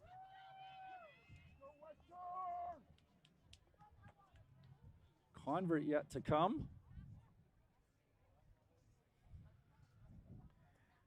Vanessa Chiapetta just taking her time here. That, what I would say, is that we've seen her kick before. That is certainly within her strike zone. Let's see if she'll have the distance and both the accuracy here today. Okay, Chris, so while we got just 20 seconds here before the kick, what's your thoughts of the first 15 minutes of the game? UBC has been on the back foot. They haven't been able to get any go forward at all. They haven't got across center, knock-ons. They haven't been winning scrums. It was a great line-out win on the far side. And they've had 2 bobbled kicks and 1 good kick. So to only be down 5-0 after 12 minutes of play in the Premier final, I think you count your blessings, and I think you're looking for this kickoff, and you're going to put it deep. I think you want your forwards to get down inside Westshore's 22 and see what you can do down there. Absolutely. UBC want to be playing in the Westshore half, and they want to get some possession. They've probably had maybe 30 seconds, it feels like, of this first 20 minutes of the possession. Some very experienced players for the T-Birds in their backline. Olivia Sarabura, Tia Jordo. We've called those names a lot. So there's the big deep kick. I'm going to bet that's number 10, Emily Brett, taking the ball. She runs it out of a 22, so they can't now kick for touch. They're going to have to keep it in field or run it. They're running it. Yeah, great little quick pop pass from the Westshore backs. And quickly recycled. That was nice. Oh, intercepted by Olivia UBC. Moved out to the wing on this side. Emily Wang. All of a sudden, T-Birds have a shot. Westshore looked like they were able to scavenge that ball. T-Birds keep it. There goes number 1, Ali Dobson on the charge for UBC. Now UBC moves it to the back line. They got some forwards out there. There's this long, deep pass. I think that's 12, Vila Baravian down the far side. T-Birds maintain possession. Okay. Big number 5, Taya Ashworth taking it on. I'm sure we'll see a strong game from her. This is the last game for her before she heads back to the UK. Now, Kiki Adao just on the dummy run there. There's that was knocked forward by Westshore, and I think we're going to see a yellow card. First yellow. Yeah, there was no attempt to gather the ball. You're inside your 22. I suspect we're going to have a quick conversation between our assistant referee and the referee, and there is just a penalty. No red card? Yellow card. Yellow card's right. Very interesting that we didn't see that. So I think Westshore gets away with one. Yeah, I was fully expecting that. So there we go. So interesting here. UBC have chosen to go for a scrum off their penalty. They could have kicked for the line out, but they've chosen for a scrum. So look at big number 8, Jessie Nags there. I just saw her look over her shoulder. She's looking blindside. Let's see if they do a good old-fashioned 8-9 here or whether it's going to release these backs. UBC hold the pressure. They Into go the wide. backs. Oh, again, unforced error here. Yeah, that's that's McPherson having a rough start to her day. She needs to find a little few successes to start turning things positive. I think she's quite frustrated with herself. Just from a confidence, I think, perspective. Yeah. First time at the big leagues here, and you know, just what they want to do here is get the scrum half just to get the ball in hand, allow them to touch it, allow them to feel it, and get back to some of the basics again. So build that confidence build that confidence up again right now. So we've only got one at home for UBC fullback. It is center field. It's on the 22. Great camera angle. There's the feed. And- Westshore with solid ball. Now they're going to come to their left. And they run it. So they take it outside of the 22, so it can't be a kick into touch here. Emily Brett with the ball. She makes her way to deck. Now Westshore's going to move it to their forward standing infield. Not making the gain line. Good defense by UBC. Now they come blind again. UBC showing their skill here. This is probably one of the fortes of UBC is their defense. There's the kick. It's in field. Cleanly taken here by Tia Jordo. Quickly released. And now we've got Sarah McPherson with ball in hand. There you go. She's got a bit of confidence. Nice offload as well for her. Still keeping it going on the blind side here. This is what they want. Now they can move it open field. And they've lost possession. Westshore takes the ball. Yeah, the Vancouver Thunderbirds there just turned it over. Westshore forward's going to smash it up. Chelsea Minter again. That's probably a third or fourth carry of the day. Quick recycle here by Westshore. That's good. That's good. UBC defense is up for it. Okay, one-on-one. Here we go. Cleanly taken. Nice offload there. That's number 19, Emerald Mays with the nice moves. Here we go. That's number 8 again. Now she's Findlay, good tackle coming in from number 4. Prokovic. Anya Prokovic. Well done to Anya. Very experienced pairing in the second row for the Vancouver Thunderbirds, Prokovic and Taya Ashworth. That ball's loose. It's on the ground. Anybody's ball. Kiki Daru there using her pace and pressure. Clearance kick has been tipped. It's gone into touch. We'll see who gets possession. It's going to be Vancouver Thunderbirds ball here on the near side. That's the most activity we've had in about a 5-minute splurt. And we're going to take a break and a breath for some injury attention here out on the field. So just a shout out to our match officials, Julian Zusman, who is the assistant referee on the far side of the pitch, very experienced, and Ben Lambrick joining us, a veteran official down from Kelowna. He's enjoying seeing some of his Kelowna rugby teammates playing, as Kelowna has a couple teams down here playing in championship matches, and Kamloops have also brought 2 teams down. So full representation from across the province, island teams, mainland teams. Chilliwack Crusaders also have a team here as well, so we're just seeing a great opportunity for the rugby community across the province to get together. Clubhouse is in full swing, both fields full of action, great setup for everybody, easy to walk around, great experience for everybody if you're able to join us. Pop by. Big game kicks off at 4:30, so there's lots of time to get out here. You can certainly buy tickets at the gate as you want to come in. Yeah, it's 18, 19 degrees, Chris. A little bit hazy here in South Surrey, but the sun is out, so water has come on. We're just taking some precaution here with that one Westshore player. It looks like it might be a contact lens just off camera here. Or a small cut, and they're just making sure it's good to go. Either way, both teams are having an opportunity to rehydrate here a little bit. Again, we've had probably about 20 minutes gone. Still with that Westshore player. We are in the sin bin for at least another 7 minutes. Again, with the referee now being in charge of the clock, it is up to Keith. Sorry, I didn't see anybody go to the sin bin for that that intentional knock-on that we saw. I think we both thought a yellow card was going to be pulled out, but to my knowledge, I haven't seen anybody go. So I think you're right. We'll just double check our notes, but a little difficult to tell here, folks. We got to do some counting. So while you're counting, Keith, the Thunderbirds are going to be throwing the ball in from the near side. Yeah, it is 15 versus 15. No yellow card. Front jumper, fake. Second jumper, well taken by the Thunderbirds. Here comes the loop around. Kiki Adawu down the near side. And she's got wheels, but Westshore shut down that opportunity. And actually, Kiki takes the ball into touch, so it's turnover ball. Westshore are going to have the line out about 6 meters out. This is going to be the pressure situation. T-Birds, Thunderbirds are going to put the pressure on. They're going to get a front jumper up. They're going to try to disturb this and see if they can get some scramble ball on the ground. 5 in the line out. 5 in the line. It's over the top. Overthrown. Can It's the loose T-Birds ball. come up? Yeah, Kiki Adawu there. She's strong on her feet.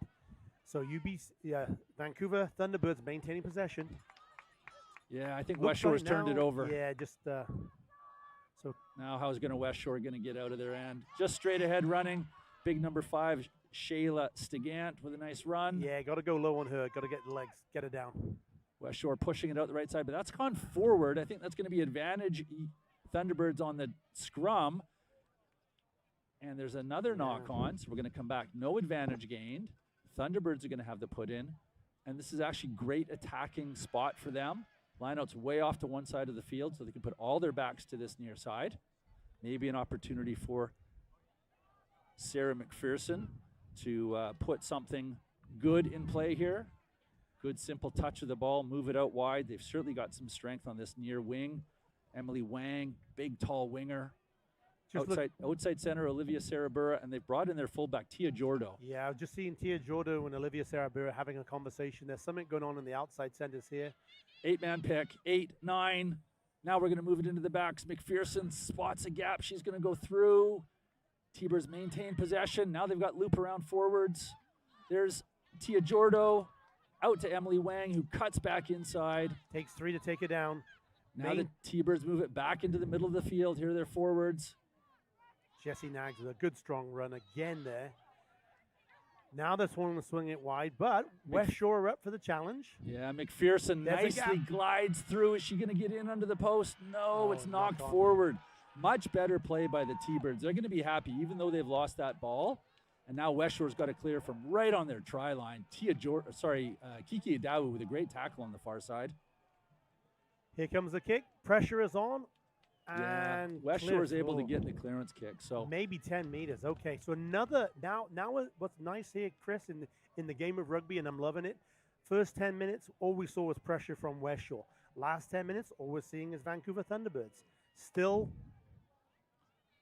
opportunity for the Thunderbirds. Looks like they have indeed dropped 1 or 2 out of the line. Looks like a 3-4 person. You've got the binoculars. You've got a better view there than me. goes. Here's the update. There goes Emily Finley, number 8 for Westshore. She's leaving the pitch, and we're not sure what that is. That might be a blood sub. In fact, I think I can see a small cut above her eye. So she's just off getting blood sub. So we're still 15 on 15. Let's see what the T-Birds can do with this line-out jump. Number 4 up in the air. Great catch. That's Prokopich taking the ball. And the catch and drive here. UBC controlling this nicely. They're going to get over the try line real quick here. Yeah, Oh. Westshore got to be careful that they don't collapse it. It's gone stationary, so going to need to move the ball. There Kiki she's through. Adawu Yeah. in the middle of that. You could just see Kiki Adawu. Let's see if our replay angle is able to catch that. Yeah, absolutely. That's the sort of try that UBC can work, given the forward pack and players like Kiki Adawu coming back from national duty. She knows what to do. This is a long game, 2 40-minute halves. There's no worry about the first 10, 15 minutes belonging to the other team if you can get possession and then go down and score the try. Really impressed with the Vancouver Thunderbirds lineout. They've had 3 clean lineouts right now, cleanly taken, gives them a solid platform to build from. If we get a chance with the replay, we'll see it here. Cleanly taken, looks like it was center jumper. Jesse Nags again, and then just the drive with all the forwards, cleanly taking it forward. I think that was Anya who was taking that ball down at 4. They fake to a jumper, and then they move a jumper back into a slightly adjusted position. It's a strategy that's working for them. Here's the convert kick. And it's through. That's an important 2 That's points in nice. this game. I think that was Olivia Sarabura with a kick. It was indeed. I was actually noticing how she actually positioned the ball. It very much looked like rugby league almost. You know, pointing the ball very low, very flat at the posts. But here's the thing about kicks. If it goes over, it doesn't matter how you did it or what it looked like. I wasn't criticizing. I was just saying it was an interesting setup of the ball. Okay, so we're going to have Westshore to restart. Real important opportunity for them to reset the tone of the game. They don't want to just re-kick this ball and try to play. They need to put some hustle and aggression into this. They want a good high restart and see what they can do to disrupt the T-Birds from taking it. 23 minutes gone. Both teams here. Nerves are now settled. We're into the final. This is the game. Oh, saying that, it didn't go to hand. Kiki down. Yeah, great tackle from Westshore. Kiki's a strong runner. Out the back door. There goes McPherson with a little bit more pace, and she's through the gap, able to offload. Nice offload there. That was actually Jessie Nags, who was in support. Quickly recycled. And wide by UBC. Tia Jordo. Yeah. Out to the wing on the far side. Great cover tackle coming in from Westshore, but still T-Birds ball. Here come the Thunderbirds back into the center of the field. Support players not there fast enough, but not. Oh, high tackles to call. And away goes Lene Davenport with a pick and go. She's not going to waste any time. Thunderbirds still have the ball. Now they're going backwards. They're going to get reset. There's Katie Stoddart, Okotoks girl there on the charge. I love it. Yeah, McPherson finding a barging Jessie Nags, number 8. At pace as well. Wasn't that beautiful to see? Yeah. Out to Kiki Adawu. She's going to look to go wide. Takes 2, 3 to take it down. Nice tackle from Desormeaux Schmidt. Thunderbirds getting the ball again. Nice there. Taya Ashworth just showing her experience, slowing it down, pulling in some forwards. There's another gap. McPherson able to unload. I think there's numbers out wide here. I think that went off a head, but it went off a Westshore head, and that's not a knock-on, but we're going to come back for offside directly in front of the posts. Chris, you think you're going to take the 3? Yeah, I can see. That's Sarah Burra saying, I want 3 points. Yeah, absolutely. Yeah, when you come to the final game of the year, you don't want to leave points on the board. You want to get them on the board, leave them on the field. Who was she looking over her right shoulder there to ask? Did you see who she was asking? No.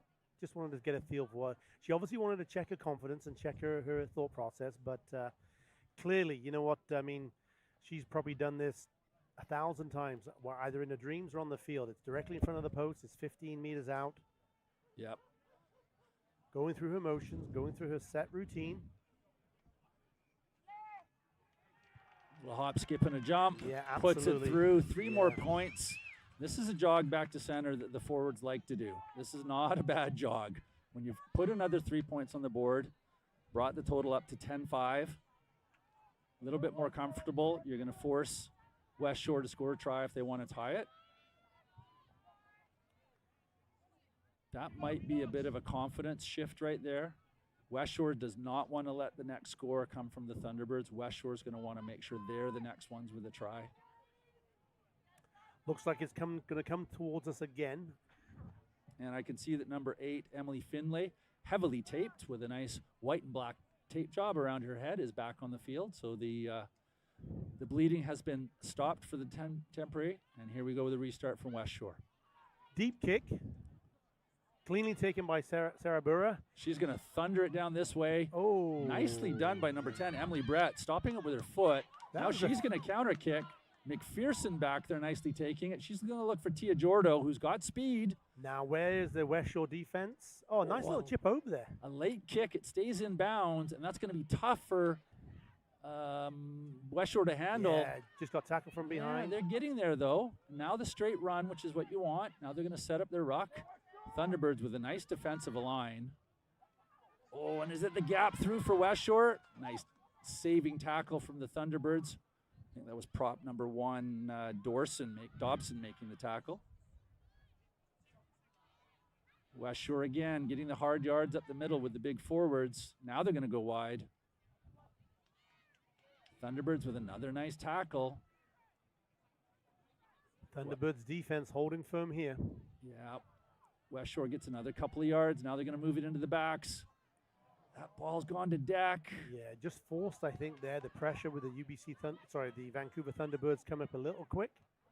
Now the Westshore looking to come out wide. Emily Brett decides to cut back inside. The ball's gone to deck. The knock-on and advantage right in front of us. Yeah. So Westshore just seeming a little bit to struggle with how to attack this Thunderbirds defensive line. Thunderbirds seem to have calmed down a little bit. Tia Jordo with that long sprint and kick down the far side. So here's the put in for Thunderbirds directly in front of our broadcast booth. we're on the berm at Bayside here. We have all of the Vancouver Thunderbirds backs lining up on the open side. Is this a complete dummy move where we're going to see Jesse Nags do a blindside pick and go? You saw the call there, right there on the Davenport, just on the chest. She was just doing the call. Ooh, good push from the Westshore pack. But Thunderbirds move it out into the back line. Loop around. Tia Jordo catching it at pace. She could go. Yeah. Great cover tackle from Westshore. A second great cover tackle. But the Thunderbirds are there, able to maintain possession. Bit scrambly. Now they're going to go straight forward. Sarah Burra putting it into the back line. I love how UBC are keeping this ball alive. Thunderbirds going to go back to the left. McPherson to Emily Wang. She takes it to deck. Quickly moving it out of the breakdown. Looking for some forward runners. There's some forwards here. Yeah, and taking the ball, standing still. And then all of a sudden it's thrown wide, and Kiki Adau can't get a hold of it. So Westshore's got the advantage on the knock-on. Quick word of advice to any young rugby players. Don't run sideways with the ball. Just go forward, get tackled, go to deck, and set up the ruck. Your support players should continue the move. So here we are back again. 2 minutes ago we were here for a scrum. Here we go. This time it's going to be Westshore putting the ball in. Number 9, Emily Sinclair, who's had a good game today. Very traditional backline alignment for Westshore. Standoff Emily Brett. And near side winger, I believe, is number 19, Emerald Mays. Sinclair there just was looking at the referee to see if she was going to get the award for a free kick, and I think she was going to go fast, but it didn't come. Referee now decides to come on this side of the field. And Justine Jan Blattmat is a name we've called many times for her experienced play as a back, so she is very familiar with a number of these players, would have played against some of them in the past few years, so it's great to see Justine climbing the referee ladder. Maybe she'll take after Julian Zusman and get to some international allocations. I see Justine here just checking out loose head Chelsea Minter from Westshore against Katie Stoddart, a tight head from UBC. Wanted to make sure that both those players were binding correctly. And Westshore moves it into the back line. And that play hasn't gone according to plan. Ball's on the deck. Thunderbirds trying to gather, and they have it. Now they need to go forward. Yeah, exactly. There it is. Emily Wang taking it forward. Good, hard, driving the legs. Now she goes to deck. There's the ruck over. Forward pod. Yeah, it took a while to get out there. Now we've got it. Here they go. Oh, Taya Ashworth on the charge. Yeah. Go, go, go. Love Unloads to Kiki Adawu. She could skip around and go all the way. Yeah, you got to put your wheels on her now. Yeah, and there it is. Kiki Adawu getting in on the near side. We've seen that a number of times out at the Point Grey campus, but all of that comes from Taya Ashworth taking the ball at speed, clearly through the gain line, and then looking for the offload to the right. So well done to the Thunderbirds. That's a well-worked try. And again, by two of the stars of that Vancouver Thunderbirds team, Taya Ashworth, senior year, and again with the new Canada cap, senior women's, Kiki Adawu there just showing her strength and her pace. So another 5 points added to the UBC score. We are currently now at 15 points to 5 with, it looks like, another conversion attempt coming up. And we've played about 33 minutes, at least my stopwatch has been running for 33 minutes since we started the game. Of course, there's been at least one stoppage for injury, so we could see an extra minute being played. There isn't, in fact, a scoreboard here at the facility for Bayside. The gorgeous clubhouse has the TVs going, and people can catch the score inside, or they tend to stop by our broadcast booth and have a look over our shoulder. Darcy Patterson, the UBC Vancouver Thunderbirds coach, they're just helping Olivia Sarabira calm her nerves. Going to be a difficult kick, probably at the extremity of a kicking distance. She steps into it nicely, and it's angled well, but comes up about 3 meters short. Okay. A little bit off to the far side as well. So the score remains Vancouver Thunderbirds 15 and your Westshore 5. So Westshore, again, they've got 5 minutes, 6 minutes left in the half. Yeah. They need to really up the pace. Maybe an opportunity for the coach to put in an impact sub or two, or rely on your veterans to take back charge of this game and see if they can do some damage. Otherwise, the Thunderbirds have been on a roll since the opening try was scored by Westshore. Changing kick, we actually now go to the right. Same sort of distance. Doesn't go to hand. It looks like Jesse Nags has it on the second attempt. Outside the 22. Can't take it in, so it can't be a kick into touch. So, found some space here. Awkward bounce. Yeah, Are we gonna? Is it gonna roll in? Is it gonna roll in? No. So that's number 12, Chia Petta for Westshore. She chips it through, but there's Sarah Burra. She counters back, and it's going to go all the way inside the 22. 13, Maya Adai for Westshore gathers. Finds her standoff, Emily Brett, who clears. Now, that's the scrum half, number 9, Lene Davenport taking the ball up. And here we go again. Thunderbirds are inside Westshore half. Got a big back line with some forwards. Here comes the first ruck set. There it is. Lene grabs it, finds McPherson, finds a Dawu. She's halfway through a tackle and puts the ball back. Sarah Burr is going to pick and go. That's gone wide to Teodoro and then to Dak. So Emily Wang grabs it, sets up the ruck directly in front of us. Now back inside. Almost looks a little bit like 7s right now. Yeah, Nags and Ashworth combined to set the next ruck. Davenport, McPherson cuts back inside. Has she seen a gap? Half a gap.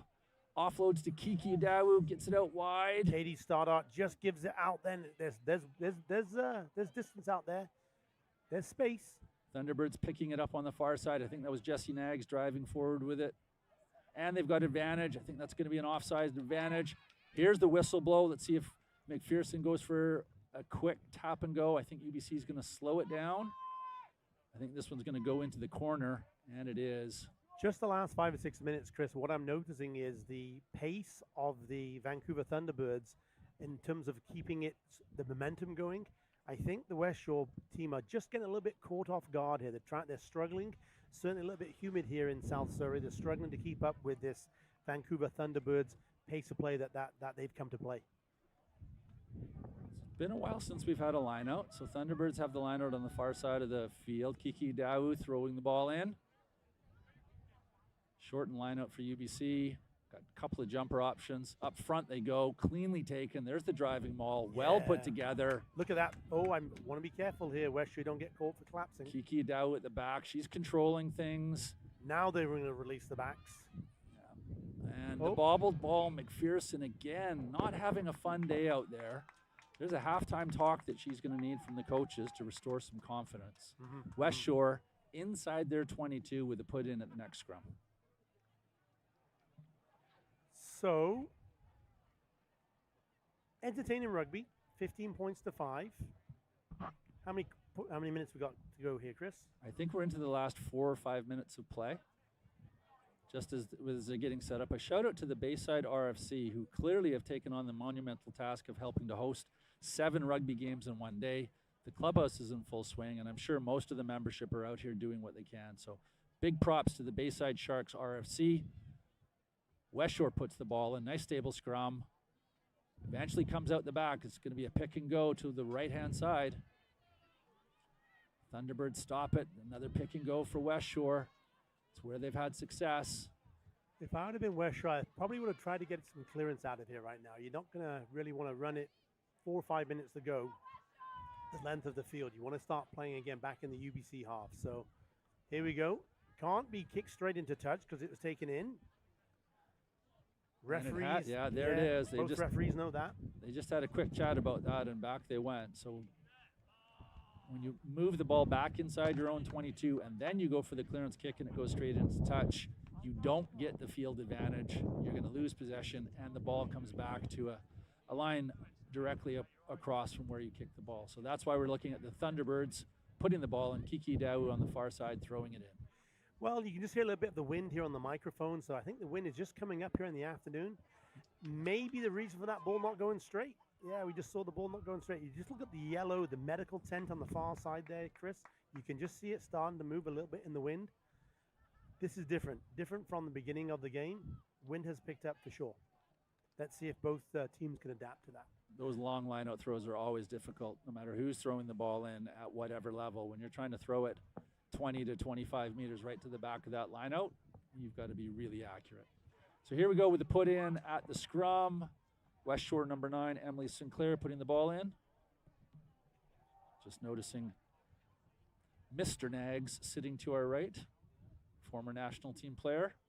Proud papa watching his daughter play for the Vancouver Thunderbirds today. If he's around and about, we may even try and get him on for a little bit of a halftime chat. So Westshore pick and go off to the blind side again. Thunderbirds shut them down. Here's a standing pot of forwards, or we're going to get a clearance kick. So that ball was still inside the 22. So there's the clearance kick. And it stays in field. Nicely moved here by UBC's UBC. playing it. Yeah, here we go. There's room here for UBC if they can move it wide. Sarabura. Didn't go to hand again. No, it was a bit of a flat/forward pass, and Emily Wang couldn't quite grab it. Again, UBC showing their willingness to move the ball as quickly as they can. So we'll get a line out.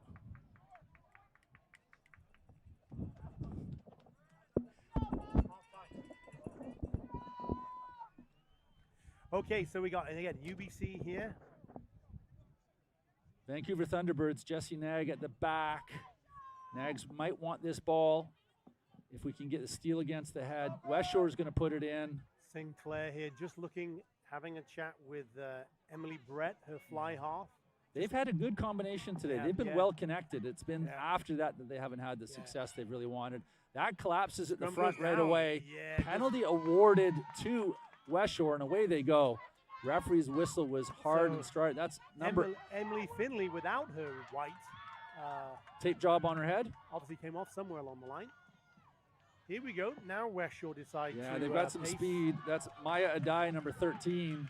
Good All of cover a sudden, tackle. they're inside the Thunderbirds 22 with possession. That was a good cover tackle there by Counter ruck by the from Thunderbirds. Thunderbirds, and they've got the ball. Clearing kick coming. No, they're going to run it out. There's Kiki Udau up the middle. Open space. Here She goes. could go end to end. Great looking- cover tackle coming in. She needs some support. She needs Yeah. that support. Oh, there they go. They just got in there. Time. Just in time. Thunderbirds down the right-hand side again. Yes. This is Emily Wang with the ball. Can she step outside and go? That looked forward, but no, we're going to keep going. So Sarah McPherson is going to make amends for her Yeah, earlier absolutely. struggles and gets into the corner.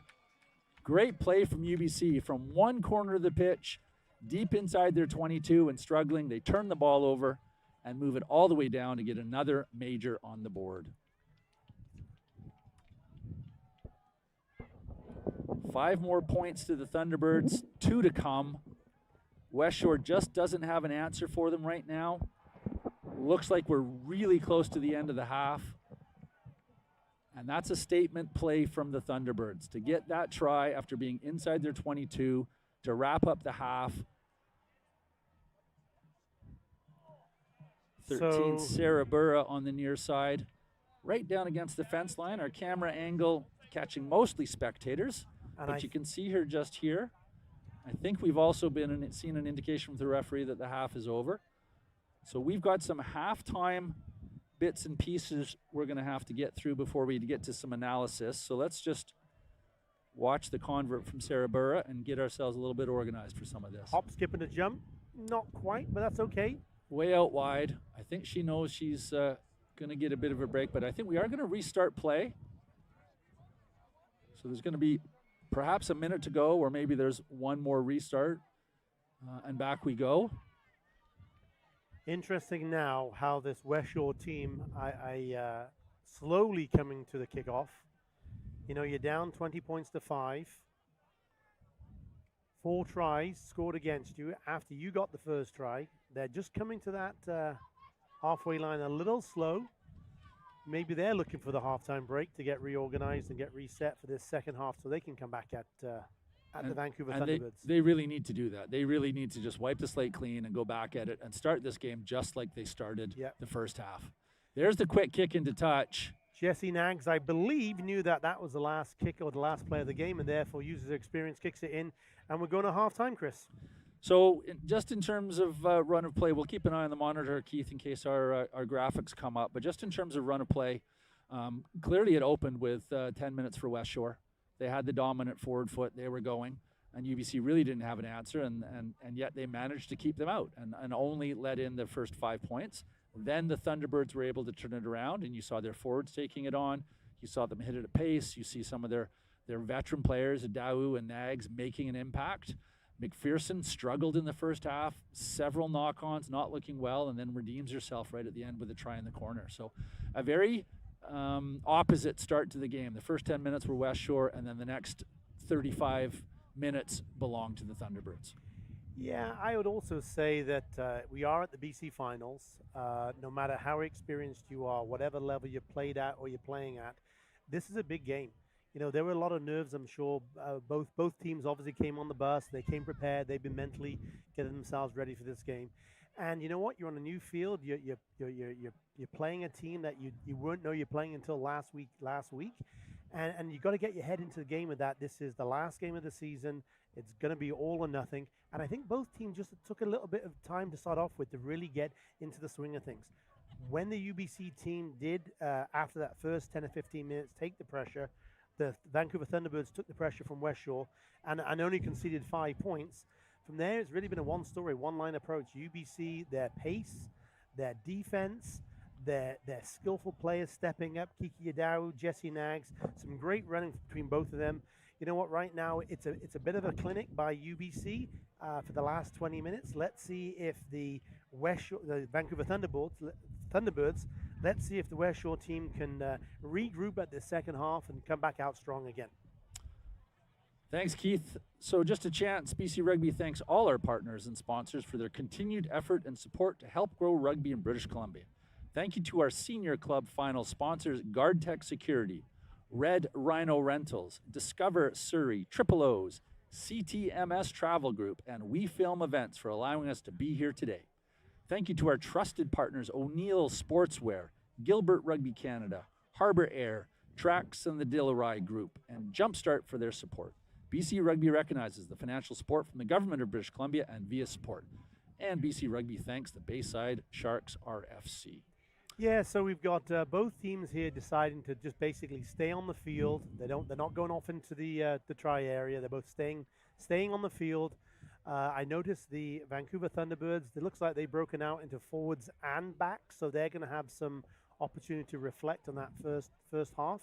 Whereas the Westshore team, they're in a big circle. They're talking it out. They're trying to get that unity again. They're trying to get that team spirit, because if they can come out in the second half like they started the first, then we've got game on again. So I think for the Westshore team, it's a bit of a regrouping. And for the Vancouver Thunderbirds, it's an opportunity how that they can play their game and put their pace of play on and keep it going. Let's take a break. We'll be back with you in just a moment. My name's Chris Blackman, and this is my good friend Keith Lumby. We're at the BC Rugby Club Finals. We'll be back with you shortly.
So just a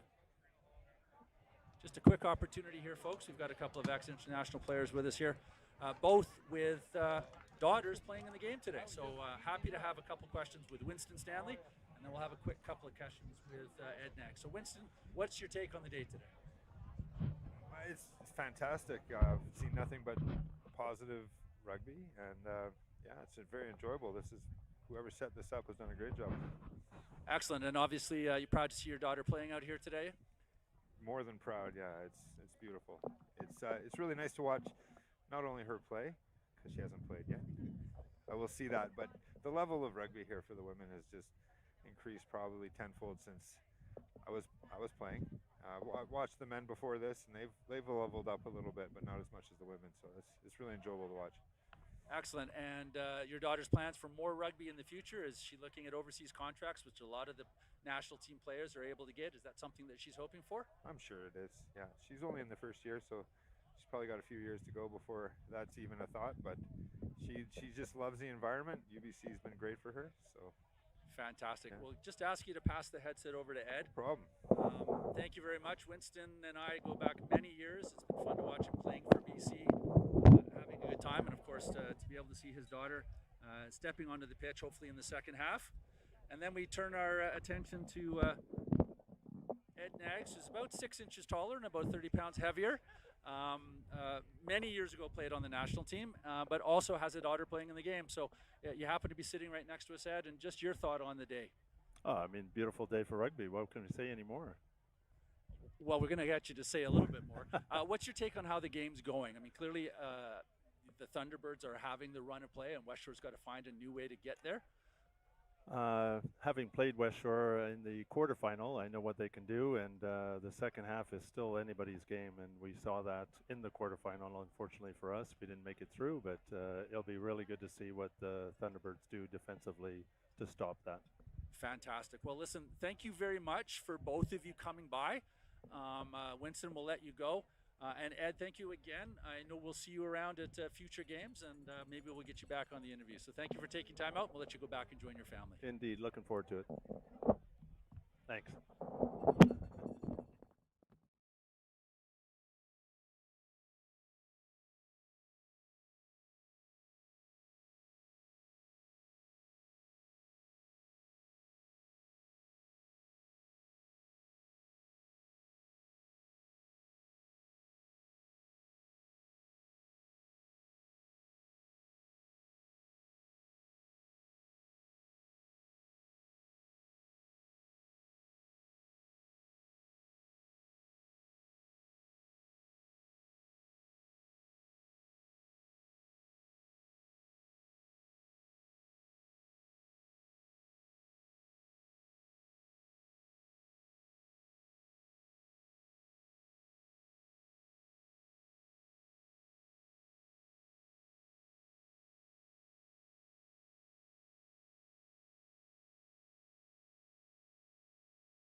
Countdown, we could probably start talking about it. Well, welcome back. Here we go. Just about to have the second half kickoff here between the Vancouver Thunderbirds and Westshore. Both teams decided to stay on the field as they have their halftime talk. What you can see, great introduction as well, because I just want to say thank you for having Mr. Stanley and Mr. Nags there, just having an opportunity to chat with them. I think we can go with Ed and Winston. You know what I loved about both of them, I think both of them are very proud playing for Canada. This was an equally a proud moment watching their daughters play here. Absolutely. The women's rugby has just grown in leaps and bounds over the last 20, 25 years. So here we go with the Thunderbirds kicking off. They are now playing right to left. Nice loud blast of the whistle, and we're underway for the last 40 minutes in the BC Rugby Premier Women's Final of the 25-26 season. Westshore taking it into contact, first ruck. So let's just see how Westshore really come out of the gate here in the second half. Are they going to have a changing tactic? Because they got to get at least three tries, 3 scores back onto the scoreboard here just to make this a game. So they lost the ball at that ruck. Vancouver Thunderbirds have pinched it. Now they're going to bring it to this near side. Nice angled run. That's gone out wide to winger number 11, Katrin Taylor. Katrin Taylor looks back inside, and the knock on from the outstretched hands from the Thunderbirds, unfortunately. Didn't quite go to hand there. So that initially started off with Vela Bavarian. Nice break there. She passed on to Katrin Taylor, the left wing, and then the pass back inside didn't quite go to hand. That would have been a nice way for the Vancouver Thunderbirds to restart the second half. No. Anyway, we're gonna have a scrum again. We should just explain to everybody out there in the audience that for the first part of the season they are the UBC T-Birds, and for the second part of the season they are the Vancouver Thunderbirds. So Keith and I get a little tongue-tied. Full disclosure: Keith also drove the team bus to the game today. So here we go. Second half well underway, and this is a tough scrum for Westshore. They need to defend this well, and they need a good clearance kick or a clearance run. So they've got a stable platform. There it is into the centers. And they're going to run it. Yeah, Adia Maya. To get some good, better field position. Maya Ade, taking the ball up. Now they've got some space behind them, and they're going to lose the penalty for not releasing. Tap and go. Quickly taken here. Prokovic looking for outside support. That's gone wide. Sarah Burra stops, cuts back inside. She's dangerous when this happens. She's looking for a gap. She's not going to find it, so she's going to have to straighten up. Then she unloads, and unfortunately that goes into touch. So a 40-meter sprint from Sarah Burra sideways across the field. Ball dribbles into touch. Westshore with the put-in. I think the UBC team will probably, the Vancouver Thunderbirds team, thank you, Chris, tongue-tied once again, will want to just have a look at what they did there. They had a penalty right kicking opportunity. They didn't take it quick. They didn't take it slow. They were sort of two minds, and they really went no further ahead. So they've been lucky here with the line out. There's Katie Stoddart on the charge. UBC, I think, will want to get themselves settled again. Vancouver, Thunderbirds moving it out into the backs. Nice offloads, good counter tackle coming in from Westshore, and they have the advantage. Ball in hand out to the far wing. To deck they go. Slow ruck ball. Forwards involved, and the ball's gone to deck. Good crunching tackle coming in from the Thunderbirds. Tell you, Ashworth there, crunching tackle. She loves working hard on this game here. Emily Findlay for Westshore, number 8, just getting all the yards in. She's taking it whenever she can. Slow to get it off the ground. Westshore trying to find a way out of their own 22-meter, and they're just not getting there. Kiki Adau, is she able to jackal the ball? And she does. Okay. You can see that experience coming through, and immediately Sarah Burra steps to the ball and says, I want 3 more points. So what was nice about that with the Vancouver Thunderbirds, certainly Kiki Adau, that if we get a chance to see that on the camera, that was absolutely classic crouch position for Jacqueline. She got over the ball, she got position, the referee saw it. Even though she didn't actually get the ball, win the ball, it forced the Westshore player to hold on just for a split second longer. Whistle was blown, penalty awarded against you. So absolutely wonderful technique there by Kiki Adau. So Sarah Burr with the penalty kicks. This ball's live if it goes off the posts. And UBC would love to. Oh, that's a very different kick from Sarah Burra. And it's through. That was the lollipop kick. That went about 30 meters up and about 30 meters forward. And 3 more points on the board takes us up to 23-5 for the Thunderbirds.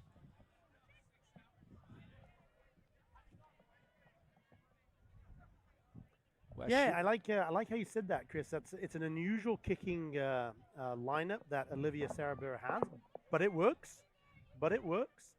You called it the lollipop kick. I think she's just really having a bit of a hop, skip, and a jump as she gets towards it, because I noticed her head does indeed lift up very quickly when she gets towards the ball. Okay, it's in the hands of Jessie Nagza. Takes it into contact, takes 3 Westshore players to bring her down. Now Findlay's stolen it. Westshore, she's having the game. She's the player of the game for Westshore right now, doing everything right. Westshore's putting it into the back line. There goes number 10, Emily Brett, up the middle. Okay, ruck is formed. Thunderbirds need to spread in defense, and they're there. There's the shoot defense coming up.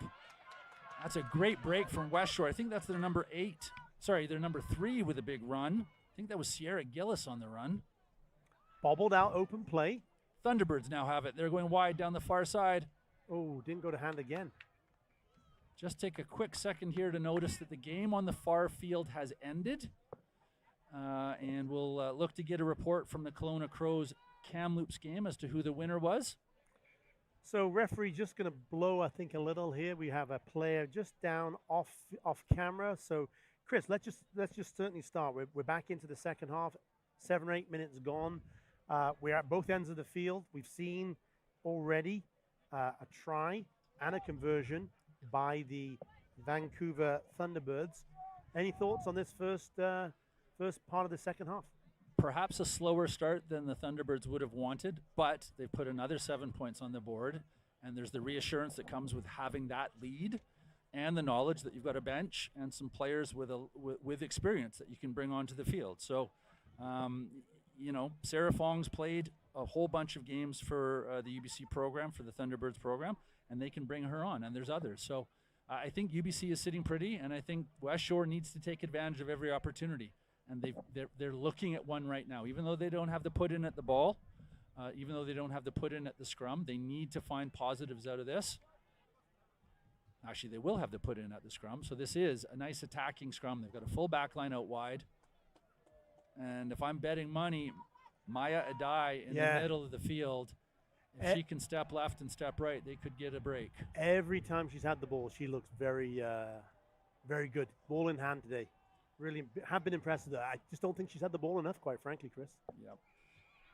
Penalty. Yeah, So tap here we and go from Findlay. There's not back 10.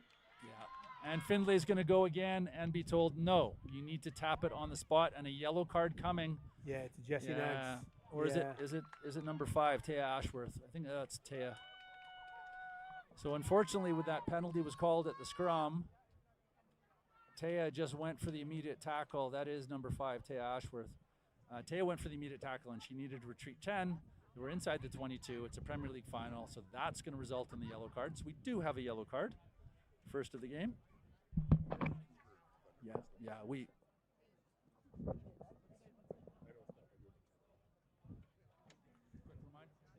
So the Vancouver Thunderbirds here on the defense. We have an attacking scrum. Again, let's just see if the Westshore team can have an opportunity to punch it in.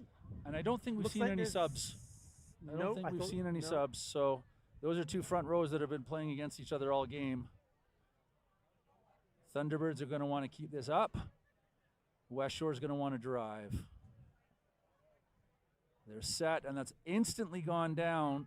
And the referee's not on a loud whistle. I think she's going to come in, talk to the front rows. Yeah. And my bet would be she's going to ask them to step a little bit closer before the ball is put in the next time. Again, referee Justine Blatt-Janmat, very experienced with rugby as a whole. She's come around a couple of times to look at that close side here. She's now gone on the far side. Just want to make sure, I think both sets of forwards are adhering to the laws. Want to make sure that neither one is pulling it down intentionally. She's looking at the body position. Yeah, there's the shove from Westshore. No answer from the Thunderbirds. Westshore could take this all the way across the line. Findlay with the peck and drive. Great tackle from the winger on the far side, number 14, Emily Wang. They're still under advantage. The Westshore team will still be under advantage, so Vancouver Thunderbirds need to be clinical here in their defense. There's the drive from Westshore. They're within a meter now. Findlay off to the left she goes. Tackle coming in from Taya Ashworth. Now Westshore brings it into the back line. Fakes it to Maya Adai. Now they're coming out wide. Winger number 14 cutting inside. Cypress Deormo Schmidt. It's number 10, Emily Brett taking it up. They're still 3 meters shy. That defense from the Thunderbirds. Just a little slow there. Maybe a second or two slow for Westshore. I'm sure they'd love to have that back again fast. They still kept possession though, Chris. There's room on that open side if they can get it out. And they haven't been able to unload it. They've secured ruck win again. Now it goes out to the far side. Now it's on the deck. Nobody has it. We're coming right back for advantage. Referee is indicating that the Vancouver Thunderbirds were offside. And they're going to have to be careful that they don't take another penalty in this situation and suffer another yellow card. Kendra Cousineau, the number 6 for Westshore, just with the ball in hand then, wanting to slow it down, have a chat with the teammates about next steps. Looks like she's called for a scrum. Smart call from Westshore. They've been dominating the scrum in the second half. They're going to probably try and, again, get a penalty. Keep the ball straight and drive. Maybe even drive it over. If not, try and get a penalty. Maybe a penalty try. You never know. Let's just see what happens here. Emily Findlay at the back there, just getting herself prepared. Crouch, bind, set. And we're off. Initial held by the Vancouver Thunderbirds. There she goes. Yeah, Finlay in for the try. Just rewards for Finlay. She's been player of the match so far for Westshore, and she popped up quickly, stepped left, stepped right, and got across the try line for the second major of the game. So Westshore putting another try on the board. Convert's going to be important to take them to 12 points, and then they're only 11 shy of a tie. So a very different feel to the game now. UBC down a player, having just given up a try. This is a tough Convert coming. Chris, what does your watch indicate that we have that one player for the Vancouver Thunderbirds down for? I think we're looking at the last couple of minutes for the yellow card in the sin bin. So key in certainly today's rugby, when that yellow card, when you do have that player advantage, you got to take some points. So Westshore will be happy here that they did indeed get themselves on the board.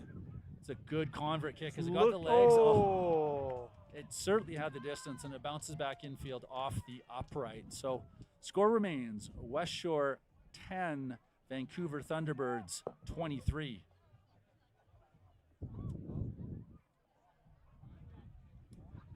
So Thunderbirds making their way back to center. They're going to be looking for the restart. Yeah, they're just taking the time coming back. Again, they're up 23 points to 10. So at least 2 converted tries is what the Westshore team are going to require to do here. Vancouver Thunderbirds, my guess is we're going to see a relatively deep kick. We do. Straight down the middle of the field. That's a tough one, staring into the sun for Westshore, but nicely taken. And then the bobble, and it's Finlay. Unfortunate for her, and Thunderbirds are going to get an opportunity to put the ball into scrum. I'm not sure they're happy about a scrum situation, so that ball's going to go quickly in and quickly out. Vancouver Thunderbirds here. I'm just noticing more conversation between Davenport and Nags, 9 and 8. Well, they're down a body in the scrum, so they've added a back in to make sure they've got actually they've kept 7 in the scrum, so they're going without a flanker, and that ball's nicely won by the scrum. Now they're going to come out wide to this side. Good loop around. Nice offloads there. Good hats. And here goes a winger. Caitlin number looking 11. inside, and there's Vela. Now 9 keeping it in. Davenport recycles. Thunderbirds knocking on the door. I see a couple of the forwards now for the Vancouver Thunderbirds just getting set, getting prepared. There's one of them. There's a second. Kiki Dawu rucking over the ball. Thunderbirds moving into the backs. They've got numbers. There Can they make this outside happen? there. And then inside loop. And, good defense here by Westshore. Vancouver Thunderbirds knocking on the door. 5 meters out. Now 7 meters it's come up against. Davenport out to McPherson, to Tia Jordo. Ooh, the ball didn't quite go to hand. Emily Wang on the far side. She loses the ball. Maya Adai from Westshore picks it up. We're going to come all the way back for advantage. So we're going to have a scrum for a knock-on from the Westshore team.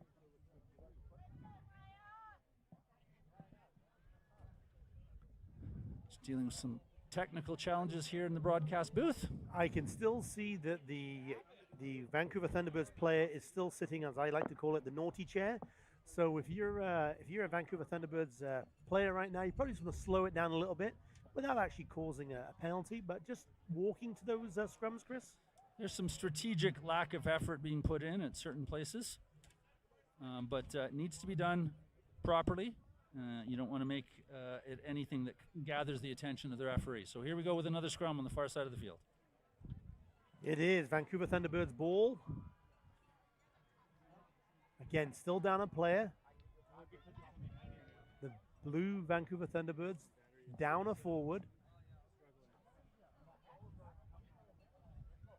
There's the scrum win for the Thunderbirds again. It bobbled, but it eventually stayed in to hand. Bounce pass out to the wide winger. Catherine's going to need to do something with it, and she's kept it in bounds. That's Tia Jordo with a big hand fend off and gets going forward. Nice. Staying on her feet. Now she goes to Dak. And, it's down to the and wing Vela. on the near side. Looks like Vela's going to be in. Baravian across the line. There she is. Wonderful. Put it down for another 5 points for the Vancouver Thunderbirds.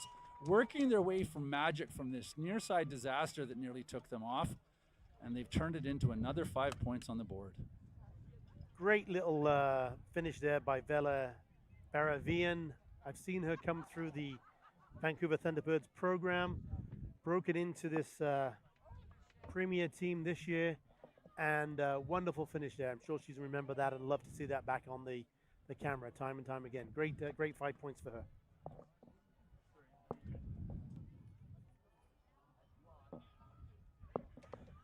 So the Vancouver Thunderbirds take their score tally along now, 28 points to 10. Still a player down. The sin bin is still filled. Was it 20 minutes then, not 10? No, that should have only been a 10-minute card. It wouldn't have been a 20 because it wasn't foul play. And I don't think we're sending anything for review to the bunker. There is no bunker at this event. We have not hit the international standard. So here comes Sarah Burra. With a hop, skip, and a jump.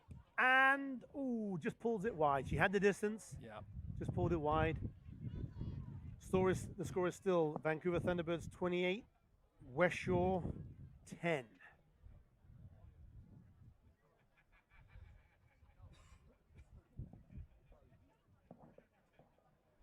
Looks like we played about 18, 19 minutes of this half, so we're approaching the final 20 minutes of the game.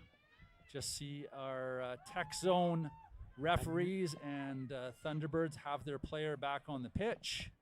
So we're back to 15 on 15, which is not good news for Westshore. They were able to score while the Thunderbirds were down a player, but then the Thunderbirds were able to score as well. So here comes the restart. Neither team having made many subs, if any at all. It's a great restart. And she's right back in. There you go. That's number 6. Yeah, who just came on. So now, yeah, she was off on the bench, and now she's straight into action. So that's number 4 in the scrum cap, Anya Prokopich, taking the ball up, digging for the ball, and they lose it. Number 7 for Westshore, Brooke Horsefall, was able to jackal over top of that ball. I think Westshore looking for a kick to the near side for a line out. Just looks like they need a little bit of cohesion here. They were looking smartly. They're going to call for a scrum because that's where they've been dominating. They were looking at each other about what to do here. And again, you've got 22 minutes. You're down by 18 in the BC finals. That's three converted tries. And they know that there's a potential for them to win this scrum, certainly, but to be rewarded with a penalty at the scrum. Yeah. That could then turn into a kick to touch where you're guaranteed the line out. So let's just see what they can do, or maybe they're able to trigger another yellow card. So Westshore with the dominant scrum. Thunderbirds need to find a way to counter that.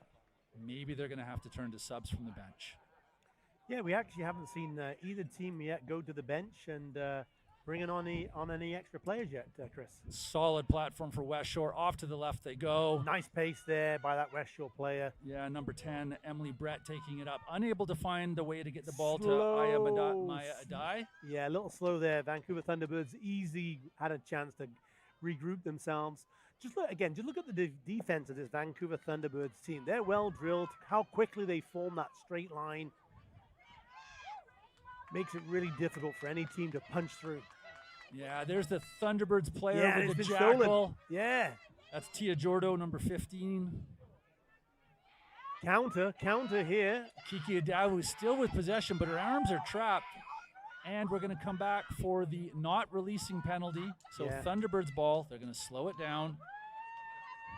Referee indicated that the Kiki Adawu was tackled and the Westshore player did not release. Well, we're back. I think it was a matter of a plug in the clubhouse that might have gotten knocked out. So we have our big screen in front of us, which helps us understand what you're seeing at home. And we know you are now looking at a line out on the near side. Ali Dobson just speaking to Kiki Adawu, 1-2 there about the call for this line out. Beautiful right in front of us. Nice line out, clean hands. Oh, beautiful. That was, doesn't get any better than that, Chris. Tia Jordo stepping in at 15 to administer the ball out into the backs, and Thunderbirds are rolling. Out to the right, they've got players out wide, and they've got space, and they've got speed. Looking for the inside pass. Yeah, Kiki Adau, I think, taking the ball to deck. Now it comes back across. Look at all the Thunderbirds players lined up. A bit flat. Yeah, you got to be and careful. There's the turnover. I was almost thinking that might have been an interception as well. So Westshore now with the ball. Forwards taking it straight up.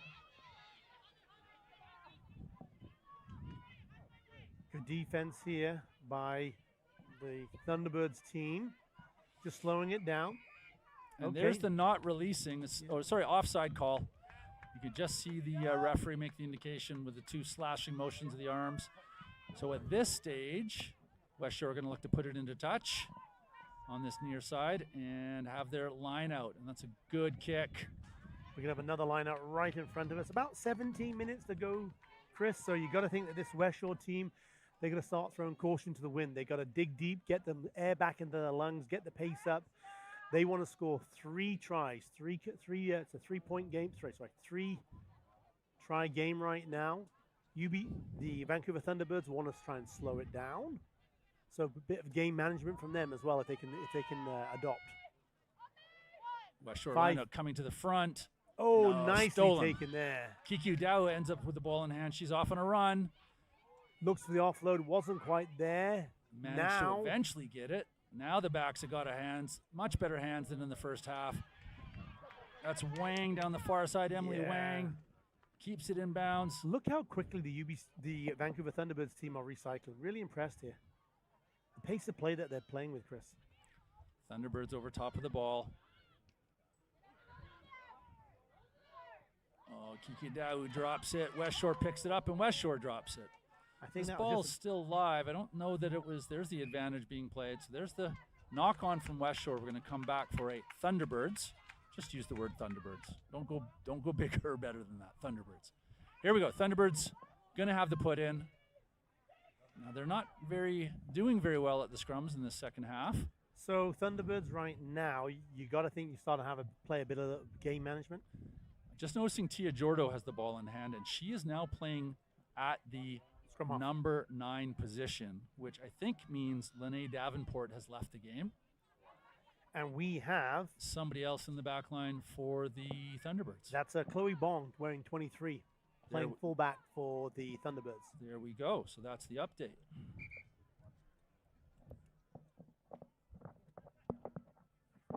Thunderbirds make their first substitution with about 12 or 13 minutes to go.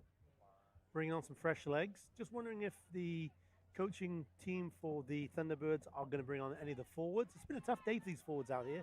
Both teams. Again, it's 17, 18 degrees. It's pretty warm, Chris. It's almost feels like sevens weather. Well, the summer is about to be upon us. Spring has ended. We know that. Oh, and that ball's not coming out very quickly. Yeah. Thunderbirds are going backwards at a pace. Westshore absolutely demolishing the scrum. Thunderbirds are going to be slow to get off the ground. You really don't see that often. And unfortunately, the Thunderbirds weren't able to get hands on the ball. What you need in that situation is your number 8 to drop both their hands, grab the ball, and spin out the back. So here's the kick to touch. Getting 25 meters. It's kept in. Interesting effort from Katrin Taylor on the near side to try to keep it in.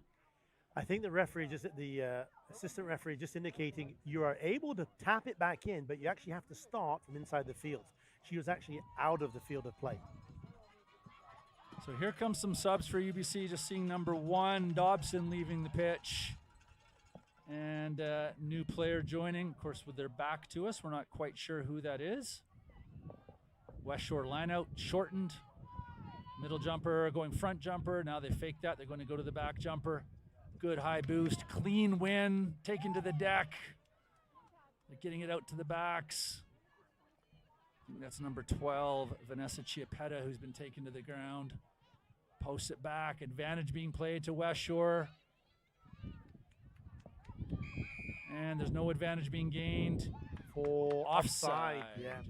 So the Thunderbirds team just starting to creep up over that so it was the backs off the offside. line out. They never stayed back to 10. So here come the forwards for Westshore. Smashing the ball up. That's number 2, Brittany Sims, who's now on the field. I think Madeline LeMay may have left the game. That's number 22, Emily Britton, who's also out there for Westshore. And there's the penalty against Westshore for holding on to the ball. So the Thunderbirds here should surely, again, game management, slow it down. We should be having a kick actually right at us, Chris. I'm just going to protect the screen here. Nope, Tia Jordo. It's, deep kick. Yeah, and no, that was number 10, Sarah McPherson with that kick, and she gets about 45 yards on that. She'll take that. Yeah. Kiki Adawu stepping up to the ball, number 2, right in front of our broadcast booth position. You basically have the exact same angle we have. Westshore. 4-player line out. Yeah, needing to adjust some things. Here comes the Thunderbirds put in. They've got a height advantage at the back. Is it straight? Oh, it's not. Just curious as to why the Thunderbirds would throw to the back of the line out when the last time they did that, it was not straight. And of course, Westshore are going to call for a scrum. So small recommendation to the Thunderbirds. I suspect that was a player call. That's not something the coaches are going to be able to get into the players. So now we'll get a close-up look at this scrum. Kiki Udawu has moved into the prop on the near side. Very strong, and she's played a lot of prop. Let's just see if that stabilizes things for UBC. Of course, you need both sides to be stabilized.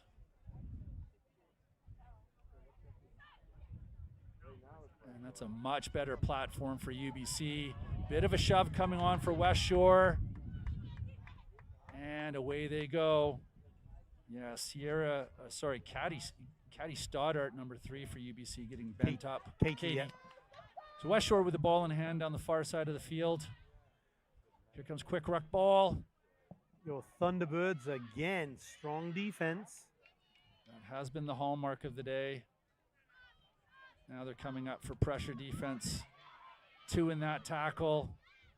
That ball's been stolen back, and the penalty is going to go against Westshore for not getting out of that tackle. So that was Tia Jordo getting over there. So McPherson not able to get to the ball because Jordo's going to pass it out wide. Sarah Burra steps through a gap. And she sees the gap. Yeah, absolutely. Sarah Burra goes to deck. Here come the trailing forwards. As Katie Stoddart taking it forward. Just stopped in the tracks, but able to recycle. Yeah. Thunderbirds here. That's Jessie Nags taking it up. Good hard running. I can hear her dad cheering to our left. Ooh, that's a nice kick through, but it went the bounce. And there's the knock on. So play on. So that was an interesting choice for the grubber kick through. But the nice thing about a grubber is it bounces all over the place. And Emily Brett was unable to take the clean catch. Knocks it on. So Thunderbirds are going to have to put in at this scrum. Just feeling the breeze pick up from behind us. And just see number 6 there. There's Kimberly Sinau heading off for the Thunderbirds. And see a couple of Westshore players looking to come onto the pitch. And also a shout out to the women's Div 1 final on the far field. Capilano playing in black and Kamloops playing in purple. You'll catch glimpses of that in the background. So the Thunderbirds here want to get this ball in and away pretty quickly. Again, we're seeing a very dominant Westshore pack. So get it in, get it out. It's slowly. Yeah, Tia Jordo was able to grab it. But under pressure. That wasn't fun. And then number 10, and Sarah Burra grabs it. She's going to slow it down. Katrina's got to go straight ahead, and she does. She goes to deck. There's the rock formed. Kiki Dawu grabs the ball. Time for her to show what she can do. There she goes. She could end up in the try zone. She's going to step left, step right, puts out the straight arm. Maya Adai comes in with the tackle, and that's gone forward off the tackle. So Westshore is going to have to put in at the scrum if they get there. They have the advantage from the knock-on. Yeah, Westshore's off their feet. We're going to bring it back for the knock-on. And we're going to have a little conversation to settle some things down. Just a little tweet on the whistle from our referee. They're talking about the weather, Chris. Absolutely. Just reminding everybody to put on some more sunscreen when this match ends. And they get to hang around and watch the UBCOB boys Ravens take on the UVIC Vikings in our premier final. Starts at 4:30. 2 subs coming on for Westshore. We'll try to grab their numbers for you folks. That's number 9, I believe, and number 3 heading off for Westshore. So that would be Emily Sinclair, who's had a good game, and Sierra Gillis, who are taking some time off, and we've seen some subs coming on. So we'll see what we do about numbers for that. both coaching staff right now. We're into like 7 or 8 minutes. I'm seeing Chris with this Vancouver Thunderbirds 8 minutes. You want to give all the players right now an opportunity to enjoy this moment. Winning or losing, you want to get all the players on the field. Fresh legs can have an impact at this stage of the game for sure, and a couple of tries could definitely be scored by Westshore, and we'd have a real game on our hands. And here we go. So Westshore looking to move it to this side and kick it deep. Nicely taken there by Chloe Bong. She's got pace. Is she going to run? Yeah, she's going to go. She's looking for the gap. And nice spots a gap in the corner. Gotta love this ball bounce. Yeah, it goes into in goal and is grounded, which results in a drop kick from the goal line. So Actually, not a bad play. Yeah, I like that. All your forwards are still going forward, which is the back is what they are happiest about. They didn't want to see that go all the way through in goal. So it looks like the Thunderbirds are going to get possession back. Unless that ball goes into touch, and it doesn't. There's Bong again. You're giving it to somebody with fresh legs. Not too sure that's the perfect placement of the ball. Thunderbirds moving it in towards the center of the field. Oh, almost interception there. Yeah. Oh, that's some strong running. That's number 4, Prokopich, with a great run. They're knocking on the door again. Here we go.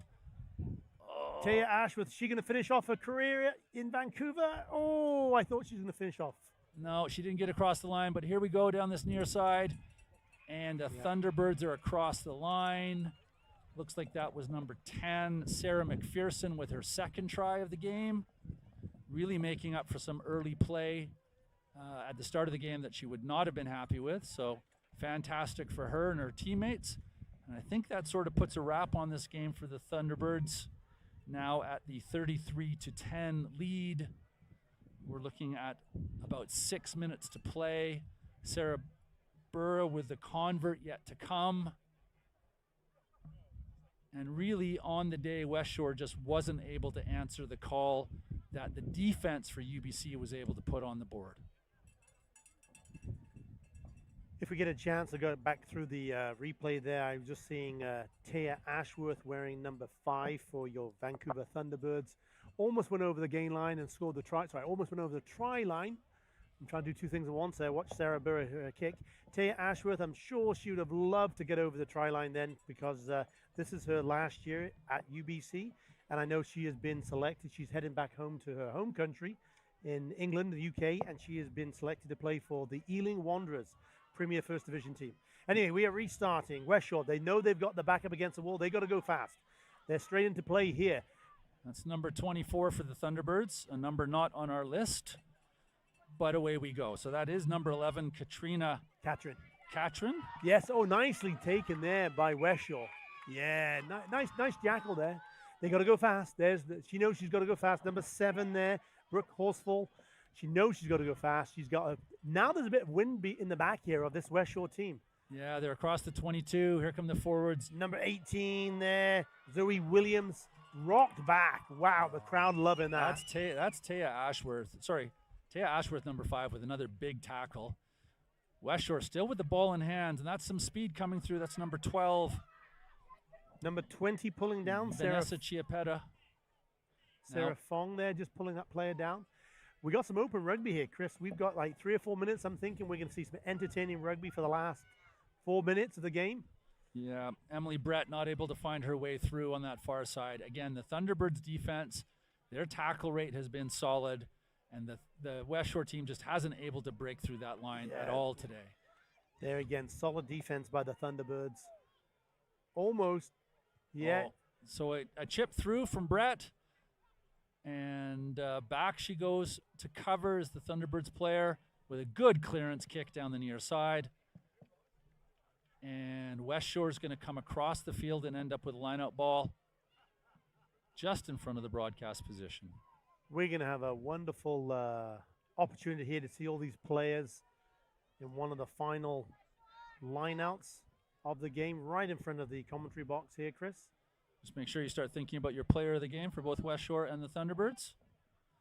Here's the line-out throw. Number 2, Brittany Sims putting it in. Westshore claiming possession, but it was a little bit messy, and Kiki Udau is in there stirring things up.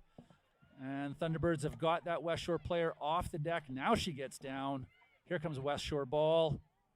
Oh, nice tackle there. Good up front tackle coming in from the Thunderbirds. Westshore is still able to win the ball at the breakdown. Chloe Bong there, solid tackle. She's come on, and there's Ella again. Maya Adai with the Bella ball in Bavarian. hand. She could be on a good run. One of the Westshore players down in front of us. Play's going to continue unless we get an injury report. The trainer's out. Referee's going to be aware of that. The assistant referee would have mic'd it in. There's another tackle coming in from the Thunderbirds, and we're going to blow the whistle here due to this injury. Trainers have come across, and while we're keeping an eye on what's going on the pitch, some Westshore players talking to the referee. Got about 2.5 minutes to go, according to my watch. I'll just pause that, see if we can keep an eye on that. Just noticed a couple of the Westshore players here off camera. Just seem to starting to cramp up a little bit. Again, it's been a frantic pace, Chris. Wonderful exhibition rugby here at the BC Premier Final. Both teams have come to play. I think there's a little bit of nerves at the beginning, but certainly the second half we've seen some great rugby, and currently 33 points to 10 to your Vancouver Thunderbirds. So Courtney Sims for Westshore is back on her feet. Trainer's just doing a little bit of an assessment and maybe making her way to the side of the pitch. We're not sure. A couple of Thunderbird players came out. I think they're going to be tapping some players on the shoulder. As I see, I see number 22. I see 12 leaving the pitch. Vela Baravian has left the pitch, and I think number 22, Sophia Shortis, has come onto the pitch. That may mean all of our subs are on. I'm not quite sure. We're going to try to catch some numbers. I'm also going to restart my watch as referee's going to say it's scrum time, and Westshore are going to want to have their go at another scrum. Engine room for the Thunderbirds, Prokopich and Taya Ashworth, and I think Jessie Nags was at number 8. We've now got a new player playing at number 8. So they've both teams have made some shuffles, and we're going to finish the match off with some significantly different lineups than we started with. There's the push from UBC, wow. So those subs have made a difference. Brett bings it to the near side for Westshore. She grubbers it through. And good pressure there. Yeah, that's Bong taking it up, number 23 for the Thunderbirds. She's had good play for the last 10, 15 minutes where she's been on the pitch. Jordo moves it out. That's Jessie Nags taking it up. Nice strong play. Yeah, and again, there's back into one of the sub players that's just come on for the Thunderbirds. Jordo moving it out wide. Oh, little grubber through. They were wearing. Here we go. You beautiful bounce. Yeah, let's try to catch a number on that jersey. That's number. When we see that on the replay, what I want to call out is absolutely Olivia Sarabura. You saw them get set up for that just before the kick, so she knew the kick was coming. That wasn't. It looked almost like it was sporadic or just off the cuff, but it was actually it was a play on the field at the time. I think that was number 19, Ella Kirk. Not 100% sure, folks. But Ella looks to be a little bit tired over there. I'll get a number for her in just a second. Looking at less than a minute to play in the game. The Vancouver Thunderbirds take their tally now to 38 to the Westshore 10, and we're going to see Olivia Sarabura again. This is her final year at UBC as well, Chris. So this might be her final kick. This could be the representing that team. Yeah, this could be the last play of the game, folks. We'll just have to wait and see what our referee team has decided on. The Thunderbirds getting back in place, so we are definitely going to be restarting the game. So conversion was not successful as we have a helicopter head over the top of us. No skydivers popping out of that helicopter, Chris. So last moments of play in the BC Rugby Premier Women's Final. Westshore trying to handle the Thunderbirds, and for the third time this season, the Thunderbirds are going to come out victorious. Westshore with a restart. Well taken by Nags again. Straight ahead running, 10-yard gained. Nice position there, body position by Brooke Horsfall. But the tackle from Horsfall was better, and she actually got into a great position to jackal the ball. So Westshore just with the last little burst of energy here. Maybe want to get one more try just to finish this game on with a little bit of a positive spin. Great tackle coming in from the Thunderbirds. That ball's loose out the back and wide open. Thunderbirds coming through. Westshore trying to set up the ruck. Another penalty against those Vancouver Thunderbirds. Got to maintain their composure right now. Quickly taken here. Quickly taken. Number 12 on the charge. About 10 meters out. They're still pushing in. That we can see the wind on the microphone here. Maya Adai with the ball in hand. Yeah, haven't seen an awful lot of her today. Another penalty. Thunderbirds off their feet. Tap and go. That's number 15. Yeah, just over the line. Held up. And the referee's trying to get in there. Referee's going to say held up. Abigail Hall there, just over the line, but held up. Good defense by your Thunderbirds. Chris, got to be probably last play of the game here. Well, my alarm has gone off, and that means my timing has done. But we go back to the middle of the field so that the Thunderbirds can restart with a goal line drop kick. Just got one of the Westshore players down with a cramp on the near side.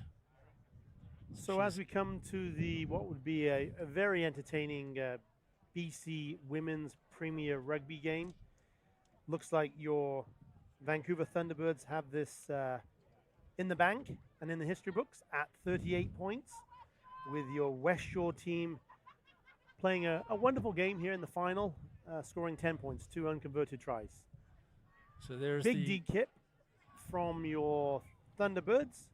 Yeah, and that's gone straight into touch. So we're going to come all the way back, and at the 5 meter line, it'll be either the line out or the scrum at center field. So Westshore with a really good chance to put 5 points on the board here. They're going to want to see their scrum do what they've been doing in the second half. The game is obviously over right now, Chris, in terms of who the champion will be. However, this Westshore team, they've had a very strong, dominant scrum. They want to end on a high note. They want to be able to take something into the off-season. They want to get another 5, maybe 7 points here. So they're going to give it everything, absolutely everything.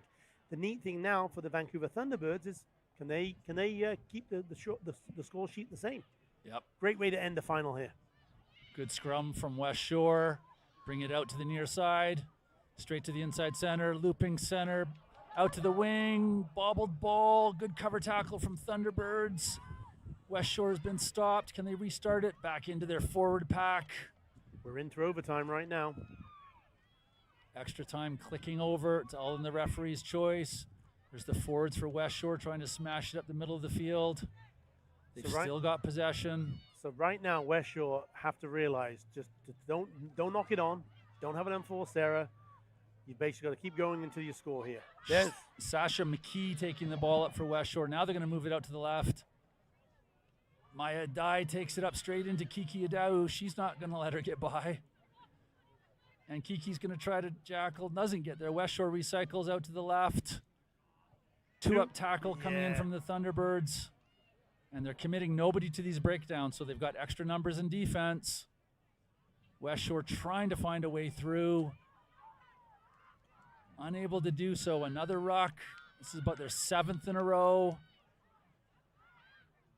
Pick and go from the forwards. They've been stood up. Now they go to deck. Westshore still looking for a way through. That's an isolated runner. Thunderbirds unable to secure the ball, so Westshore with about 5 in that ruck, asking for it to go left. Maya Adai steps, comes back inside, then goes outside. That ball's on the floor again. Westshore trying to make anything happen here in the dying minutes. Straight ahead running. Have they left that exposed and open? No. Here comes ruck ball again. Pick and go. The Thunderbirds forwards trying to get in there and get stuck. Another pick and go. 5 meters, 4 meters. And now they move it into the backs. Out wide, that's gone to deck. Anybody's ball. We're going to come back for offside. Offside right again. In front of the post. Watch her go quick. Watch her go quick here. Number 12, tap and go, and she's going to go, and she's diving. Yeah, absolutely. Yeah. That's what you do. You don't wait around and pay attention to anything. Chiapetta. Yeah, the last 5 points for Westshore, and they deserve that. With how their forwards have played, with how they've dominated the scrum in the second half, well into injury time. Last play, 5 points for Westshore. Small consolation. There is a convert to come. Shouldn't be all that challenging as they're basically directly in front of the posts. I don't think we're going to see this game restarted, but I also see the Westshore players looking like it is going to get restarted. So have to see what the referee's whistles do after this. Of course, my stopwatch could have been completely wrong, Keith. So here's the kick. That's through for another 2 points. And that is indeed the final whistle. So final score from the Bayside RFC Fields in the Premier Women's Championship game. The Vancouver Thunderbirds defeat Westshore 38-17. Keith, your thoughts on the game? Well, first and foremost, I'll give a big shout out to our 3 referees here today. Justin, Black, Jan Matt, great refereeing. I thought she controlled the game really well. And obviously with assistant referees, Julianne Zusman and Ben Lambrick. Congratulations to all 3 of you. Thanks for keeping the game open and certainly very entertaining for all crowd. A couple of players, Chris, we should probably talk about on both teams who I would say really stepped up and stepped in. A couple of highlights perhaps on the winning team, the Thunderbirds. Any players that you just want to talk about that really showed that we called out a lot of the name here today? Keith, you and I both played number 8 for a number of years, and I moved to 7 and then into the centers. But I loved the way Jessie Nags did one thing and one thing only today, and that was go forward and then recycle the ball. She was also hitting the line at pace and making a number of tackles. So she gets my nod from the Thunderbirds team. Jessie Nags, she had a lot of ball in hand today, and you're right. Very strong running, very quick forwards all the time. I also love the strong, quiet warrior and the leadership of Taya Ashworth wearing number 5 today. And obviously one of the up-and-comers for Canada, Kiki Edau, wearing number 2, scored that one wonderful try and just showed her pace as really a front row forward. Just really strong player. And then last but not least, I'd also like to have a big shout-out to wearing number 23, Chloe Wong, who came on. Every time she seemed to touch the ball, she made some headway, made some gaps, and made some progress. So 3 or 4 standout players there for your Thunderbirds.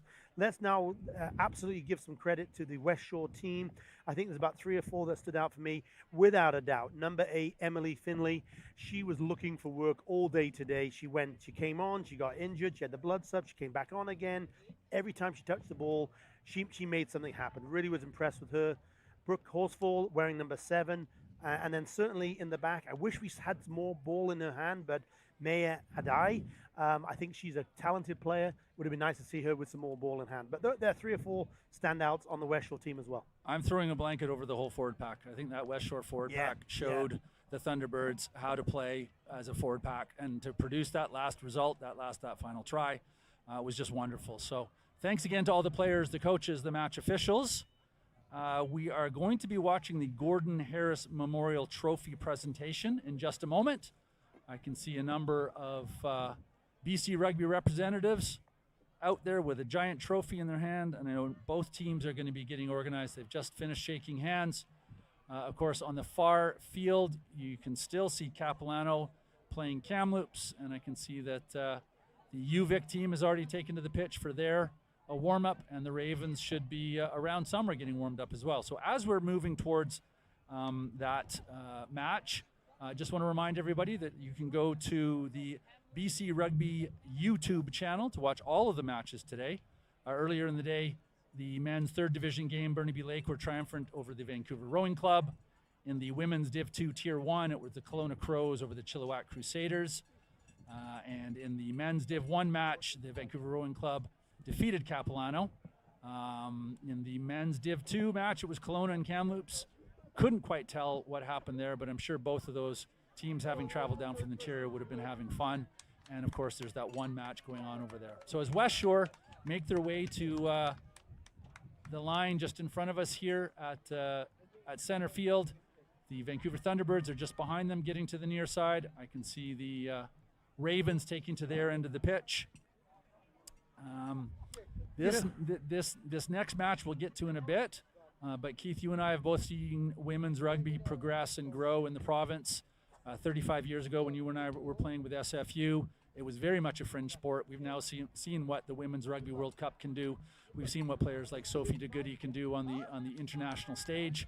And certainly some of the players here today have already been to that stage. Kiki Adawu, we expect to see her there again. And there's certainly a number of players we can see taking to that space. Really was impressed with both teams here today. They came to play. It was fast. It was contact. There was some great skill.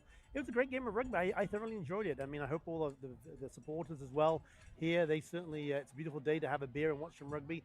And of course, you guys watching the rugby on the TV. So it was, women's rugby here is again taking another step here on the West Coast, here in Canada, another step forward. It's great to see all this talent, all this young talent that we're going to have to help come through and just continue the rugby program here within Canada. You can just see there one of the Westshore players being given, I guess, the consolation plaque. Yeah, absolutely. So, and here we come, the wearing number 5, as I mentioned, Taya Ashworth. She is last year at UBC. She's coming to pick up the trophy. A very, I'm sure, memorable moment for her. She's going to do the get the crowd going, and here they go. Your 2025-2026 BC Premier Women's Rugby Union champions is the Vancouver Thunderbirds.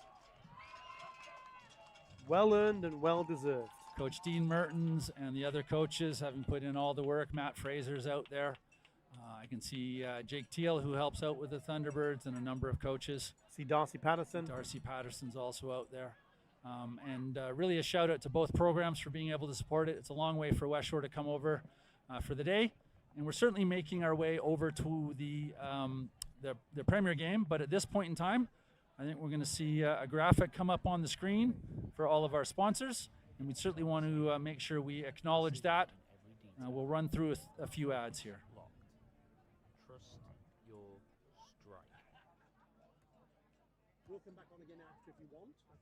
I know we're supposed to keep on talking till 10 o'clock. From every angle, for every moment. Gilbert. We ain't like them. Never keep it real in the end. Never leave crib for the end. Me and that kid, we don't even need to pretend. Me and them boys, we ain't friends. We ain't like them. Never keep it real in the end. Never leave crib for the end. Me and that kid, we don't even need to pretend.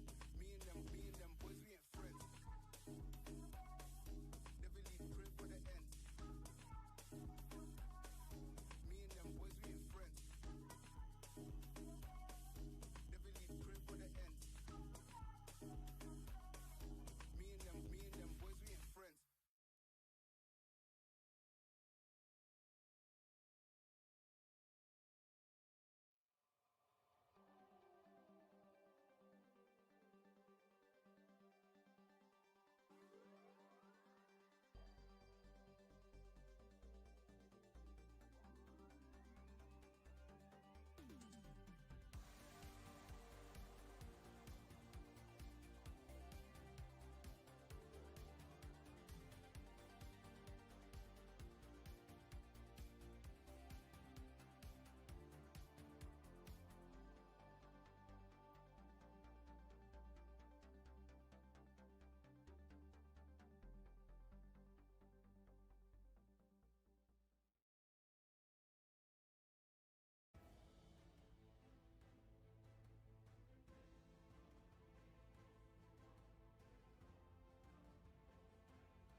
It starts here.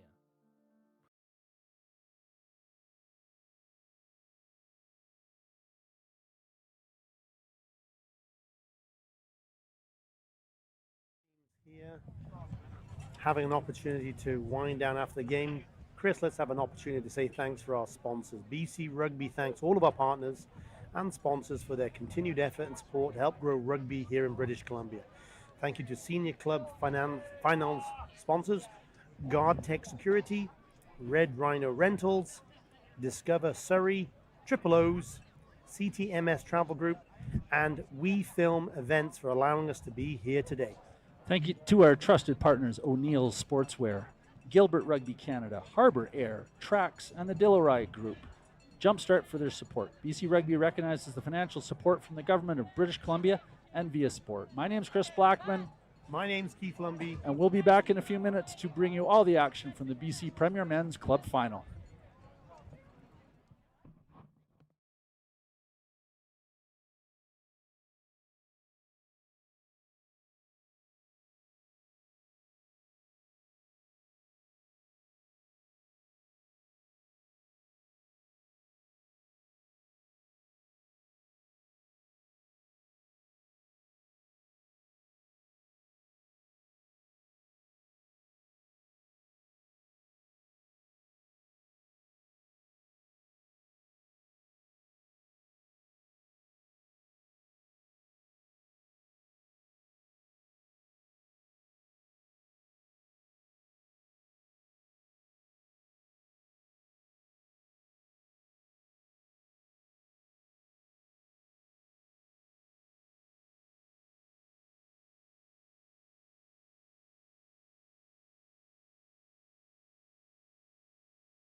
precision in every detail.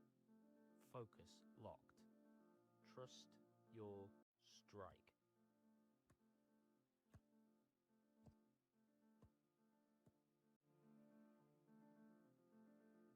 From every angle, for every moment. Gilbert. We ain't like them. Never keep it real in the ends. Never leave crib for the ends. Me and that kid, we don't even need to pretend. Me and them boys, we ain't friends. We ain't like them. Never keep it real in the ends. Never leave crib for the ends. Me and that kid, we don't even need to pretend. Me and them boys, we ain't friends. Never leave crib for the ends. Me and them boys, we ain't friends. Never leave crib for the ends. Me and them boys, we ain't friends.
Well, good afternoon and welcome. Welcome to South Surrey, home of Bayside Rugby Football Club for the BC 2025-2026 Rugby Union Championships. We're about to kick off with the men's premier final.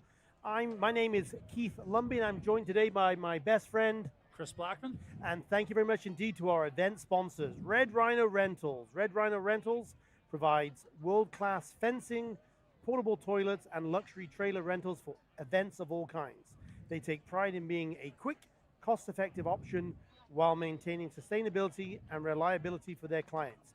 Please check out and support them at redrhinorentals.net. Once again, redrhinorentals.net for more information. Roll, GuardTech Security. Thank you to our event sponsors, GuardTech Security. They have been excelling by ensuring the safety of people, property, and assets in retail, commercial, municipal, residential, and at events just like ours.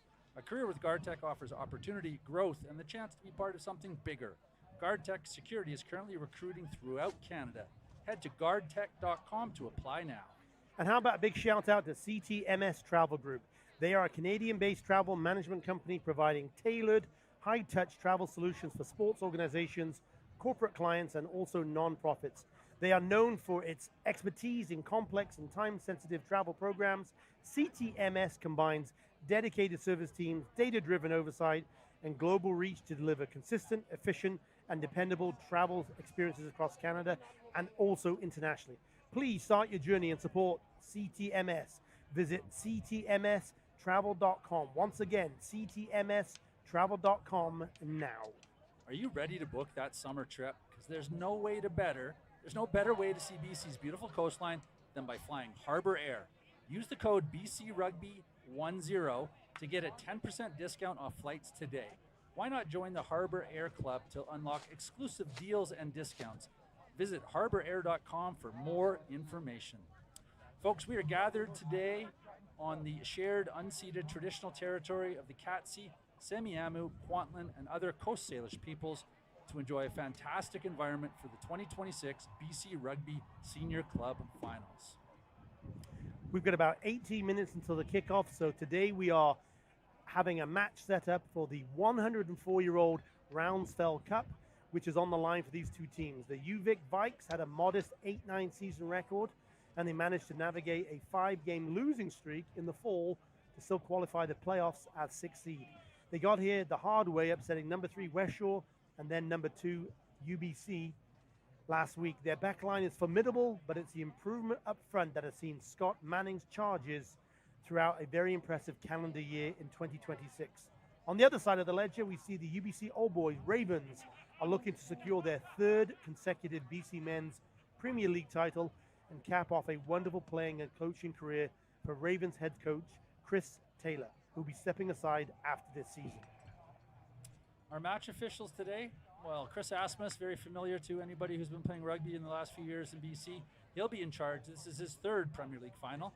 He's assisted by Nat Height and Cole Pedrick. Interesting note, Cole Pedrick made his BC Men's Premier League semi-final debut last weekend. Tech Zone manager, the unshakable Doc Phil Webster, alongside Joel Vandermeer and John Height in the substitution boxes. We're hoping to get some information texted to us about who the subs are and what their numbers are. Should be a good game. Why don't, Chris, we got a couple of minutes here before the kickoff. Again, we got about 16 or 17. Do you want to have a run through the rosters? I'll start off, if you like, with the UBC All Boys. Our Ravens today, wearing number 1, loose head prop, Owen Koken. Number 2, hooker, Jake Tierney. Number 3, tight head, Sayman Rezapour. Wearing number 16, first lock, Frank Carlson. Wearing number 18, second lock, Don Carlson. We'll talk about why they're wearing 16 and 18 in a second as 2 locks. But rounding out the back row will be number 6, Regan O'Gorman. Open side flanker, David O'Donoghue. And certainly Big Joe Locke wearing number 8. In the backs for the UBC All Boys Ravens, number 9, Billy Wickham. Number 10, Lockie Kratz. Left wing wearing number 11, Cole Kiefer. Inside center wearing number 12, Ethan Berry. Captain today wearing number 13, outside center, Hamish James. And right wing, Noah Bain. And bringing in your number fullback, your number 15, Andrew Coe. So some interesting facts about that starting 15 before we move on. Jake Tierney is better known as the saltwater crocodile. Our coaches and teams were able to give us some interesting facts. Also little known about the Carson boys. Donald Carson is the tallest of the Carson family and has been capped by Canada. Joe Locke apparently was raised in a barn alongside sheep in rural Wales. I just don't know that that's right. We've got some more facts to get to, but a nice one here. Cole Keffer has played ultimate frisbee for Canada at the national level. So some athletes out there and a team we've called a number of times, and certainly a team we know well. So for all you avid supporters out there, any ideas why we're seeing the two Frank Carson and Don Carson wearing 16 and 18? Again, they're both playing lock, which would be traditionally the number 4 and number 5 shirt. So spoiler alert, Chris, what's the answer to why is the Carson brothers wearing 16 and 18? They're probably the XXX jerseys they ordered. So we just want jerseys that fit, and the numbers aren't all that important. Traditionally, you would start 1 through 15. All the rugby world knows that, but you're not obligated to have that number to start in that position. So don't be surprised by the numbers. There haven't been any subs. We're just making sure the jerseys fit. Turning our attention to the UVIC Vikes, run through the starting lineup. Jack Marshall, Sully Curran, and Brendan Kim are the front row. In the second row, Ronan Smith and Alex Gordon. Back row, Mirjak Casey and Jackson Jones are the flankers. Ryder Heaney Corns is the number 8. He had an outstanding game last weekend in the Vikes win over UBC and played a big part in that. Scrum half is Reese Thompson, and he's going to be partnered with Michael Ottred, who will be playing in the standoff position. Cooper Coates had the number 10 jersey last weekend out at UBC and proved why he is playing at the national level. He will be missed today, and that's a piece of the puzzle for the UVIC Vikes. They need to find a way to balance that out. Wingers, Morgan DiNardo and Josh McIndoe. Centers, Lockhart McGregor, Dylan Cleaver, and fullback is David Richard. A full set of bench players for both teams, 16 to 23, and we'll get to those when we can. A little bit about the conditions here today. For those who are watching online, we're at the South Surrey Athletic Park, home of the Bayside Sharks RFC. They're newly opened within the last year or so. Clubhouse is just to our left.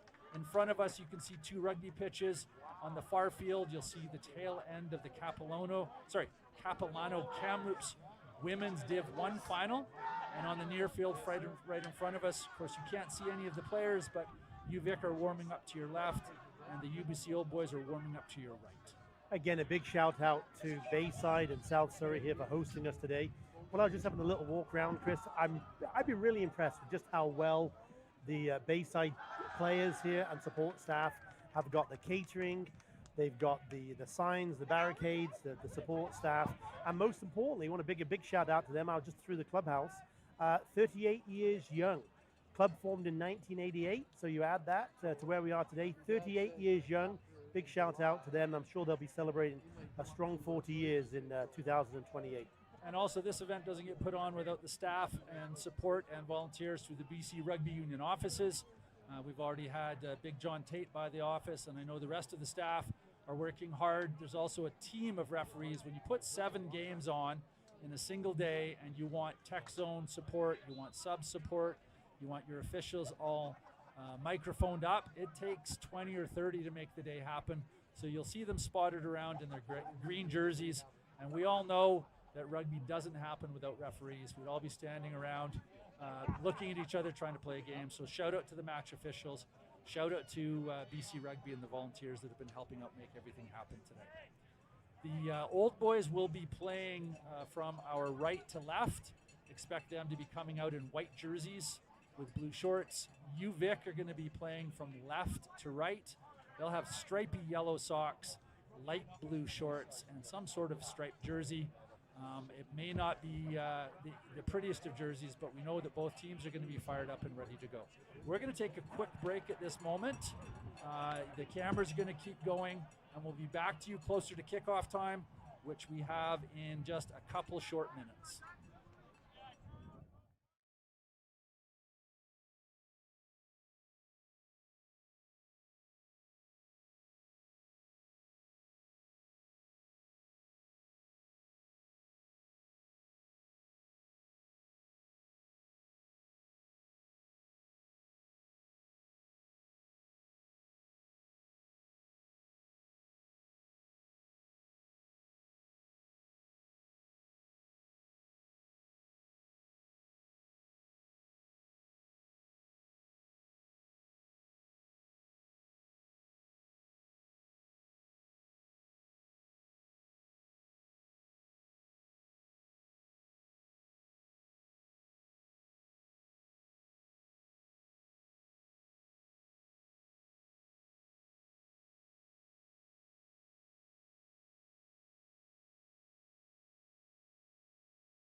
We've got about 8 minutes just here until kickoff, so I've just found the most valuable player of the game here for the Vancouver Thunderbirds, Jessie Nags, just sitting to my right. So we've invited her up. She just grabbed a microphone. We've got her all microphoned up. Jessie, first and foremost, welcome to a bit of commentary. What do you think? Excited. Yeah, you like it? I love it. Okay, so today, great game. Obviously, the Vancouver Thunderbirds came away winners, 38 points to 17. What was your summary of the game? My summary, it was definitely a rough start. Yep. We were down in the beginning, but the girls were super pumped and fired up to win. And yeah. Certainly, there's a little bit of nerves to start off with. It seems it took both teams a couple of minutes to get into the game, into the rhythm. But that defense, certainly yourself and a couple of other key players from the UBC team, your defense was just absolutely clinical, day in, day out. How do you train for that? How do you play for that? How do you get mentally prepared for that? Really, Dean can give a really good hype-up speech. I wish you could hear it. In the change room right before it just like really fires you up. getting pumped up before the game, and then Taya always gives the last words, and we all just want to fight for each other, put our bodies on the line. Now, you didn't actually realize this because you were on the field, but we actually had your dad come out at halftime and have a little chat. He actually, by the way, was very kind and very polite and just simply said this is one of his most wonderful days to see his daughter playing in the final. How did it feel when you're actually following your dad's footsteps, playing at such a high-level rugby, just like he did? I think my dad has been watching me and like coaching me since I was really little, so it's really, really, really awesome when I hear his voice, hear him like cheering, love it. like even when I'm at my most tired, like in the 80th minute, and Yeah. I hear him say "Go UBC," it fires me up. Absolute leader in the game of rugby, and I'm sure it's nice to have him on the sideline as well. Okay, so T-Birds, there are a couple of players who won't be coming back next year from the UBC team. Any big shout out to any of those players who obviously played their last game today as a T-Bird? Yeah, we've got a few. Liv, I played with Liv and Katie. Olivia Sarabura wearing number 13 today. That's right. Katie Stothart wearing number 3. Yeah, both of them have been here since I started, and both been really great, like just leaders and friends on the fields. Also, special shout out to Taya. Taya Ashworth, yeah. Taya Ashworth, just a genuinely good person and rugby player. Yeah. Like, seriously, you do not want to get in front of her on the pitch. So you actually had a lot of ball today. I found it rather interesting that both from the scrum, from the line out, some great catching by the way, and you managed to get around the field, and you just obviously were always looking for work. So how did the fitness hang out today? The girls have been working really hard. We finished final exams a few weeks ago, and so we've all been really putting in the work to do our extras, work hard in the gym for this. We don't take it, or sorry, we do take it seriously. Yeah. And again, just to clarify here, so here in the West Coast, in British Columbia, rugby at the senior level is a professional sport, rugby union. We had the one team today, the Vancouver Thunderbirds, students. So you talked about finishing exams, and we also had the Westshore team, some students, and certainly as well some people who are in the work environment as well. So it's very much still an amateur sport here at this local level. And again, everybody's balancing their work, they're balancing their school, and it's neat how you can still do that, but still get yourself trained up and ready for your chosen profession. Yeah, it has been so nice for these past 2 weeks to really just focus on rugby. The balance of sports and school can be a struggle, but these past 2 weeks have been super awesome, focused on rugby, fun time.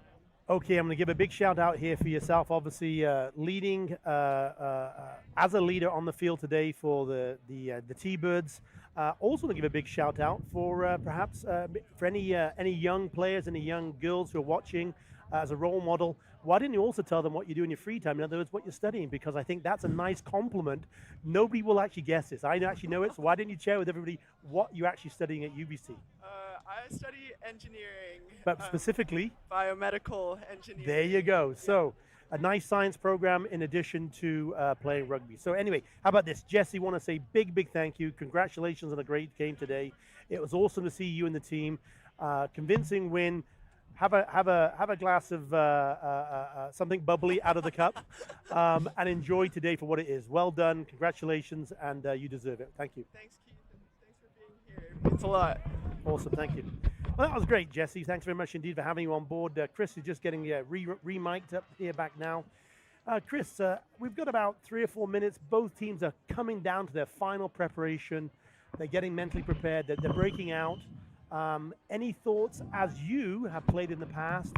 We've got the final 2 or 3 minutes. What are the coaches sharing with the players right now? What are they, the last communication they're sharing with them? Hopefully it's not a lot. They're at this point in time, the coaching is done.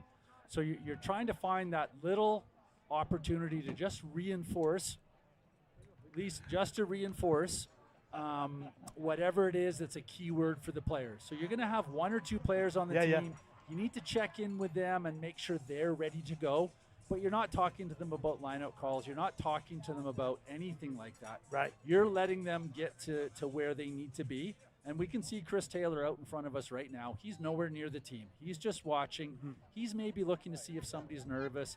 He's maybe looking to see if anybody's got a niggling injury. And Scott Manning will be doing the same thing. Scott's a veteran coach. He's been around for a number of years.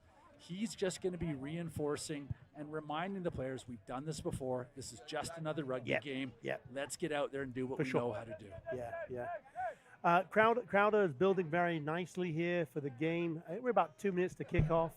Again, beautiful weather here in South Surrey. We got sun is out now. There's no more clouds. The haze is burnt off. So 18, 19 degrees. You got to think maybe a little bit of fitness, maybe a little bit of water, maybe a bit of cramping towards the end of this game here today. You just don't know. Both of these teams played games last weekend. They've had the week. A lot of them have been at work. A lot of them, sort of maybe took Friday off to try to make sure they were ready to go. It's going to be a balance. They're going to have to do what it takes to win. Both teams are going to have benches ready to go and eager to get out there.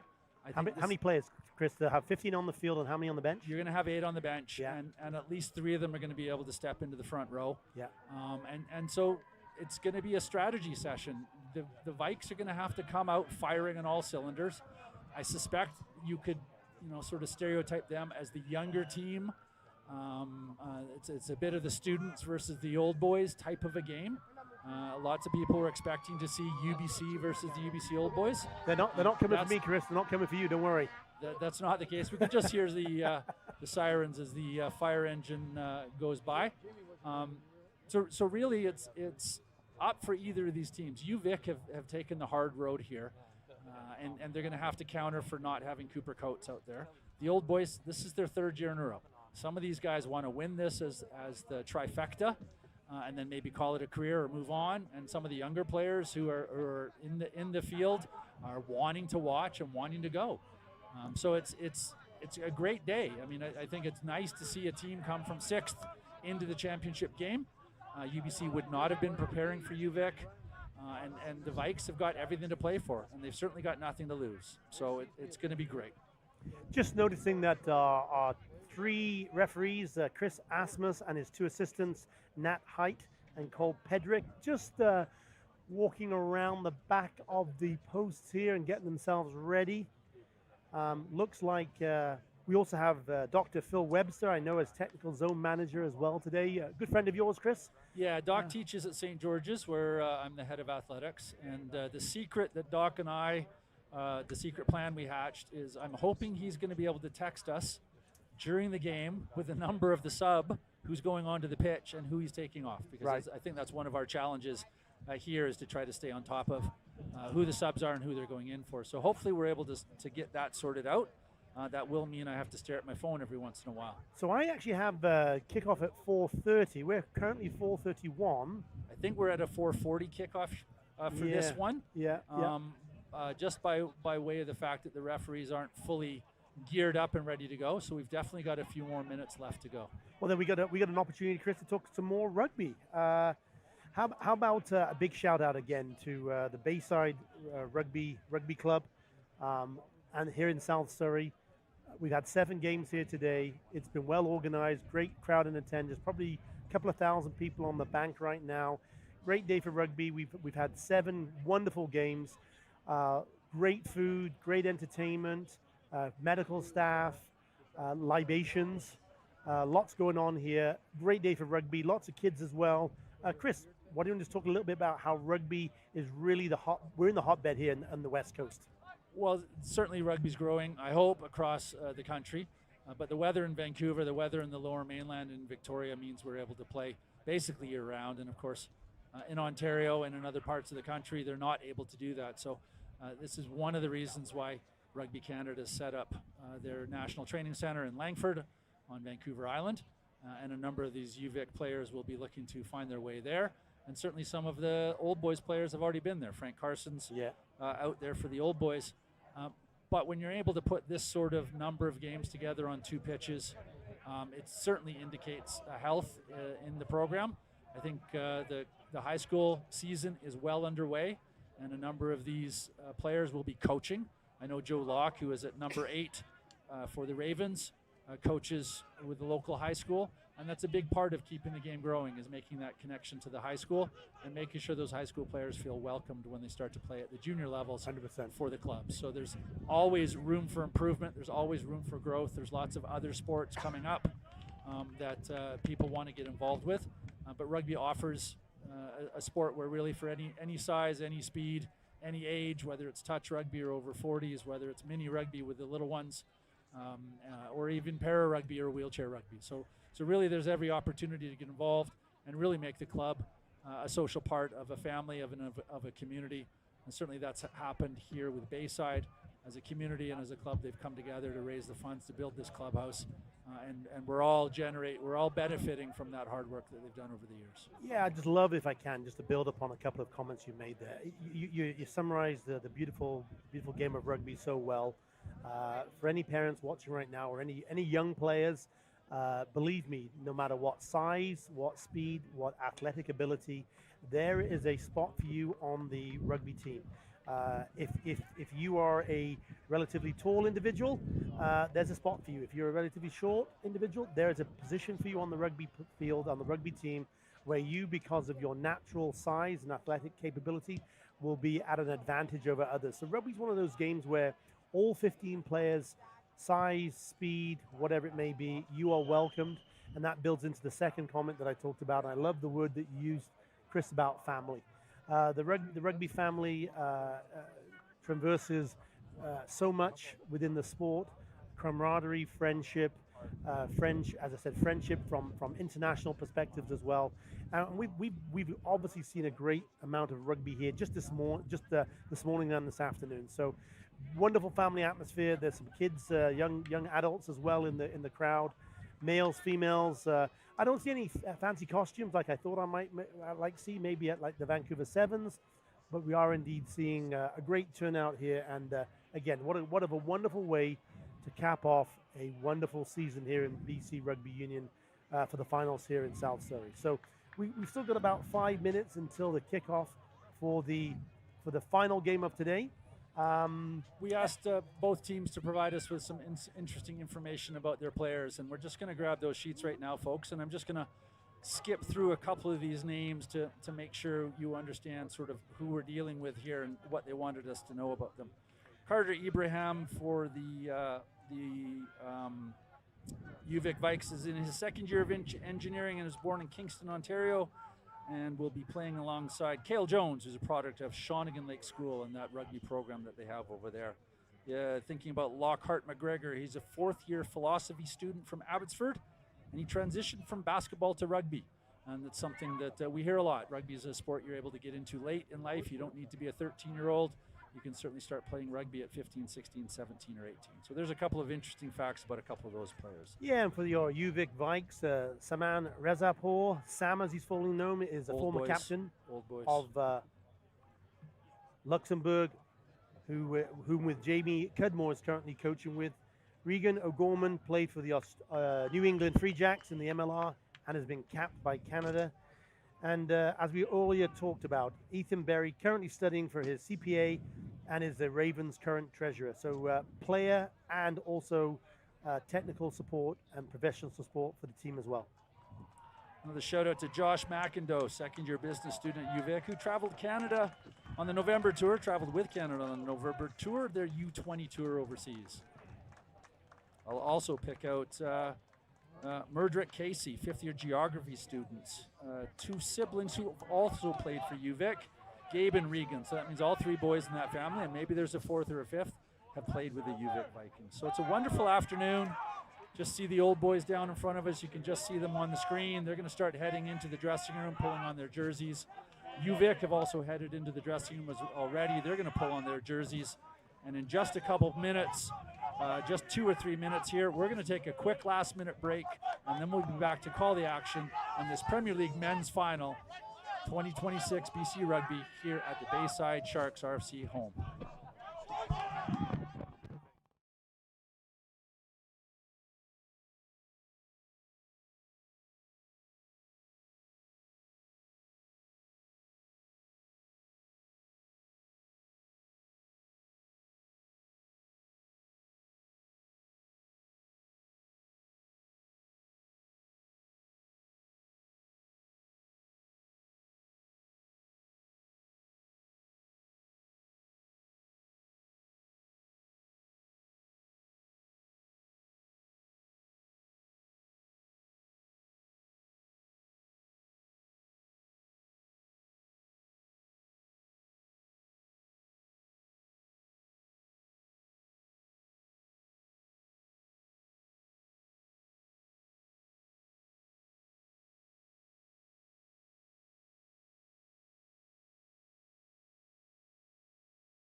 Okay, Chris, looks like we're on for the last game of the day here. We have the UVIC Vikes just coming out onto the field, trotting down to our right-hand side on the camera. So they'll be playing in right to left, and they are wearing their light blue shorts and their striped black, gold, and blue shirts. Horizontal stripes for the UVICs in their traditional colors, light blue shorts, and the blue, gold, and black shirts, horizontals.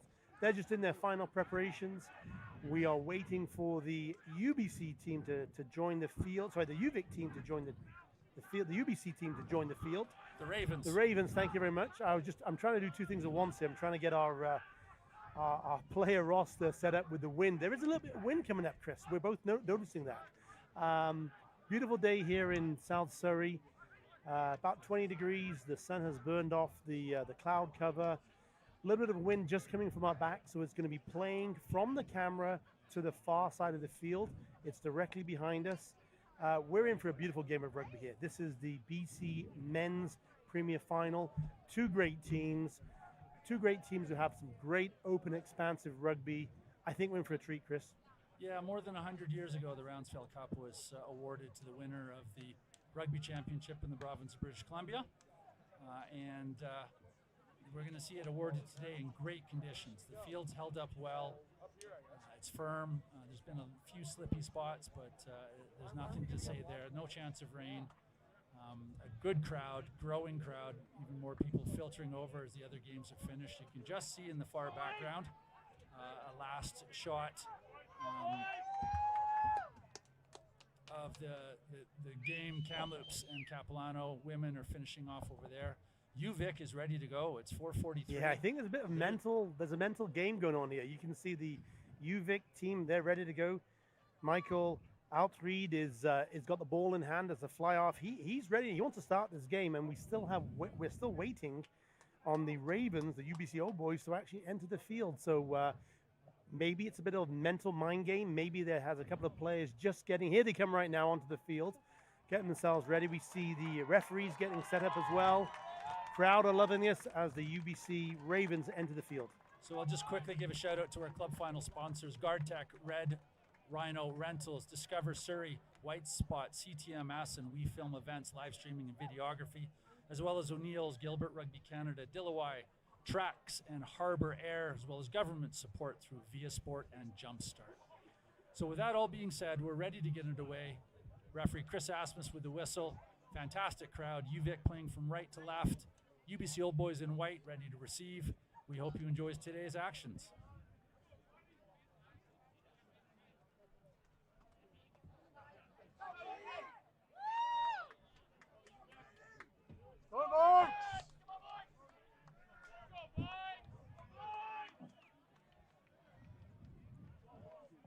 Chris Asmus just checking in with ourselves, make sure we're all ready to go. We are indeed. Thank you, sir. We are off. Nice deep kick here to start off with by the Vikes. Cleanly taken by UBC Ravens. Oh, didn't make touch. It's fullback David Richard coming up to gather the ball. And it's ended up in the Ravens' hands. Good straight ahead running. Ravens over top of it. That's number 2, Jake Tierney playing scrum half. Joe Locke straight ahead. We're going to go advantage. Offside at the kick. So here we go. Ravens with the first option for a touch-finding kick. Just try to get a number on who's making this touch-finding kick here. That's scrum half Billy Wickham, I think. Nope, that was number 10, Lockie Kratz. National team experience with Lockie and Cole Keffer out there today, as well as Andrew Coe. Regan O'Gorbin's had a sniff, as well as one of the Carsons. Here we go, first line out. Ravens getting it into the middle. That's not landed anywhere near the Ravens. UVIC off. This is going to be a physical contest to start with. That was number 8, Ryder Heaney Corns for the Vikes, who kick it over. There's Red. Ooh, cleanly taken. Pass. Cleanly taken, though, yeah. That's fullback Andrew Coe. He's got a good set of hands on him. Here come the Ravens. Yeah. Joe Locke wants it. He's just going to run straight ahead, set up the ruck. Just slowly moving the ball a little bit closer to this touch line to make it for an easier kick. Yeah, Lockie's going to get a hold of it. Unfortunately, that's going to also.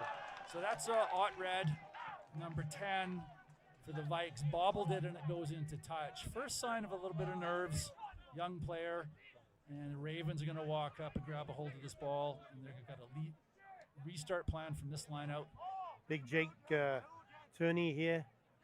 Short and line out, 5 men. Yeah, back of the line they go. Cleanly Nicely taken. caught. Yeah, that was Big good. drive. There's only one Vikes player trying to tackle that, so play on. There's the Ravens ruck. Joe Locke playing a bit of number 10. Good tackling from the Vikes coming in there.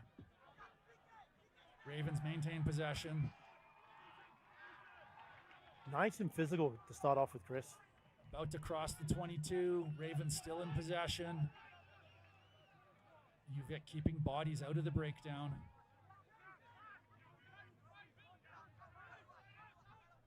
Scrum half Billy Wickham organizing boys, getting them where they want to go. Carson boys shoving everything over.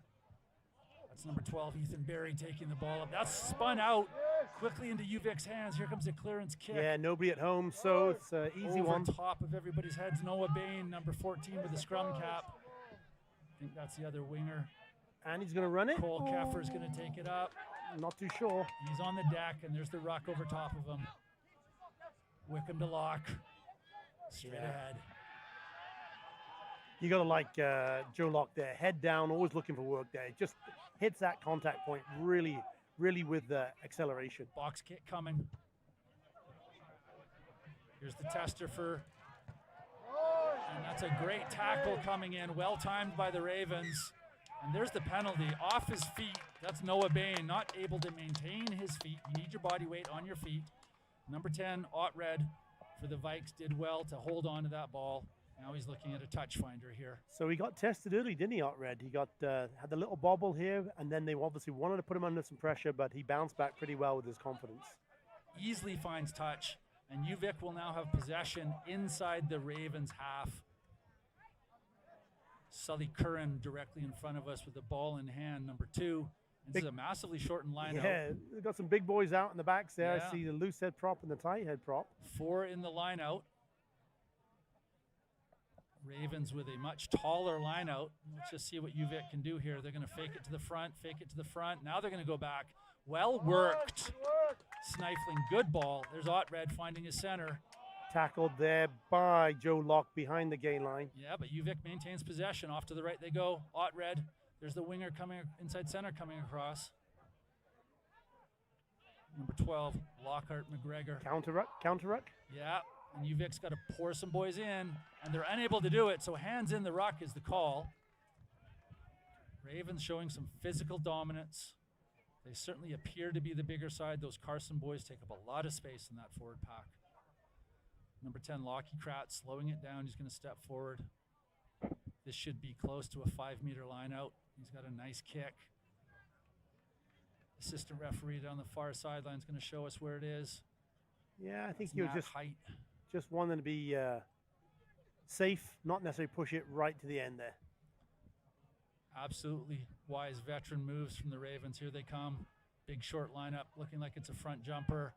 Big boys getting up. And they don't get it again, and it's another knock-on. So the Ravens lineout's not working. UVic's going to look for the counterattack. How quickly can they move it wide? And have they got the speed?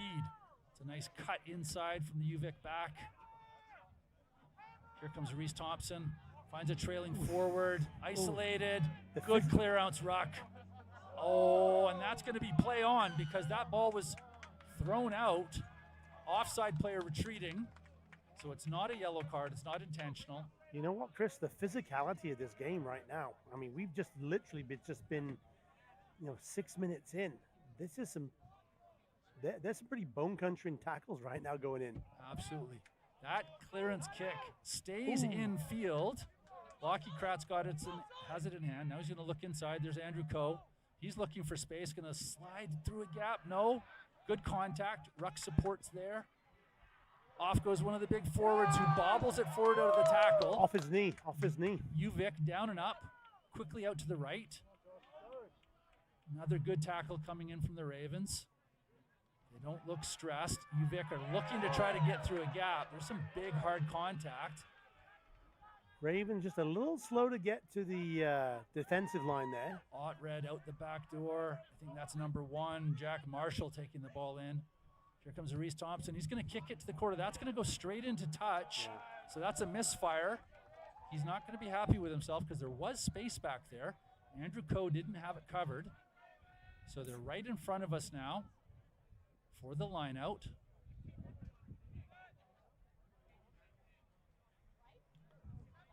So ball just off to the left of the field. We're going to get one of the players to run down and grab it. Jake Tierney, number 2, with his line-out throw coming in for the Ravens directly in front of us. Front booster Sam Razanpour for the Old Boys takes up a lot of space. And then you got the Carson boys in the middle who are absolute giants. So they're going to go to the back line-out jumper. Cleanly won for the first time by the Ravens. There's that run support coming in. Good hard tackle from the Vikes. Ravens with a second phase coming through. And a pick and go. Yeah, and there's Joe Locke. He's off. He's got some speed. Looking for support. He's looking for it. He's looking for it. Oh, I like how he stayed on his feet there, Chris. Almost to the 5-meter line. Here comes the support. Out to the left go the Ravens. Sliding through a gap. UVic with 2 bodies in the tackle.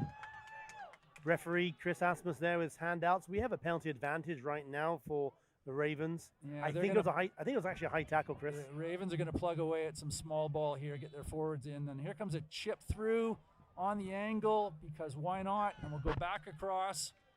There's the indication from Chris Asmus. He's just checking on things. Now he's going to go back across and make the mark. A couple trainers on the field to deal with an injury. So yeah, it's been a pretty physical game. Again, 8 minutes gone, Chris. I mentioned that. I mean, for those watching at home, there's some bone-crunching tackles going in here right now today. So both teams absolutely come out. They want to stamp some dominance on this game straight away. And we see the first casualty of that. Looks like, is that Big Joe Locke? No, it's not. That's going to be number 6, Regan O'Gorman. Shout out to his father, Pat O'Gorman, who we used to play rugby against when he played with the Vancouver Rowing Club. Pat, I'm sure you're here somewhere in the audience and not listening to this online stream. So just going to have player safety here as paramount. We're just going to take a little bit of time. Players get an opportunity to drink some water, get refreshed again. It's been pretty frantic pace, Chris. The first 8 minutes of this game, end-to-end stuff. It's been refreshing to see this, honestly. Yeah. This is good quality in-your-face rugby. Physical, and for years that was the tradition of Canadian rugby. And I think the Vikes and the Ravens have come to show us some of that. That's what we're seeing. Looks like he's back on his feet. We are going to resume. Yeah, he's not going to want to disappear from this game any too early. So unless it's broken and the bone's poking out of the skin, I think it's play on. So it is the penalty. If we remember, we go back. So you're going to take the 3? You're going to go for a line? Yes. I think with the size of that forward pack for the Ravens, you're going to want to put this in touch, or you're calling for a scrum. I liked how Kratz, as fly half, looked back to Hamish James, his outside center, just to make sure that they were in alignment with their thought process. And yep, you're right, Chris. They're going to go for line out. They want to go for 7, stamp their authority with this territory advantage right away, and get at least 5 on the board.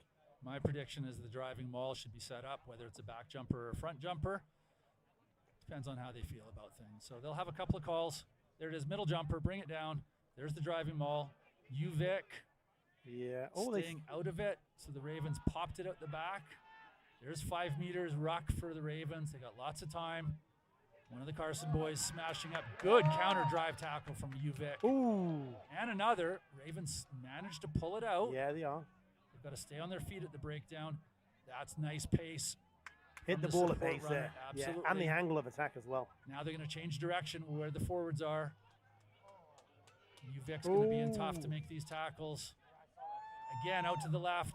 Head down. Forwards driving. They're across the line. Is the arm raised yet? No. Just to the corner. Cole Keffer trying to drive over. We can't see, but it looks like it's nip and tuck right now. Yeah. Keep it in with the big boys. They want to get it over, and they want to have it clean as well. They want to make sure they're not held up. So Chris Asmus is right there. He's going to blow the whistle because it's not coming out of there. He hasn't indicated held up. So I think he's going to go talk to his assistant referee as to what's going on. Yeah. If it's just unplayable, that's one thing. If it's held up, we're going to go for a different decision. So it's unplayable.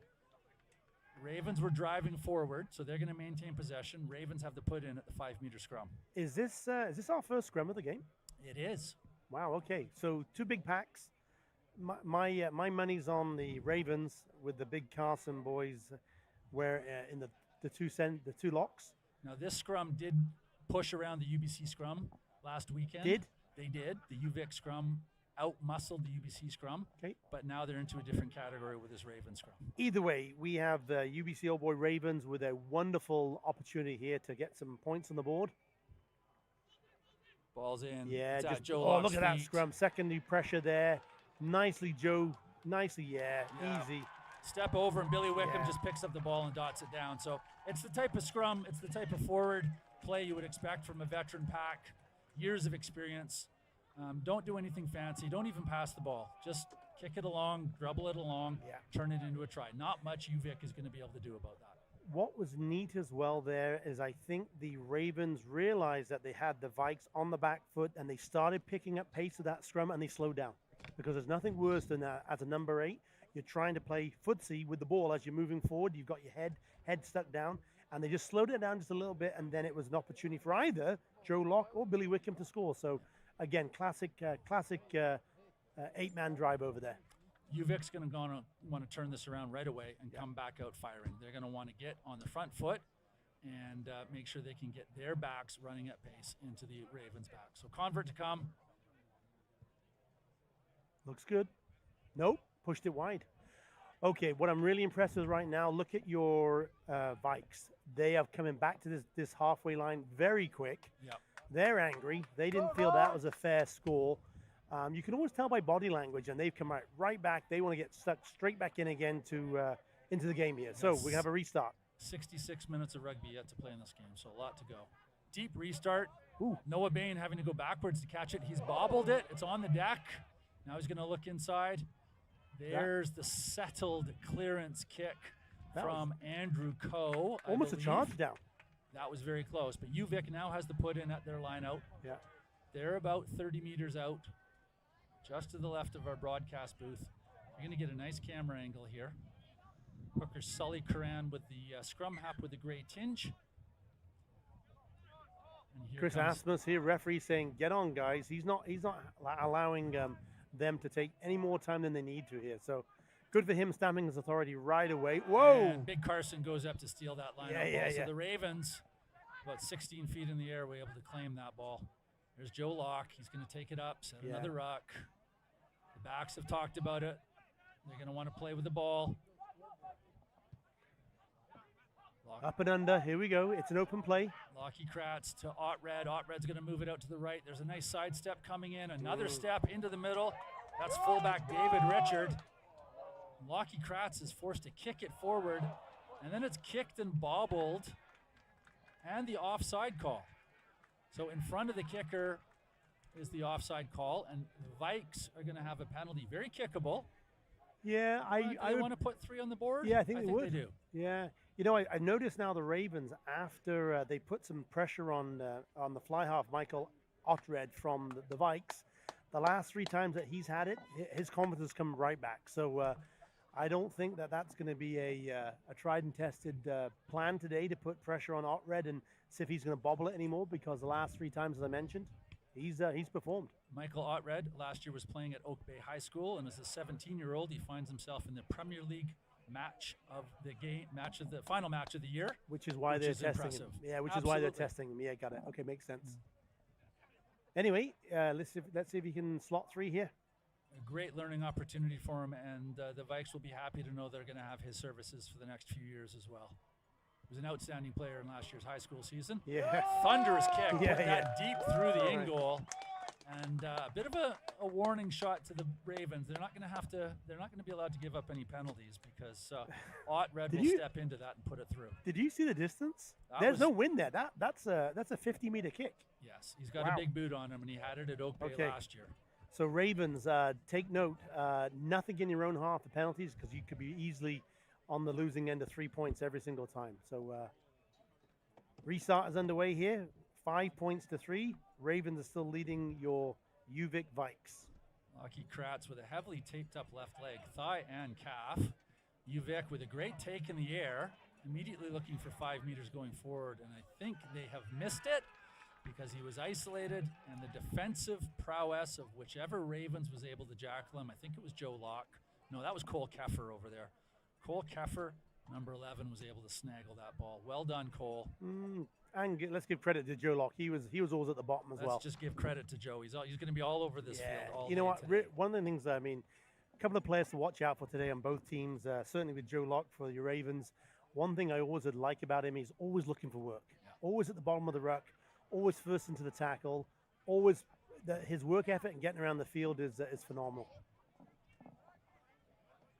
So line out on the far side, Ravens stepping up, front jumper. No, they're going to move to the back, then they're going to come forward, then they're going to go way back. Nicely worked again.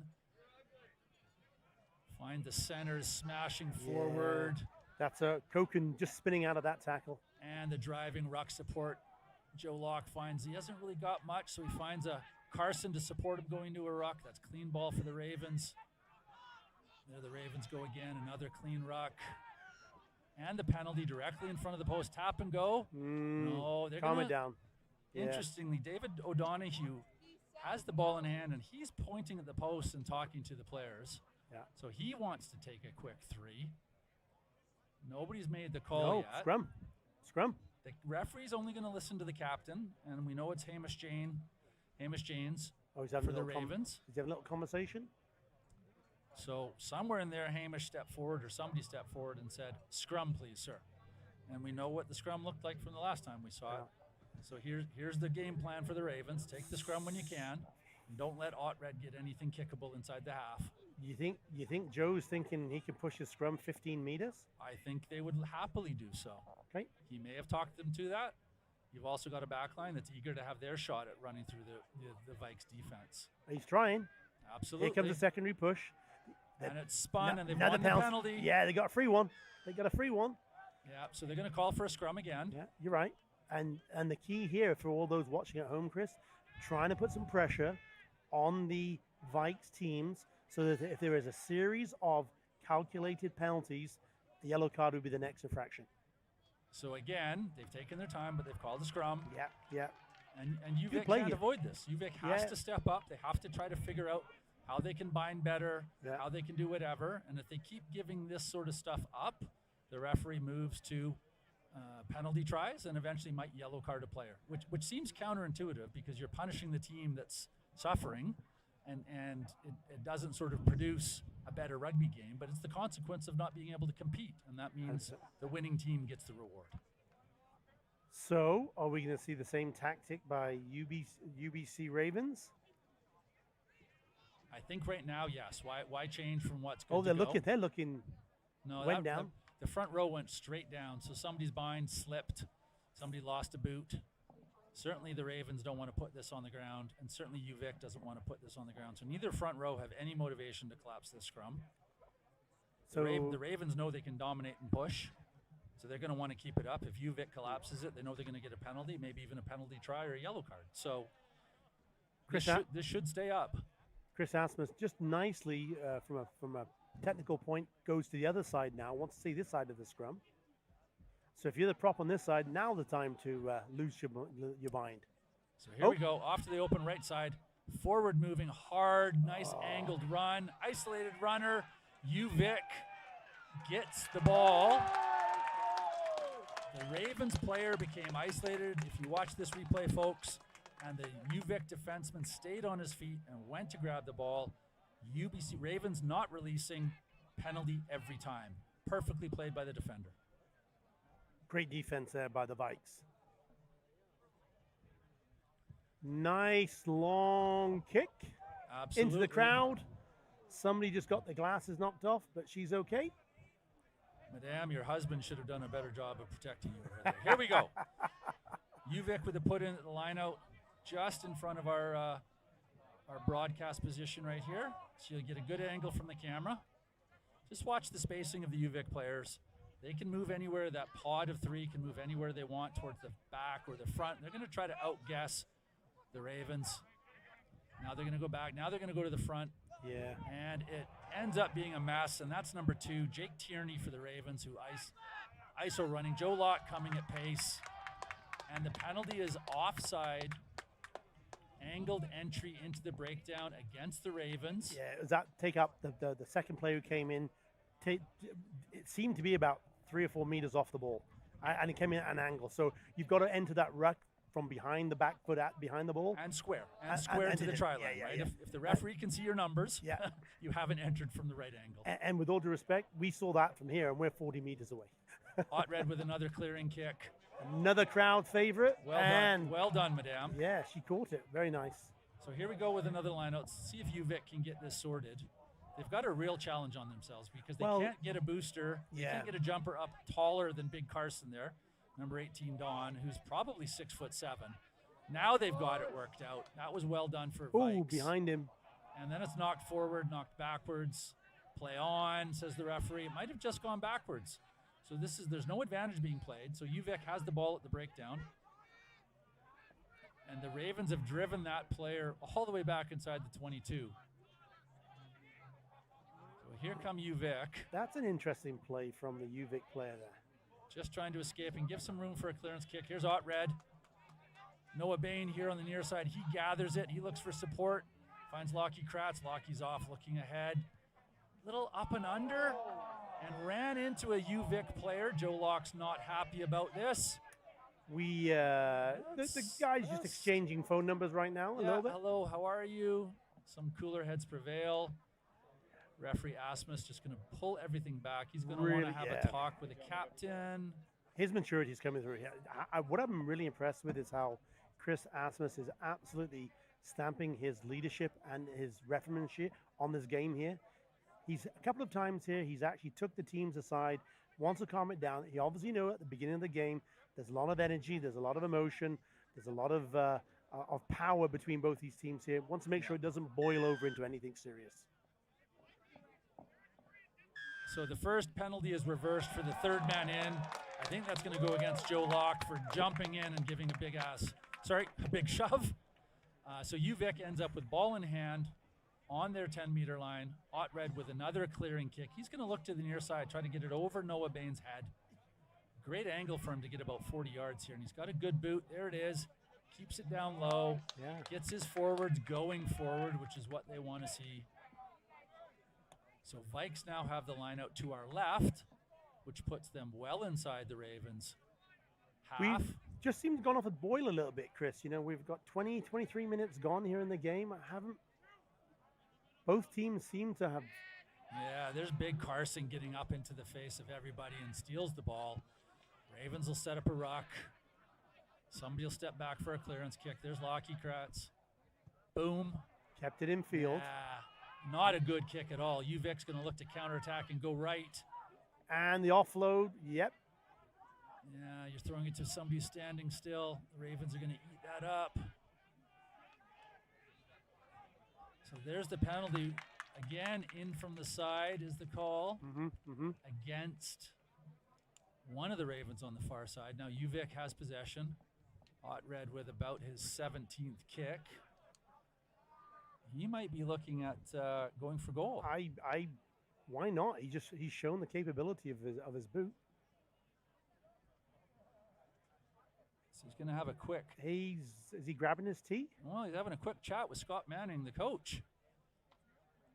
Do we have a player down? I don't see why Chris Asmus is on the far side. Nope. Maybe we do.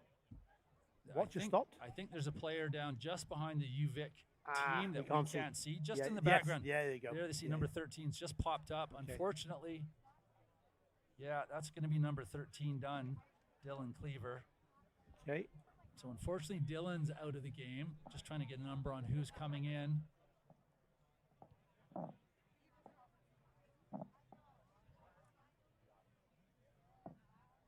So Dylan Cleaver is leaving the field.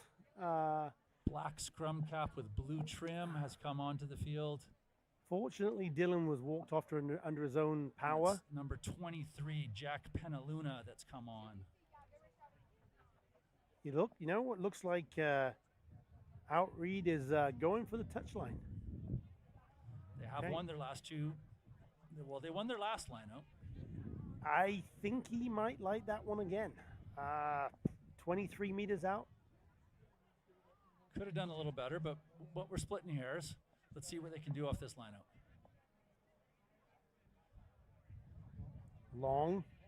Well caught. Yeah. Gorgeous line out win. And then an errant throw, kicked through by the old boys. Joe Locke steaming after it. UVic has gathered. Yeah, pressure's on here. Yeah, a couple more bodies get there. They've done a nice job of securing that ruck. Now they're going to move it into the forward pack. This is going to be a long day for these UVic forwards. Otred's going to kick again, looking for a 50-22. Oh, didn't get the bounce. Unlucky with the bounce, but still, that just means he doesn't get possession. He's pushed the Ravens back to just outside their 22. Yeah. You've given up possession, but you've got your forwards marching forward, and they'll appreciate that. For those watching right now, go back 10 seconds. Watch how Michael Otred absolutely leaned back in that kick. He didn't want to kick it high. He wanted to kick it low, so he just leaned back beautifully. Love the weight on that. Unfortunately, the rugby ball didn't bounce in his favor.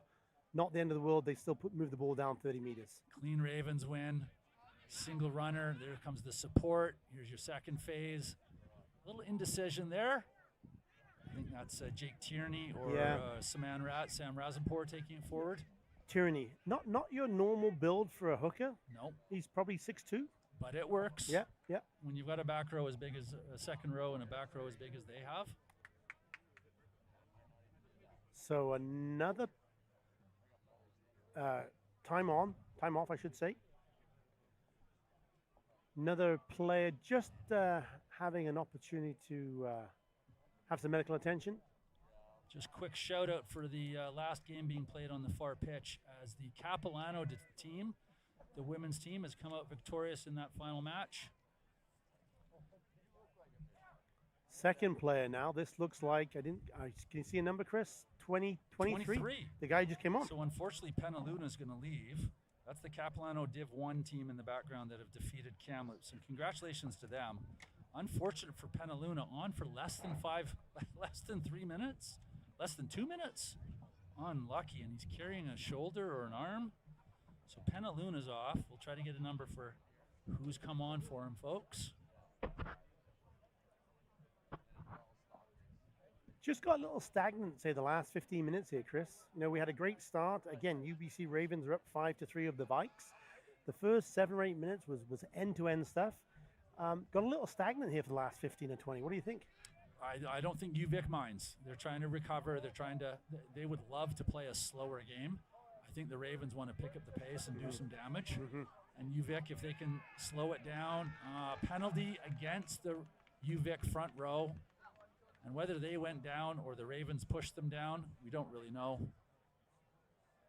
Just looking at a new player for UVic on the far side of the field. Whoever the winger over there, it's either Driscoll, Neary, or Coyote. Ravens with a big clearance kick to get them across center. Yeah. And they're going to have a line out on the far side. We're going to see how straight it is this time. Shortened line out again by your Ravens. 2 big Carson boys are trudging up. Straight into your camera angle. Cleanly won by the Ravens. Good flat pass into the centers. Pull back pass. Hit the outside center. Hit the fullback. Andrew Coe's looking to slide through. He goes to deck. Ruck support comes in at pace. Little slow here for the UBC. Wickham to lock. One of the Ravens players down in the center field. Ooh. So Chris Asmus there, realizing that there was an injured player on the field. And, here we go. There. No, the tap and go behind the referee is not going to be a good thing, but that tackle is not a good thing either. Yeah. I think more discussion, more just exchanging of phone numbers. Chris Asmus will want to step in here. He'll want to take some steam out of this kettle, starting to boil just a little bit, Chris. Well, I think the captains of both teams will as well. Yeah. I think you'll see the veteran players out there just calming everybody down. Joe Locke, Andrew Coe, Lockie Kratz will get everybody to calm down. UVic is going to be frustrated, but you can see the explanation from our gorgeous drone shot. Just a shout out to our camera crews, they're able to get the drone shot going.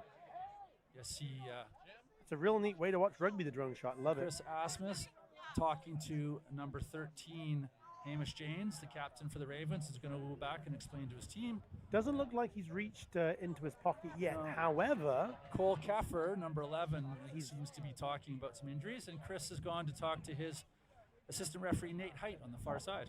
yeah, I think Chris Asmus, our referee today, didn't quite see what was happening behind him, and so Nat Height is going to fill him in, and they will collectively, with the third mic, Cole Pedrick here, who are all mic'd up together, make a decision. Yeah, so here comes Chris. He's going to talk to Hamish again. We'll just see if he's going to talk to both captains. He'll explain everything to them. There's nothing hidden. If this was an international test, everything being said right now would be broadcast. And Chris has done international matches. So, of course, he's going to be giving an explanation as if he's explaining it to the whole crowd. So, you've done this. You've done this. I've changed my mind on that. We're going to go back to this. Can't do that anymore. Let's play smart, better rugby. We've got a big crowd. Gorgeous crowd shot there from our drone. And there we are, Keith. You can see us on camera. Should we give ourselves a wave? We'll give ourselves Here's our wave. There we go. That's enough of that. So the penalty is against the Ravens, who are going to go back 10. Now, referee Asmus is going to have a little bit more of a conversation. There we go. Okay, now we're back to playing rugby. We can start our clocks again. If you've got your timer going. I did. So Otred has the ball. He's not going for three again. I thought he might. No. Okay, much better kick from him. Oh. Too much. Yeah, Oof. too much. So he cooked it. Might have had a shot for three, and then he overcooks the kick for touch. Turns the ball over. All the way back to the mark. And what have the Ravens done? They've called for a scrum. Might be an opportunity for some of the senior vets on this Vikes team to have a chance to chat with Otred. He's obviously he's very talented, has the ability to turn this game here. Shouldn't be doing that at this level, overcooking the ball. Yeah, 17-year-old. This is tough to step into this game. I mean, I'd allow him. Last week he wasn't playing, and now he's stepping in for Cooper Coates. I would have allowed him to calm his nerves and have a shot at three. I agree. Okay, so it's Ravens ball. Solid platform. Yeah. Going to work the move that they want. Release. Textbook stuff because they've got all the room in the world. Nice. Comes to I like that. Coe out to Noah Bain. I like that loop. Bain can't get by the inside center, number 12 for UVic. Lockhart McGregor, who makes a nice tackle. Here comes Joe Locke to play scrum half. He's not going to pass. Pick and go. Takes three of them, right? Giving space. Yeah. Takes three to get him Now down. Billy Wickham finds Tierney. Ruck support from one of the Carson boys. Wickham. Lockie Kratz with a kick pass to Cole Keffer. A little bit of room out there for Cole. He cuts inside, cuts outside. Gets caught. Nicely tackled by UVic. The ball is still infield and still available. Ravens have it. Now they've set the ruck.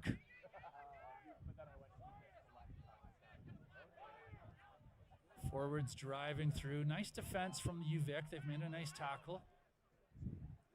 So I think the Ravens here just want to change it up a little bit. It's becoming a little stagnant. A little too easy for the Vikes to defend. So they're going to go to the left. Chip There's the kick change maybe. of pace. A little fake look inside. Yeah. They're going to keep probing that left side there. There's some pace. Oh, nice big running from Big Carson. That's Don Carson making the moves. So now the Ravens are up to the 22. That's not a good running position. Very vertical. Now they're going to have to try to get him to ground. So the ball's available for the Ravens. Out the back. Now release out the wide. backs. Andrew Coe takes it up. Hits Nice. Hamish on the inside pass. Nice offload. Gorgeous. He knew what he was doing when he went into the tackle. That's Billy Wickham trying to find a way through. Noah Bain's going to have to come in from the wing to support. Is the ruck? No, it's been cleared out. Ravens with late support, but managed to retain possession. 5 meters just knocking on the door right now. Your Ravens. Stepping through the ruck. Big Carson's waiting for it. UVIC's going to be looking for the tackle. Oh, that's tough to stop one of those monsters. UVIC not able to do it. Bring it back. Right to the posts. They're across the line. Can they get him down? And there's the try. A well-worked, patient forward try for the Ravens. Finally, the Ravens be able to string about 4 or 5 phases together. I really liked how they kept it up in the forwards, center field, released the backs. We had a breakthrough here, back to the forwards again, and then kept it in the pack and just pushed it over. Yeah, they're feeling the luxury of being able to do what they want. They can have the forwards play with the ball, or they can move it into their backs. What's interesting is we're 25 minutes gone. They are now starting to stamp their pace of play on the game. Okay, so Andrew Coe is taking his sweet time there, just looking at the posts.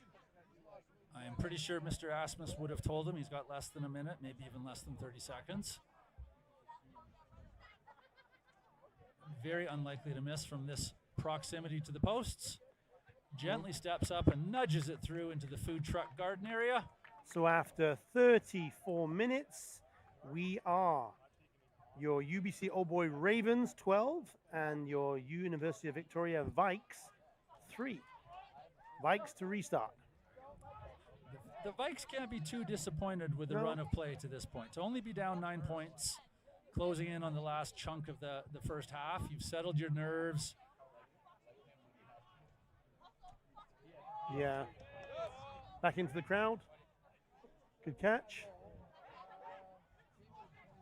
So we're going to have, the Vikes will have an opportunity here just before we close out this first half. Five minutes still to go. Line out just outside the 22, 25 meters out maybe. Looks like they're putting all their forwards in except one. So maybe the line out, quick front jumper. Yeah, so pick and go. That's a natural, right? You're going to have all your forwards in. You want to drive it, keep driving, see how far they can go. Now they're going to release the backs. Not a lot of room. There's extra bodies, but that straight ahead run is nice. UVIC off to the right, and they're going to change direction back. That's Brendan Kim, the prop. Little slow and stagnant here. Vikes need to do something different. Too predictable here, too predictable. And exactly, look at that. You see Chris Asmus, our referee, right over the ball. The University of Victoria Vikes there, too slow, too predictable, allowed the Ravens to get into position, get into the jackal, seal it off, and forfeit the penalty. So, pressure relieved by the Ravens here. They're just going to slow it down. Again, 4 minutes to go. They'll want to clear. It's going to require a big kick here, Chris. I mean, this is center field. This is up and down the line of it, so you're going to talk at least 40 meters to get it into Wind touch. across field, and that's clearly over onto the far side. So, again, a veteran move. Going to make sure it goes out of bounds. UVIC's going to get reorganized here. Should be closing in on the last few minutes of the game. Sorry, the first half.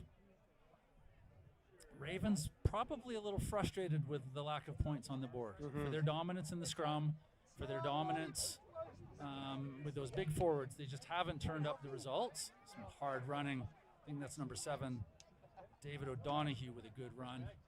There's Joe Locke escaping 1 tackle, 2 fend-offs. 3 tackles.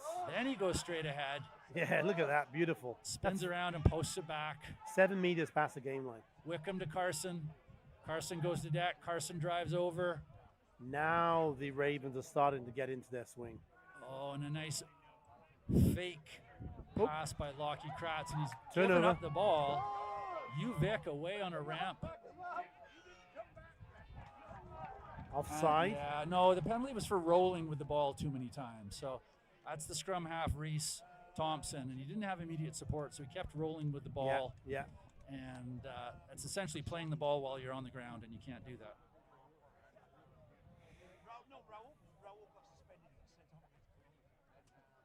The good old let me take some time off the clock by tying my shoelace. And a better angle for the kick to touch. Moves it over a foot for sure. Yes. And nice poke. I like that. 30 meters out. 35, yeah. Far sideline. Your lineout's been winning everything all day. Just get your backs organized for a nice play. What's neat as the Ravens are closing out this first half, they're controlling the pace of play. They're really controlling it. They're doing it at when they want, how they want. The points are showing. I mean, they're up 12-3. There's the knock on, and that's the sort of break that the patience from UVIC is going to produce. They just need to keep plugging away. They're not out of this game at all. At all. They may be outsized, they may be losing the lineouts, but they're still able to score points. I feel the Vikes, when they went toe-to-toe and started pushing around the old boys, and another, like a little bit niggly here, a little bit niggly there, I felt they were better. When they were getting stuck in and getting a bit heated and getting fiery up, and they're having Chris Asmus, the ref, to come in and slow it down, I think they were fired up then. They seem to have gone off the boil a little bit. They need. Sorry, I'm not the coach. I'm recommending that something just to get them motivated and energized again. They seem to have gone off the boil. But anyway, saying that, they do have a scrum. Reese Thompson just about to feed it in here for the Vikes. Yeah, they've got to move it out quickly. Oh, that there pressure. Yeah. Attack the narrow side, kick it through. Noah Baines gathers nicely. He's looking for support. He wants to go on the outside. Going to try to go the outside. Then he steps into a tough tackle. Nicely done. There's no tip tackle or anything there. Joe Locke. Billy Wickham taking his time. He's going to call in some forwards.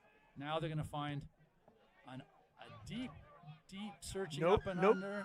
And the offside call. Outside winger was in front of the kicker. Either Noah Baines or number 12, Ethan Berry, perhaps. So he's given him, I think, two choices, kick or kick. And so the kick at the position where the player was offside. And Ottred is going to go for 3, or no? I would. No, he's going to look to put it into touch. Interesting strategy. Scott Manning wants to let the boys play, and he thinks he's got a line-out strategy that's going to do it. Okay, so we're in the final, probably the final play or two of the game. Oh, sorry, the first half. Let's see if the Vikes can actually get something else on the board. Would certainly make the start of the second half very interesting. So watch for a quick line out front jumper, and they're going to fake. They're going to go to the middle, and they're going to lose it to Carson because he was about 18 feet in the air. Last time he was 16. He obviously got next to 2 feet. I think he's getting better boosted. So here comes the kick. Inside your 22, you want that to land in touch, and it does. Caught by Winston Stanley. Of course, Winston's going to catch it. Another one of our former Sevens player, Barry Lee, going to go down and reintroduce himself to Winston. Lots of ex-Canada players at the fields today, both men's and women's. So here's UVIC. They're going to try this line-out play again. They've got to avoid the monster Carson in the middle. So they're going to go to the back. Yeah, they got to do something different here, haven't they, Chris? And there it is. That's number 5. Alex Gordon was able to catch that towards the back. Oh. And now, number 2, Jake Tierney, over top of the ball, was able to jackal it and gets rewarded with the penalty. Probably coming close to the end of this first half. I'm sure the Vikes would have loved to have had that line out again. Absolutely. Think about it. They've had a couple of opportunities. They were down over here. They were down over there. They had probably 3, I would say 3 kickable at times. And if you want to give the old boys, the Ravens, some credit, every time they've been down here, they've walked away with points. Vikes have not done that. That's why the score is 12-3. So the Ravens with the line out to the right of our broadcast position. Great camera angle. You're going to be able to see exactly how high they get Mr. Carson in the air, because undoubtedly they're going to be throwing it to Mr. Carson. One of them. Yeah. Towards the front, at the back, cleanly caught. Here's your forwards, your backs at pace. Everybody moving at top pace. Good quick hands. Cole Keffer on the wing. Is he gone for the try? He's in. Yeah, that's Sevens speed exhibited on the far wing. Nothing fancy about that. Quick hands all the way to the far side. Number 11, Cole Keffer, puts another 5 points on the board. You know what? For the Ravens, they've just taken advantage every time they have the ball. I don't even think they've had 50% of the possession. probably less than 40 to 50% of possession. Every time they've walked away with some points. Every time they're down here, they've walked away with something. Okay, UVIC Vikes, maybe an opportunity at halftime to think about take points when they're available. Have a shot at it. Have a go for it. Yeah. Because you could keep that scoreboard ticking along. Right now, you're not.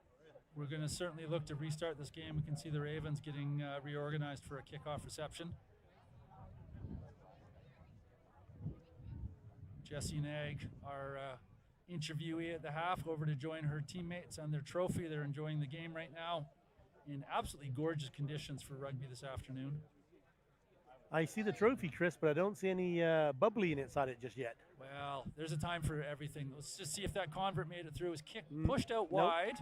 Tough angle for Andrew Koso. He's unable to make it. Score remains 17-3. And the Ravens are about to get the ball back. I just saw Chris Asmus there, just indicating to the Ravens that I think this is the last play of the game. There's about 10 to 15 seconds of the first half. Ottred with a gorgeous drop kick, landing inside the 22. Lockie Kratz going to look for a gap and have a run. Steps in for a tackle. Immediately surrounded by a couple forwards. Now we're going to kick it into touch and take a break. Yep. Okay. So we come to the halftime break, and before we do any sponsors or anything else, it's pretty one-sided in terms of what we've seen out there. The Ravens have the run of play. They've got what they want to do. In the lineout, the set, they can get it up to Big Carson. Their scrums are dominant, and their backs are starting to fire. So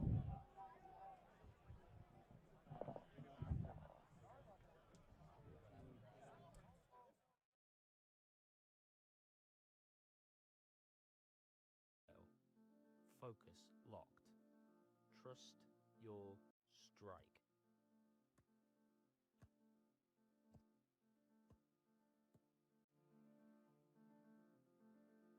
From every angle, for every moment. Gilbert. We ain't like them. Never keep it real in the ends. Never leave crib for the ends. Me and that kid, we don't even need to pretend. Me and them boys, we ain't friends. We ain't like them.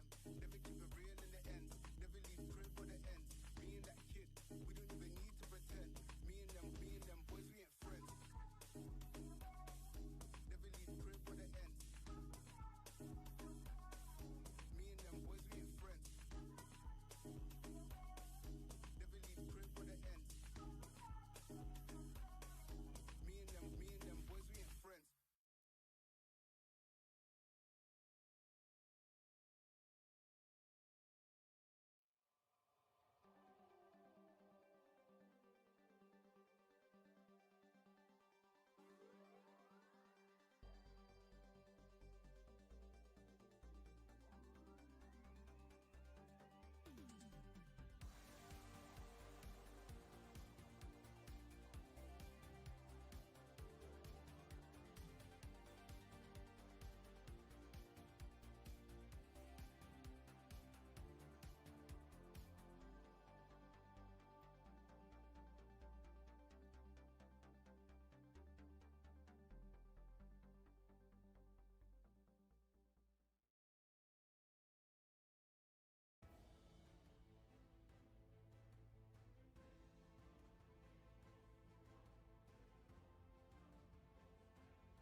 It starts here.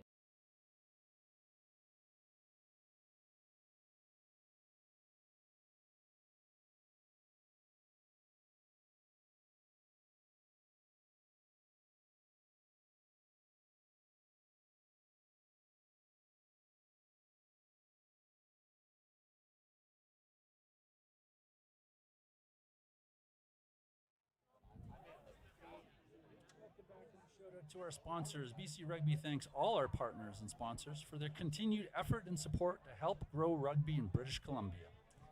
Thank you to our senior club final sponsors for today's amazing event: Guard Tech Security, Red Rhino Rentals, Discover Surrey, Triple O's, CTMS Travel Group, and We Film Events for allowing us to be here today. Thank you to our trusted partners as well, O'Neill's Sportswear, Gilbert Rugby Canada, Harbour Air, Traxx, and the Dilawri Group, and Jumpstart for their support. BC Rugby recognizes the financial support from the government of British Columbia. Chris, once again, come on, we can't be doing this without these supporters, without these people who are basically sponsoring us. Let's give them all another big shout here. Guard Tech, Red Rhino Rentals, Discovery Surrey, Triple O's, CTMS, We Film Events. Thank you once again. O'Neill Sportswear, Gilbert, of course, Harbour Air, Traxx, and Dilawri Group.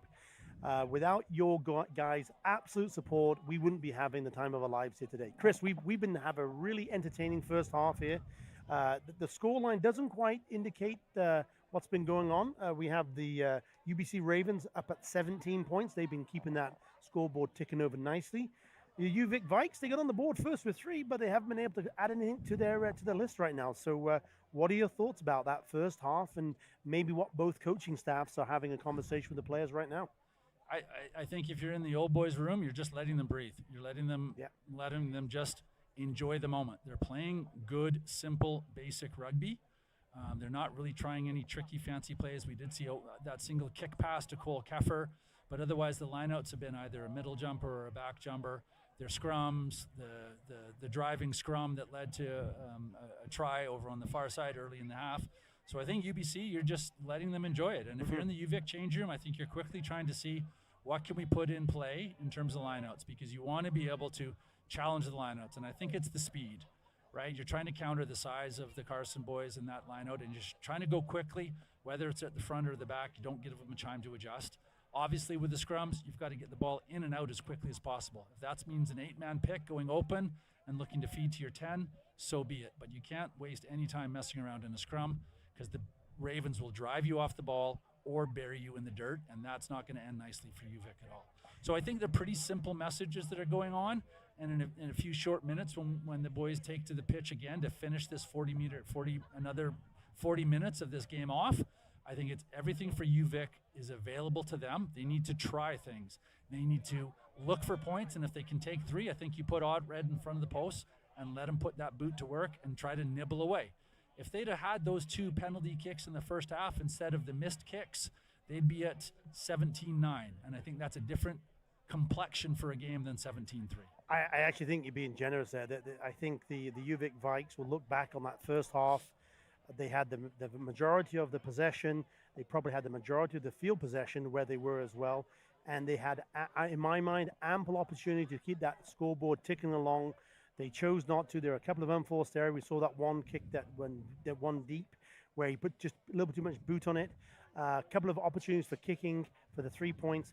I think that was an opportunity missed where they could have at least kept that scoreboard ticking along, which, by the way, let's give credit where credit is due. UBC Ravens, that's all they've done today. They're playing their game. It's slow, it's steady, it's methodical. They're not getting frantic, and every time they have the opportunity, they're taking advantage of it. So, skilled team takes advantage of the points. They're doing that. The UVIC Vikes. Let's see if they can come out in the second half and do something different. So let me pose this one to you, Keith. At a certain point in time, the Ravens are going to look to put some bench players in, because if you're leading, there's an opportunity to do that. And some of these boys have been training and are going to want to see some playing time. So there's going to be a bit of pressure on Chris Taylor to maybe make a few subs. And does that then provide the opportunity for UVIC to strike? Does that change in dynamic when 2 or 3 new bodies come out? The scrum doesn't work as well. The lineout doesn't work as well. So maybe part of what UVIC's strategy is wait a little bit, keep playing hard, but as soon as a couple of subs are made, you attack those positions and see if you can catch them napping a little bit. So unlike perhaps what we see at the international level with Canada, for example, where you'd actually maybe change out your front row at halftime, those players at that level or at this level, they're playing 40 minutes. What we're seeing is these players can actually play 60, 70, 80 minutes, just like the old days when you and me used to play. So I'm actually thinking that the Ravens are going to have completely unchanged when we come out for the second half. They won't want to. And I don't even think they're going to bring any of their subs on until something's not working. It's working right now. So even your old players who are maybe a little bit gassed out, I understand you want to bring some new players in and bring your bench in. But if it's working, don't change it right now. I mean, maybe if you get 3 scores up, maybe with 15 minutes to go.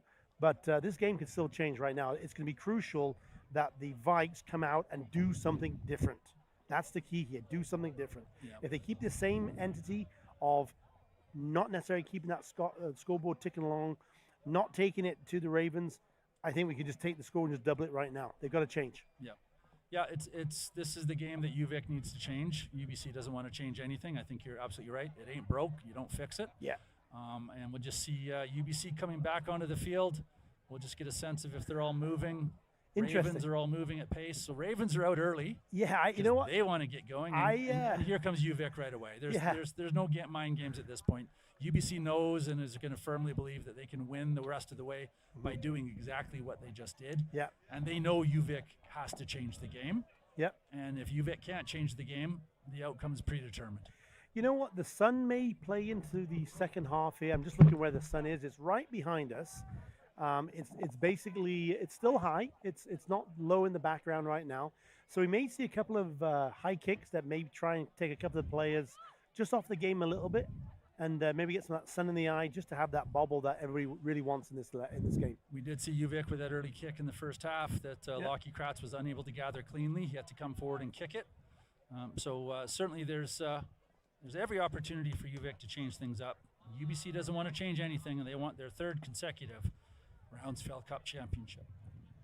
So it looks like we're waiting for a ball, a good old-fashioned ballon, center field. Finally, somebody helps out, and we have it, or more importantly, Kratz has it in his possession. Chris Asmus is checking that we are good to go. We give him the thumbs up that we are live as well. He says thank you. He whistles, and we are off the second half. Here we go, Chris. Maybe the second time we've ever been checked with to see if kickoff's underway. UVic getting up, unable to catch it, bobbles forward. First mistake, and it's advantage to the Ravens. And they're going to play on. They're going to look to attack. No reason not to waste this. It's Hamish cutting inside. He looks back inside again, and they're through on a half break. UVic getting over top. They're able to gather the ball, but we're going to come all the way back for the advantage on the knock-on. And the Ravens are going to have to put in the opening scrum in a wonderful attacking position. Your backline's going to be out to the right. Ravens can control the scrum. They're going to want a bit of a right shoulder shove to push the UVic backline towards the sideline, giving their backs a little bit more space. Or Joe Locke's going to pick the ball up and go for a run. Yeah, he just had a little look out of his on his right side there, didn't he? Veteran that he is, he just loved to have a little go here, I'm sure. Let's see if this scrum stays up. So, penalty against the old boys. Okay. UVic is saying game on. Interesting. And the old boys do not look flustered in the least. I love how they politely and respectfully walk back. Ottred with the kick. That's kept in field. What was nice about that? You can't do that! Coe coming forward with the ball. The player jumped from inside the field and pushed the ball back in. So for those who are calling that at home and being your armchair referee, he was allowed to do it. I'm going to go back and read the laws of the game. There's a gorgeous kick. UVic comes forward and catches it strongly. Cole Keffer with the tackle. UVic with about 5 bodies into that ruck. And here go the UVic forwards straight ahead. UVic's going to run out of players real quick. Yeah, absolutely. There's a big long pass to their winger. He cuts inside. Noah Bain pushes them in. UVic maintaining possession through another cycle. Oh, there he is. Pot of forwards taking it up. UBC Ravens just able to get their defense set. Yeah, and Ottred was looking for the touchline and he didn't find it. He found Lockie Kratz. So gobble that up and look for his own 50-22. That ball's going to run deep. Does it go in goal? It does. And but he decides to play it. Kick, which is perhaps better than grounding it and going for the goal line drop kick. I think that's worth discussing over a pint after the game. End result, far side of the field, just outside the 22. It's going to be the Ravens lineup. So great opportunity for them. Again, touching upon what we talked about at halftime, the Ravens, whenever they seem to get into this strike area, they come away with some points. Let's see if they can do it right now. Carson up, one hand the ball back. There's the backs taking it forward. Good tackle coming in from UVIC. UBC, Ravens are going to go attack the blind side. I like this. Noah Bain swallowed up in a tackle, but the ruck comes through. Ravens taking it up, keeping it narrow. We're not going to spin it wide now. This is going to be narrow ball. Thinking about probing that blind side? No. Decides to come back open again. Keeping it close enough for forward support to only be a few steps away. That player's doing very well on his feet. Look at him go. Yeah, now he goes to deck, and there comes ruck support. Now we're going to go blind. Carson to Carson, bobbled forward. It was knock on. Yeah, so UVIC celebrating every last little thing, and that's what you need to do when you're behind in this game. You want to be celebrating each and every little victory and building your momentum from whatever you can. So here come a couple of subs for the Ravens. Let's just try to figure out what is going on right there. So that's the hooker coming off. That's Tierney. And number 1, Kokan. Okay, so 2 out of the front row. So we'll try to figure out who has come on for them. Just give us a second, folks.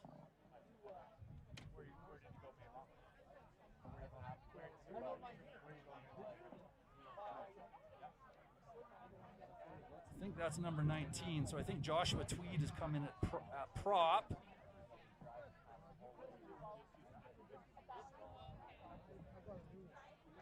Much tougher to figure out who the hooker is in that scrum. Big push from the Ravens. Oh, a step and go from UVIC. In on your own goalpost. Easily not able to get down. Get the swallowed Ravens up. are going to hold him up. Yeah, force it. Yeah. That's a bit of a rookie mistake from Otred. I'll venture to guess at this level, these veteran tacklers are just going to keep you on your feet. Yeah, certainly the Ravens. They're big, strong upper body. Of course, they're going to hold him up. Tierney has stayed on. It's Reservoir who's gone off. Oh, so Saman Reservoir off. And that's number 20, Joshua Tweed, that's come on. So Tweed and Tierney, and we're trying to figure out who the other prop is. I may have duplicate numbers out there because it's 19, 20, and 2. Okay, UBC here. They're driving it forward. They got the momentum. They've got the penalty. They got a free one. Here we go. Free one. What are they going to do? Joe Locke taking it straight up, not passing, still running. Legs driving, about a meter away. Nope. No advantage gained. We're going to come back. Interesting call. That ball must have been unplayable or lost forward. I wonder if they're going to try a little bit of a fancy tap and go here, or actually they just go straight for a 3 points or straight for a scrum. 3 points. Yeah. And again, keeping that clock ticking along. Here comes the kicking tee. Yeah. Simple rugby. Absolutely. So still only a few minutes gone in this second half. First opportunity now for the Ravens to, as I said, keep the scoreboard ticking along.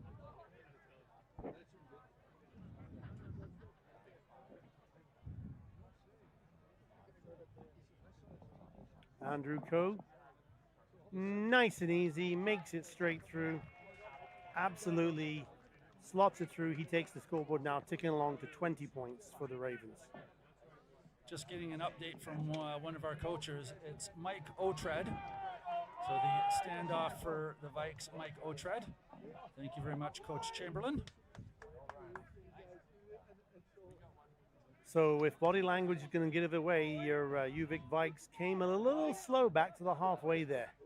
Maybe they feel that this game might just start to be running away for them.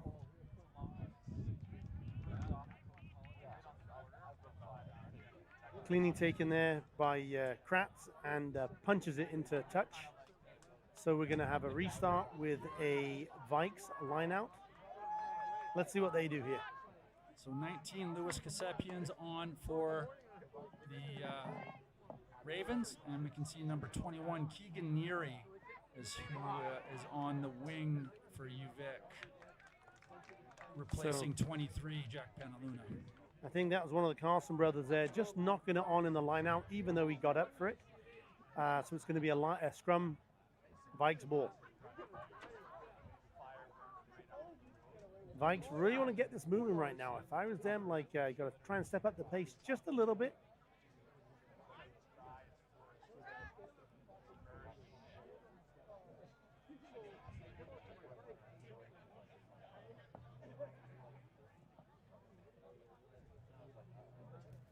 Okay. Reset. Beautiful over the head here shot with our drone. Look at that. Just watch how the front rows line up. Just watch it, that little bit of a stagger. Look where the second rows are driving. Beautiful. Angle Beautiful shot. in, yeah, fantastic. Thank you And he's for the away. camera work. And he's away. And Oh, they've bubble. lost the ball. It was stolen. I think that was Billy Wickham stealing the ball in the tackle. He's maintained possession and set the ruck up for the Ravens. Now we're going to look for a Lockie Kratz clearance kick. Nope, it's a pick and go. Just see if we can get a few more yards out, and they can. I think closer to the sideline as well. Yep. Now Lockie's got lots of room. Punts it down, gets clearance, gets his forwards moving forward. I think he'd like to have that again, wouldn't he? Well, that's not bad. 30 15? meters. 30 15? meters.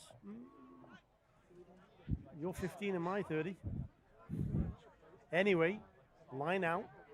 Vikes ball. Sorry. Yeah, Vikes ball. What are they going to do? Line out thrower staring straight into the sun. And that's nicely won by UVic, but not straight. Didn't look straight from here. It was outside, over the outside shoulder, which is usually where the referees are looking to make sure. You've got a tunnel down the middle that's about a meter wide, and if it's outside that, no matter how you're catching it, it's not straight. Ravens will set the platform from their scrum. They're in no rush right now, these Ravens. They're veterans. They know how to play the game. 20 points to 3. 11 minutes gone by my clock here in the second half. Just trying to take, any time the Vikes have some momentum, just try and take it out naturally.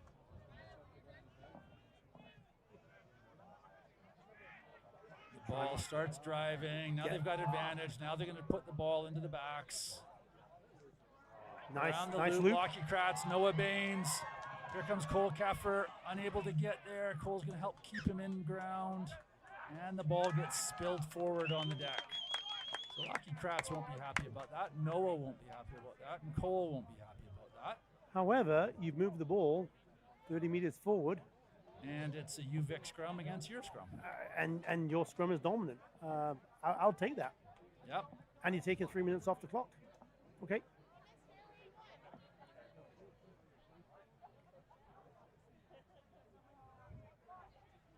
Yeah. Even with the change in the front row. Just love Jake Turney there. How he knows what he's doing. He gets it nice and slow down. Yeah. Perhaps the biggest second row pairing in the province. 2 Carson boys, yeah. Joe Lockett, number 8, has been dominant for a couple seasons now. Previously with the UBC Thunderbirds and now with the old boys. There's the shove.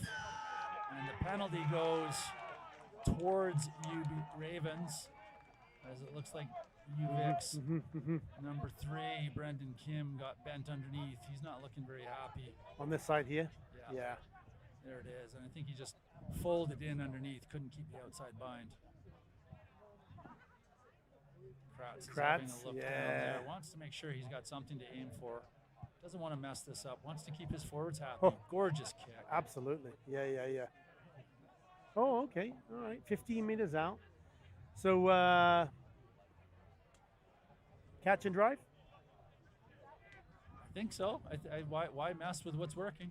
Yeah. I know Lockie Kratz and Joe Locke out in the back line would love to have the ball, but second phase ball to them. Going to be interesting if the Vikes are going to contest this or not.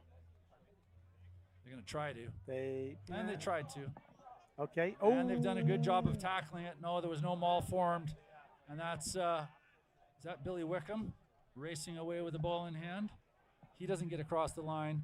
There's Joe Locke trying to get there. He doesn't get there either. Yeah, head down, just try to bury it through. Yeah, and there's, Ooh, again, he's in. the spin and roll.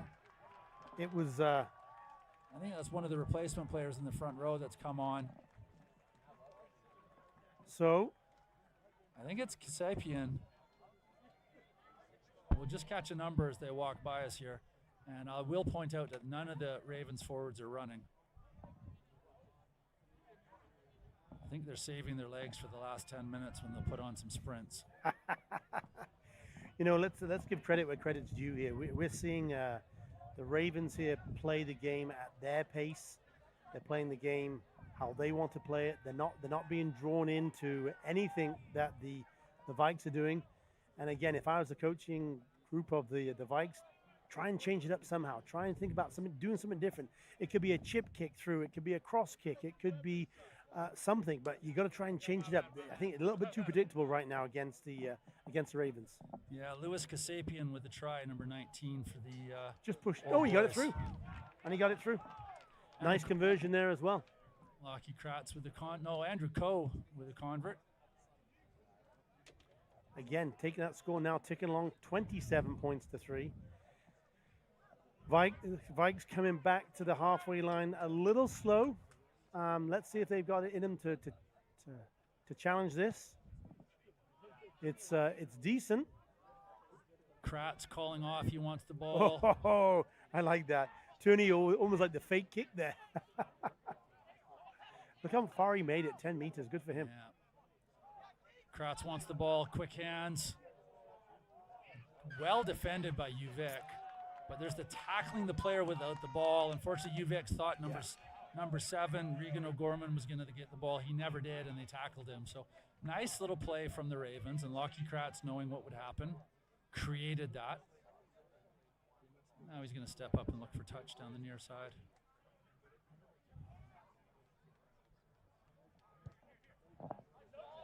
Nice kick. Yep, nice kick. Gets the forwards. Here come the walking Ravens. A little bit of a jog from one of the bench players. Chris Asmus, referee here, is politely. I just saw him say, "Come on, guys, step in." He wants to keep it ticking along. He knows what they're doing. Yeah. Yeah. Number 20, Thorin Coyote on the pitch for the Ravens.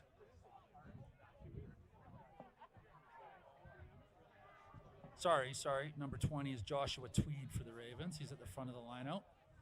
Here come the old boys walking up. They're going to shuffle forward or back. Lots of chit-chat. Oh, and Carson's unable to grab it. It's knocked forward. I don't think UVIC wants the scrum. I think they'd rather just play rugby. That's exactly what they're going to do. Now they start spinning it wide. Miss pass. Ravens marshalling the defense and getting organized. That straight ahead run isn't going to make it. And see number 23, Mark Ruga for the Ravens is on the pitch on the far side. Former Kenyan Sevens player. Not finding touch. Andrew Coe easily taking the ball. Now he's looking for support. Here comes the big wide pass. Oh, love it. Inside to Lockie Kratz. He's just going to take contact. Ethan Berry and Cole Keffer there to support him. And unfortunately, he's unable to get the ball. Some frustration from the Ravens. They're going to have to temper that. They don't want to give Asmus any reason to dig for a yellow card.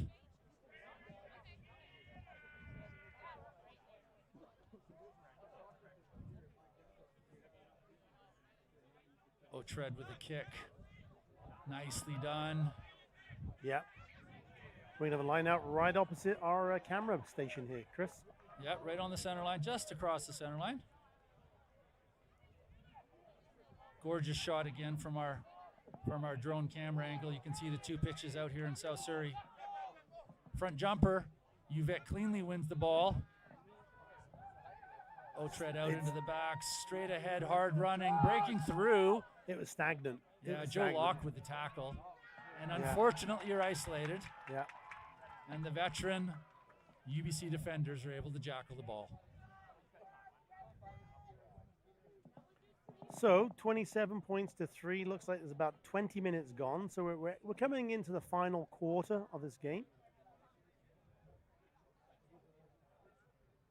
24 points to difference. So that's four scores at least that the Vikes need to get to win. Got to start throwing caution to the wind here, Chris. Got to start throwing caution to the wind. I'm not sure what they can do. They're not getting the ball with enough space and time to do much with it. They're not winning their scrums. They're winning some lineouts, but then the pressure being put on by the Ravens, who are a consummate team. What's the weakness that they've got? Oh. And even the overthrow goes straight to Don Carson, who's able to fight his way for a few yards and then post it. Here comes the pod of white jersey forwards. Cole Keffer getting in there to drive through. Billy Wickham wants quick ball. I like that. How they Kasapian brought it away from contact. I like that. Okay. Yeah, that's just going to form up the ruck. UVIC's kept everybody out of that, which is nice. That means they've got a few extra defenders. There's number 20, Tweed, taking the ball forward. Oh, quick ball to Locke. It bounces over his head. Mark Ruga on this near side. Has he stayed in field? He has, but the ball's gone to touch. Mm-hmm. In fact, it was knocked forward first. And that's going to turn into a UVIC scrum.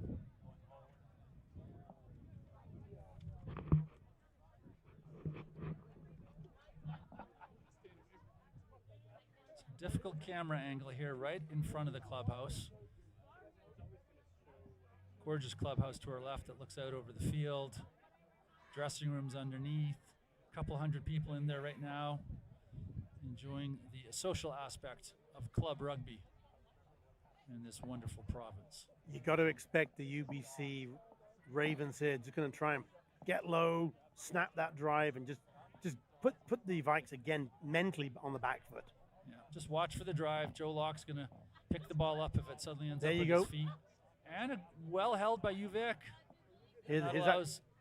Here's the run you got to do. You got to throw caution to the wind. Yeah, and have they got speed enough on the outside? It's tough to beat Cole Keffer. He's gotten through the tackle. He's kicked forward, and we may be looking at foul play. No, it's just going to be a tackled him without the ball. That's it.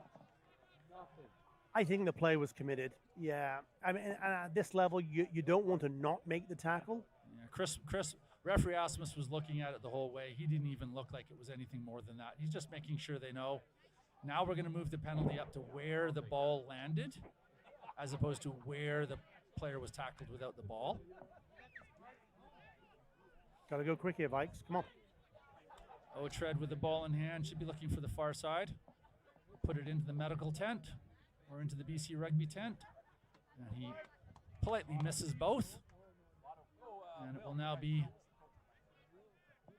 UVIC's lineout on the far side. Okay, so they've got, is this a good old-fashioned 3-man? No, 4-man. They've got 5 in there. Okay. Pod of 3 in the middle, and unfortunately that's knocked forward from UVIC. The final man in the lineout got surprised by the overthrow.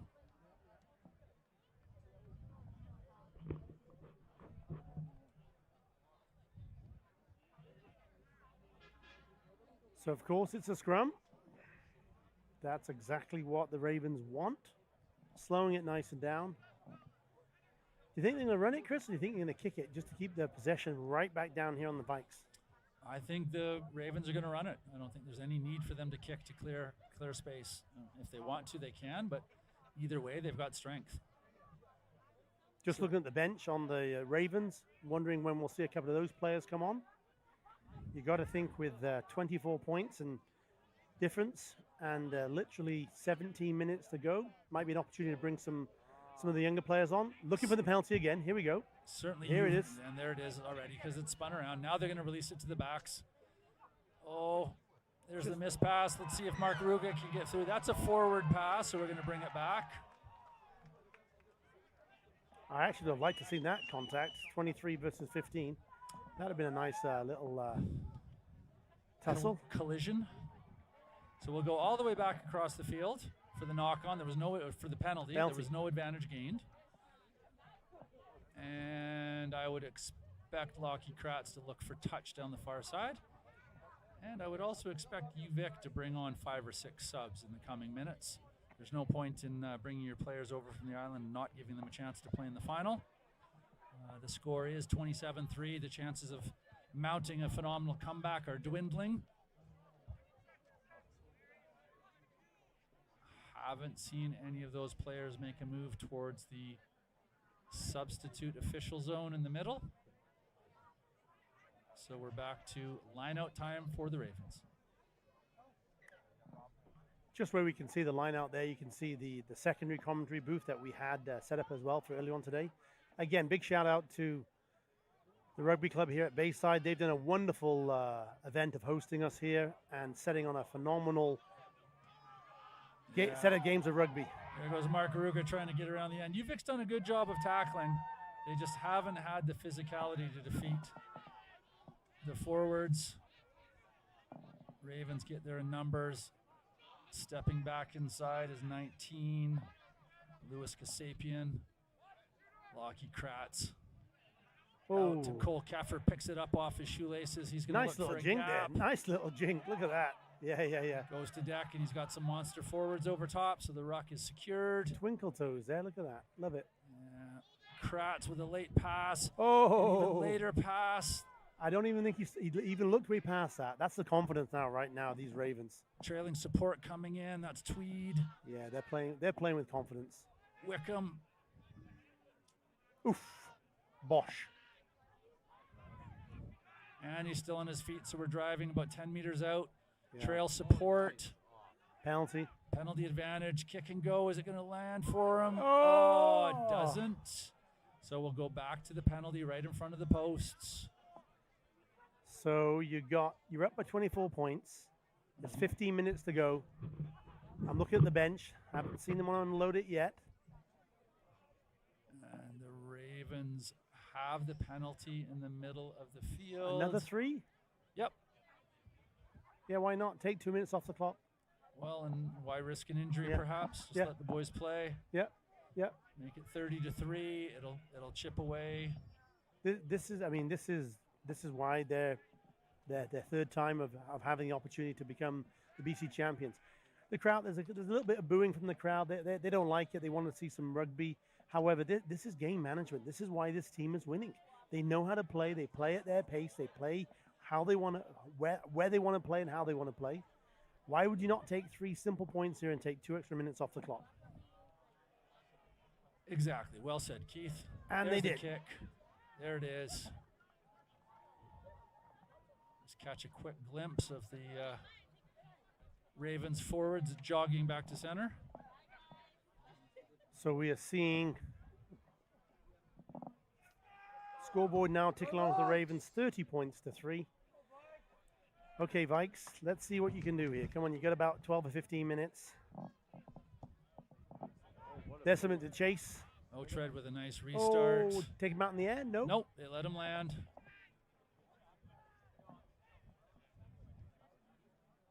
Box kick.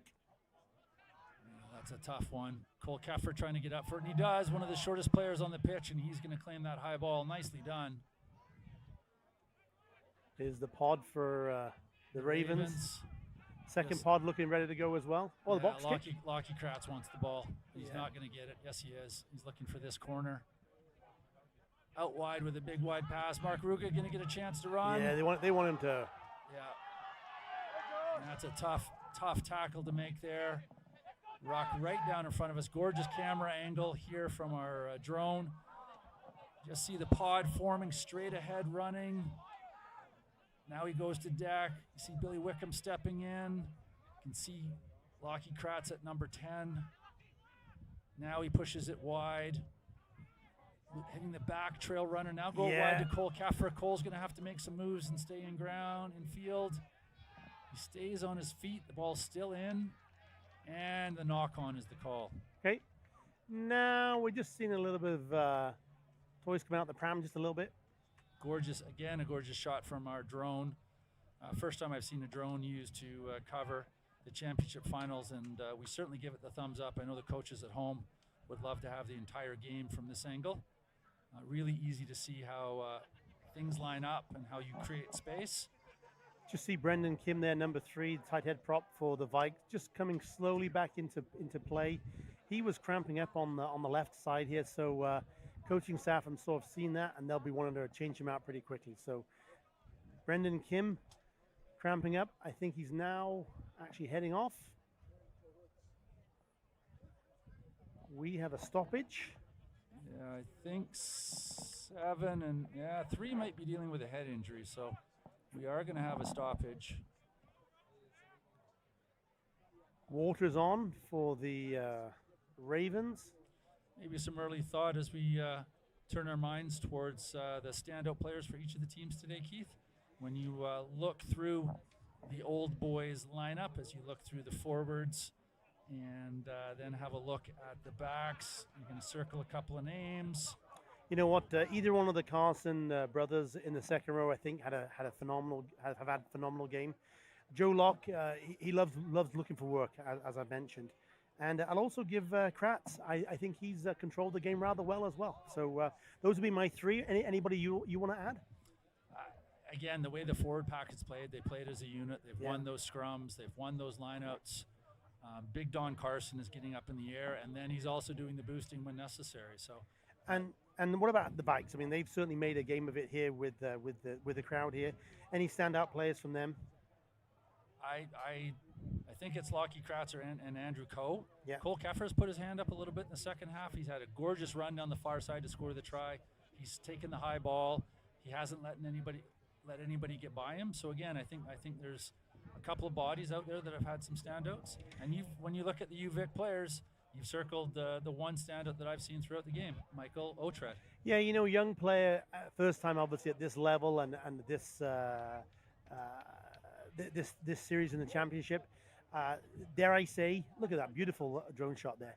Dare I say, some of the best players, you don't win on your first time, and the pain of losing is the bitterness.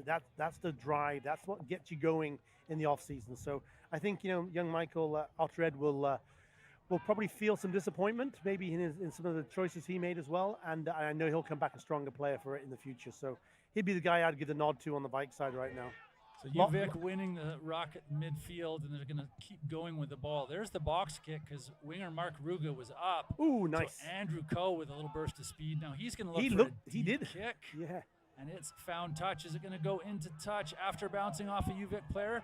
UVic player tries to save it, and there's the bounce going the Ravens' way. Love it here. The drone shot is phenomenal. Thank you for all the staff here, and certainly our technology group for bringing that. That's so neat to see that at this level. Yeah, I hope we stay with it for this play. Just watch how this play unfolds. You'll watch the team strategically move for the lineup, but Lockie Kratz is in the back here talking to everybody. He's asking them to play wide. Joe Locke has moved way out into the backs. So you can't see it. It's off your screen right now, but below the white line, you've got the entire back line. So there's the steal by UVic. Actually, one against the head there for UVic. Pressure on by Ravens. Yeah, the Ravens are pouring through to try to steal it, and they can't. So UVic's going to unload from behind their 22. Oh, you got to score. You got to go 75 meters doing this way. Yeah, here comes the clearance kick. Otred leaning into it. Yeah. Trying to put it down the middle, which why not? See if it bounces, and it does. And yeah. Lockie. Unlucky Lockie on that one. Yeah, that's the game of rugby, right? Yeah. Maybe Lockie just getting a little bit cocky. Well, I don't think so. I think he's a little unfocused given that there are however many minutes, 6 minutes left in the game maybe. Yeah. So watch the teams develop and form up. UVic's going to have put in. They're going to have to move the ball quickly. That scrum, once it gets moving for the Ravens.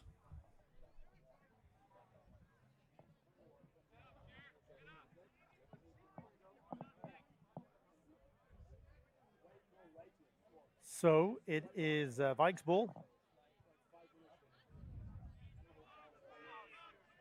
Well, Chris, we've had a beautiful game, beautiful day of rugby here today.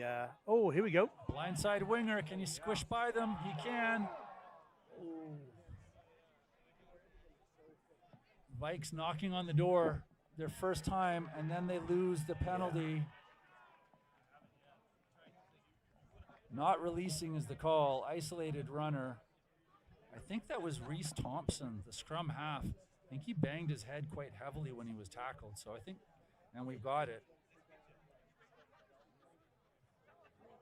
Got a stoppage in play so we can deal with the injured player.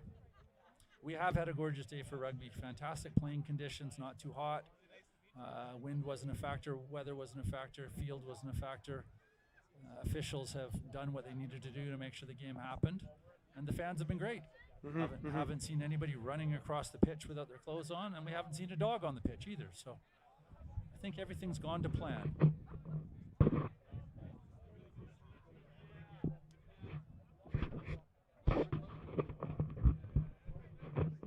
So just as this one Vikes player is coming to his feet, once again, Chris, maybe a big shout out to all the referees who've been supporting here today. I know that's been something that you've also given back to the game. You know a lot of these individuals as both friends as well as colleagues in the refereeing field. Often the hero who doesn't get any acknowledgement. What they've been doing here today. There's been probably 12 of them I've seen around. Chris Asmus obviously heading it all up. It's been great to see. Thank you for you guys and gals getting everything organized and motivated today. So it's been great to see you. Thank you. I'm looking forward to my officiating duties next week, Monday, Wednesday, and Thursday. I've got some games to officiate. So, and a couple of those games will be grade 6-7 boys. So happy to see them at the youngest ages as well. Okay, line-out throw coming in for the Ravens. I can see at least one sub on the field for them. Back jumper, Carson goes up, takes it cleanly. Off they go on their merry way, looking to make their way down the field. Here comes the kick. There's... Oh, I think you like to have that box kick again. Yep, let's see. That's gone backwards. And has Cole Keffer snagged it again? I think Cole has. So knock-on's the call. And so it's going to be a Vikes put in at the scrum.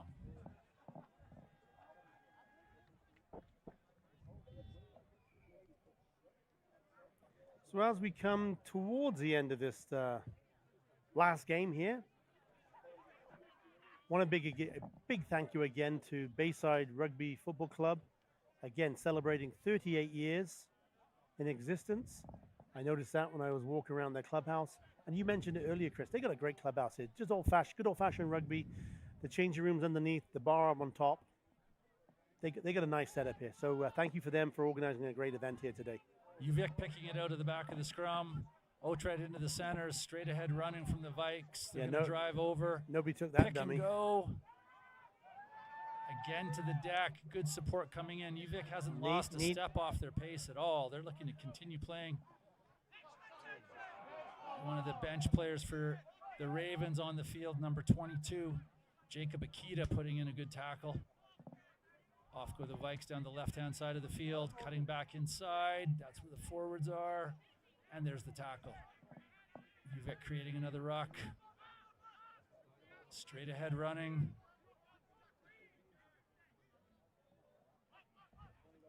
Otred moving out wide now. Little hesitation step. And Otred goes through. He's going to go all the way in for the try. No, cover tackle coming in from the Ravens. The Vikes are going to squeeze the ball out the back, and now their forwards are going to hit it up and see if they can turn this into a try. Gorgeous run by Otred, who slid through the gap. Now he's going to move himself back into the standoff position. Maybe he gets the ball coming off this next phase. He's moved out to left wing. Yeah, he may be playing at left wing now. Vikes have got the ball right in front of the post. Small rugby, a couple yards at a time. And the unfortunate isolated runner, and might be Lockie Kratz. No, sorry, Joe Locke. Joe Locke with the ball in hand coming up off the bottom of another ruck. I think he likes it down there. I think he genuinely likes being involved in rucks.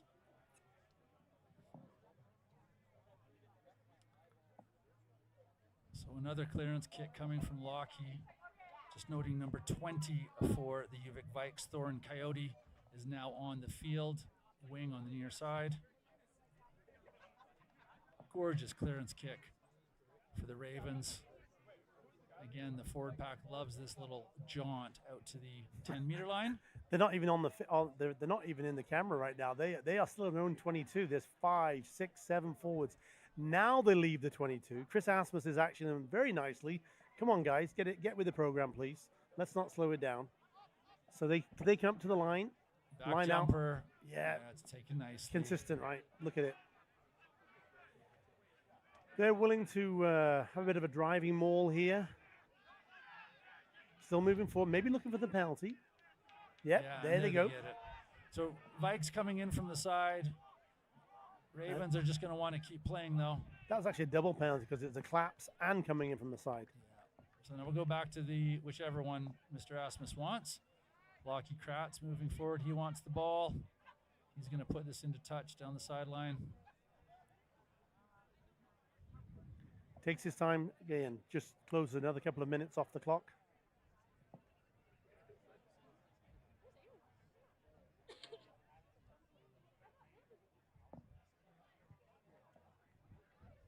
Forwards are very happy. Crowd's gone a little quiet here, Chris. I think they're thinking about their dinner plans. Okay, are we going to see it back to the Carson boy again? Well stolen by UVIC, but that may go all the way back inside their 22. There's Otred with a gorgeous clearance kick, but yeah, but there's Andrew Coe. There's plenty and back now he's got Lockie Kratz on his outside. Coe steps a couple times straight through the middle, away to the right. Can he make it all the way? Oh! Gorgeous offload to Keffer. That looked forward, but we'll take it. Keffer unloads again back inside. One of the forwards there to scramble down on the ball. Ravens still in possession. There goes number 19, Kasapian again. They're inside the 5-meter line. I don't see the backs are going to get this. I think this is going to be all forwards. Yeah. No, into the backs. Kratz to lock. Oh, bobbles he it. drops it, but it looked to have gone backwards, so it's play on. Now it's out. Captain out to Mark Ruga on the wing. Is he finally going to make it around? He doesn't. He throws it back inside. UVIC has it. If somebody could have got some legs here. Yeah, UVIC's on the way. There's the awkward pass inside.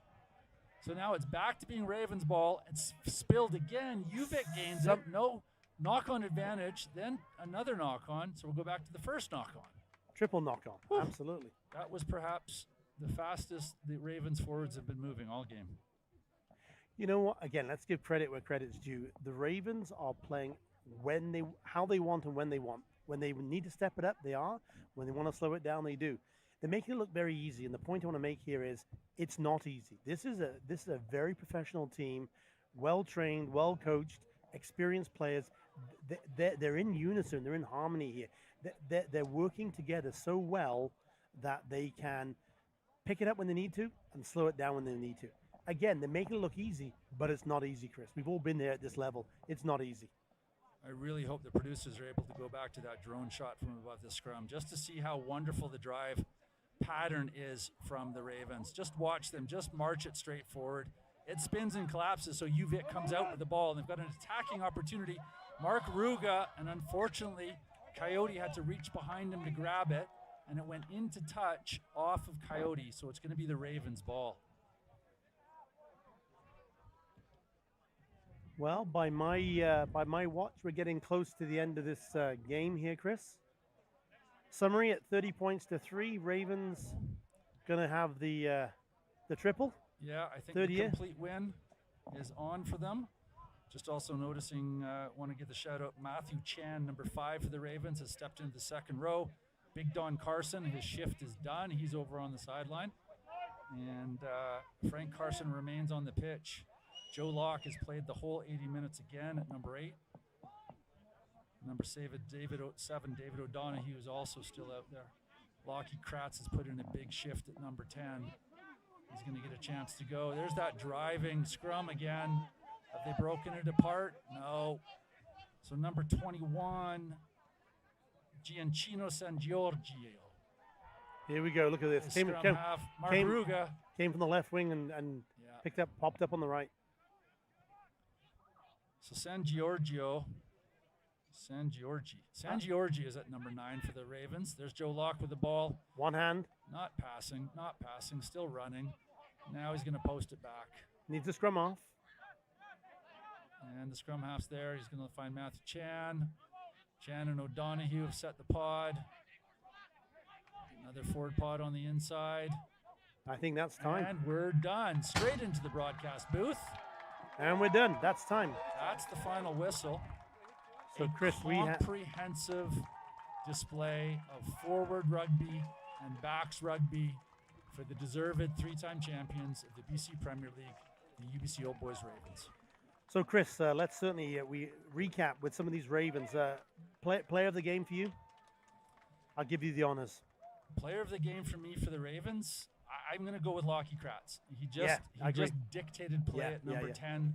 His clearance for touch, his open field play, he was creating attack. I think Joe Locke is right behind that as a second all-star for sure. And I'll give Carson Boys third place there. You know, what a great platform to build from. Two guys, 6'5", 6'7", and the way they get around the field. I mean, they're big guys, but they're mobile. They're hitting the rucks. They're involved in mauls, and their line out. I mean, you can put that in the bank. Yeah, that dominant display. Yeah. At the same time, UVIC should not be disappointed. To get to this final required 2 upsets in the quarterfinal and the semifinal. They were full value for their money last weekend against UBC. It's a shame that Cooper Coates wasn't here today, but Michael Otred, fantastic job at number 10. Tip of the cap. I know you played at Saints last year. And to see you playing in the Premier Final this year is absolutely wonderful. So well done, young man. I'm actually going to have to drop off here, Chris. I have my second set of duties today. I'm actually driving the bus for the Vancouver Thunderbirds team, the women's team that won the last game. So I'm going to let you wrap it up. I just want to say thank you again for Surrey Bayside Rugby Club here for hosting a phenomenal BC Rugby Union Finals. It's been a wonderful day. Everybody's here enjoyed it. And I love the drone shot here at the end. So, Chris, I'll let you wrap up, but want to say thanks to all the rugby supporters here and online and wherever you are around the world. Thanks, Keith. I'll stay with you folks at home. Enjoy your trip back with the girls and the celebrations, Keith. So just as you take a look at that overhead shot, you get a sense of where the clubhouse is in the top left and the 2 fields off to your right. So that's wonderful. You can see both teams. Handshakes at center field, and in a few short minutes, the Roundsfeld Cup would be presented. At this point in time, it's my privilege to thank and to offer thanks on behalf of BC Rugby, thanking our partners and sponsors for their continued effort and support to help grow rugby in British Columbia. Thank you to our senior club final sponsors, Guard Tech Security, Red Rhino Rentals, Discover Surrey, Triple O's, CTMS Travel Group, and We Film Events for allowing us to be here. That whole crew sitting off to my left with the cameras and all the action getting covered, fantastic. Setting up the platforms and the systems, really appreciate it. Thank you to our trusted partners, O'Neill Sportswear, Gilbert Rugby Canada, Harbour Air, Traxx, and the Dilawri Group, and Jumpstart for their support. BC Rugby recognizes the financial support from the Government of British Columbia and viaSport. In just a few moments, folks, the Roundsfeld Cup, the 104-year-old irreplaceable trophy, one of the oldest trophies in the country, is going to be presented. Director of Rugby, ex-international player John Tate from BC Rugby is out there. A number of other individuals, lots of supporters for the old boys are out there to gather up ex-players. A really impressive way to give Chris Taylor, the coach, his going-away present. A comprehensive win from the old boys. And at the same time, Vikes have shown that they can play. They can be here. They can be at this level. And shouldn't expect them not to make the Final Four in coming years. So congratulations to them. Just see the trophy at center field. BC Rugby CEO just moving it forward. And at this point, I'll let the camera do the rest of it. I'm going to sign off. Thanks to everybody. My name's Chris Blackman. It's been my pleasure to entertain you today with some commentary. And on behalf of Keith Lumby, I wish you all a fantastic weekend. Cheers.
Good.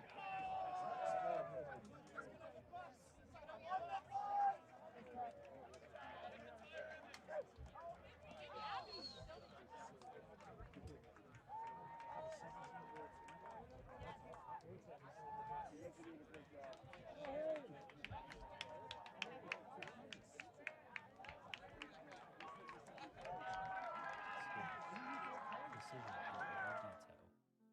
Focus locked. Trust your strike.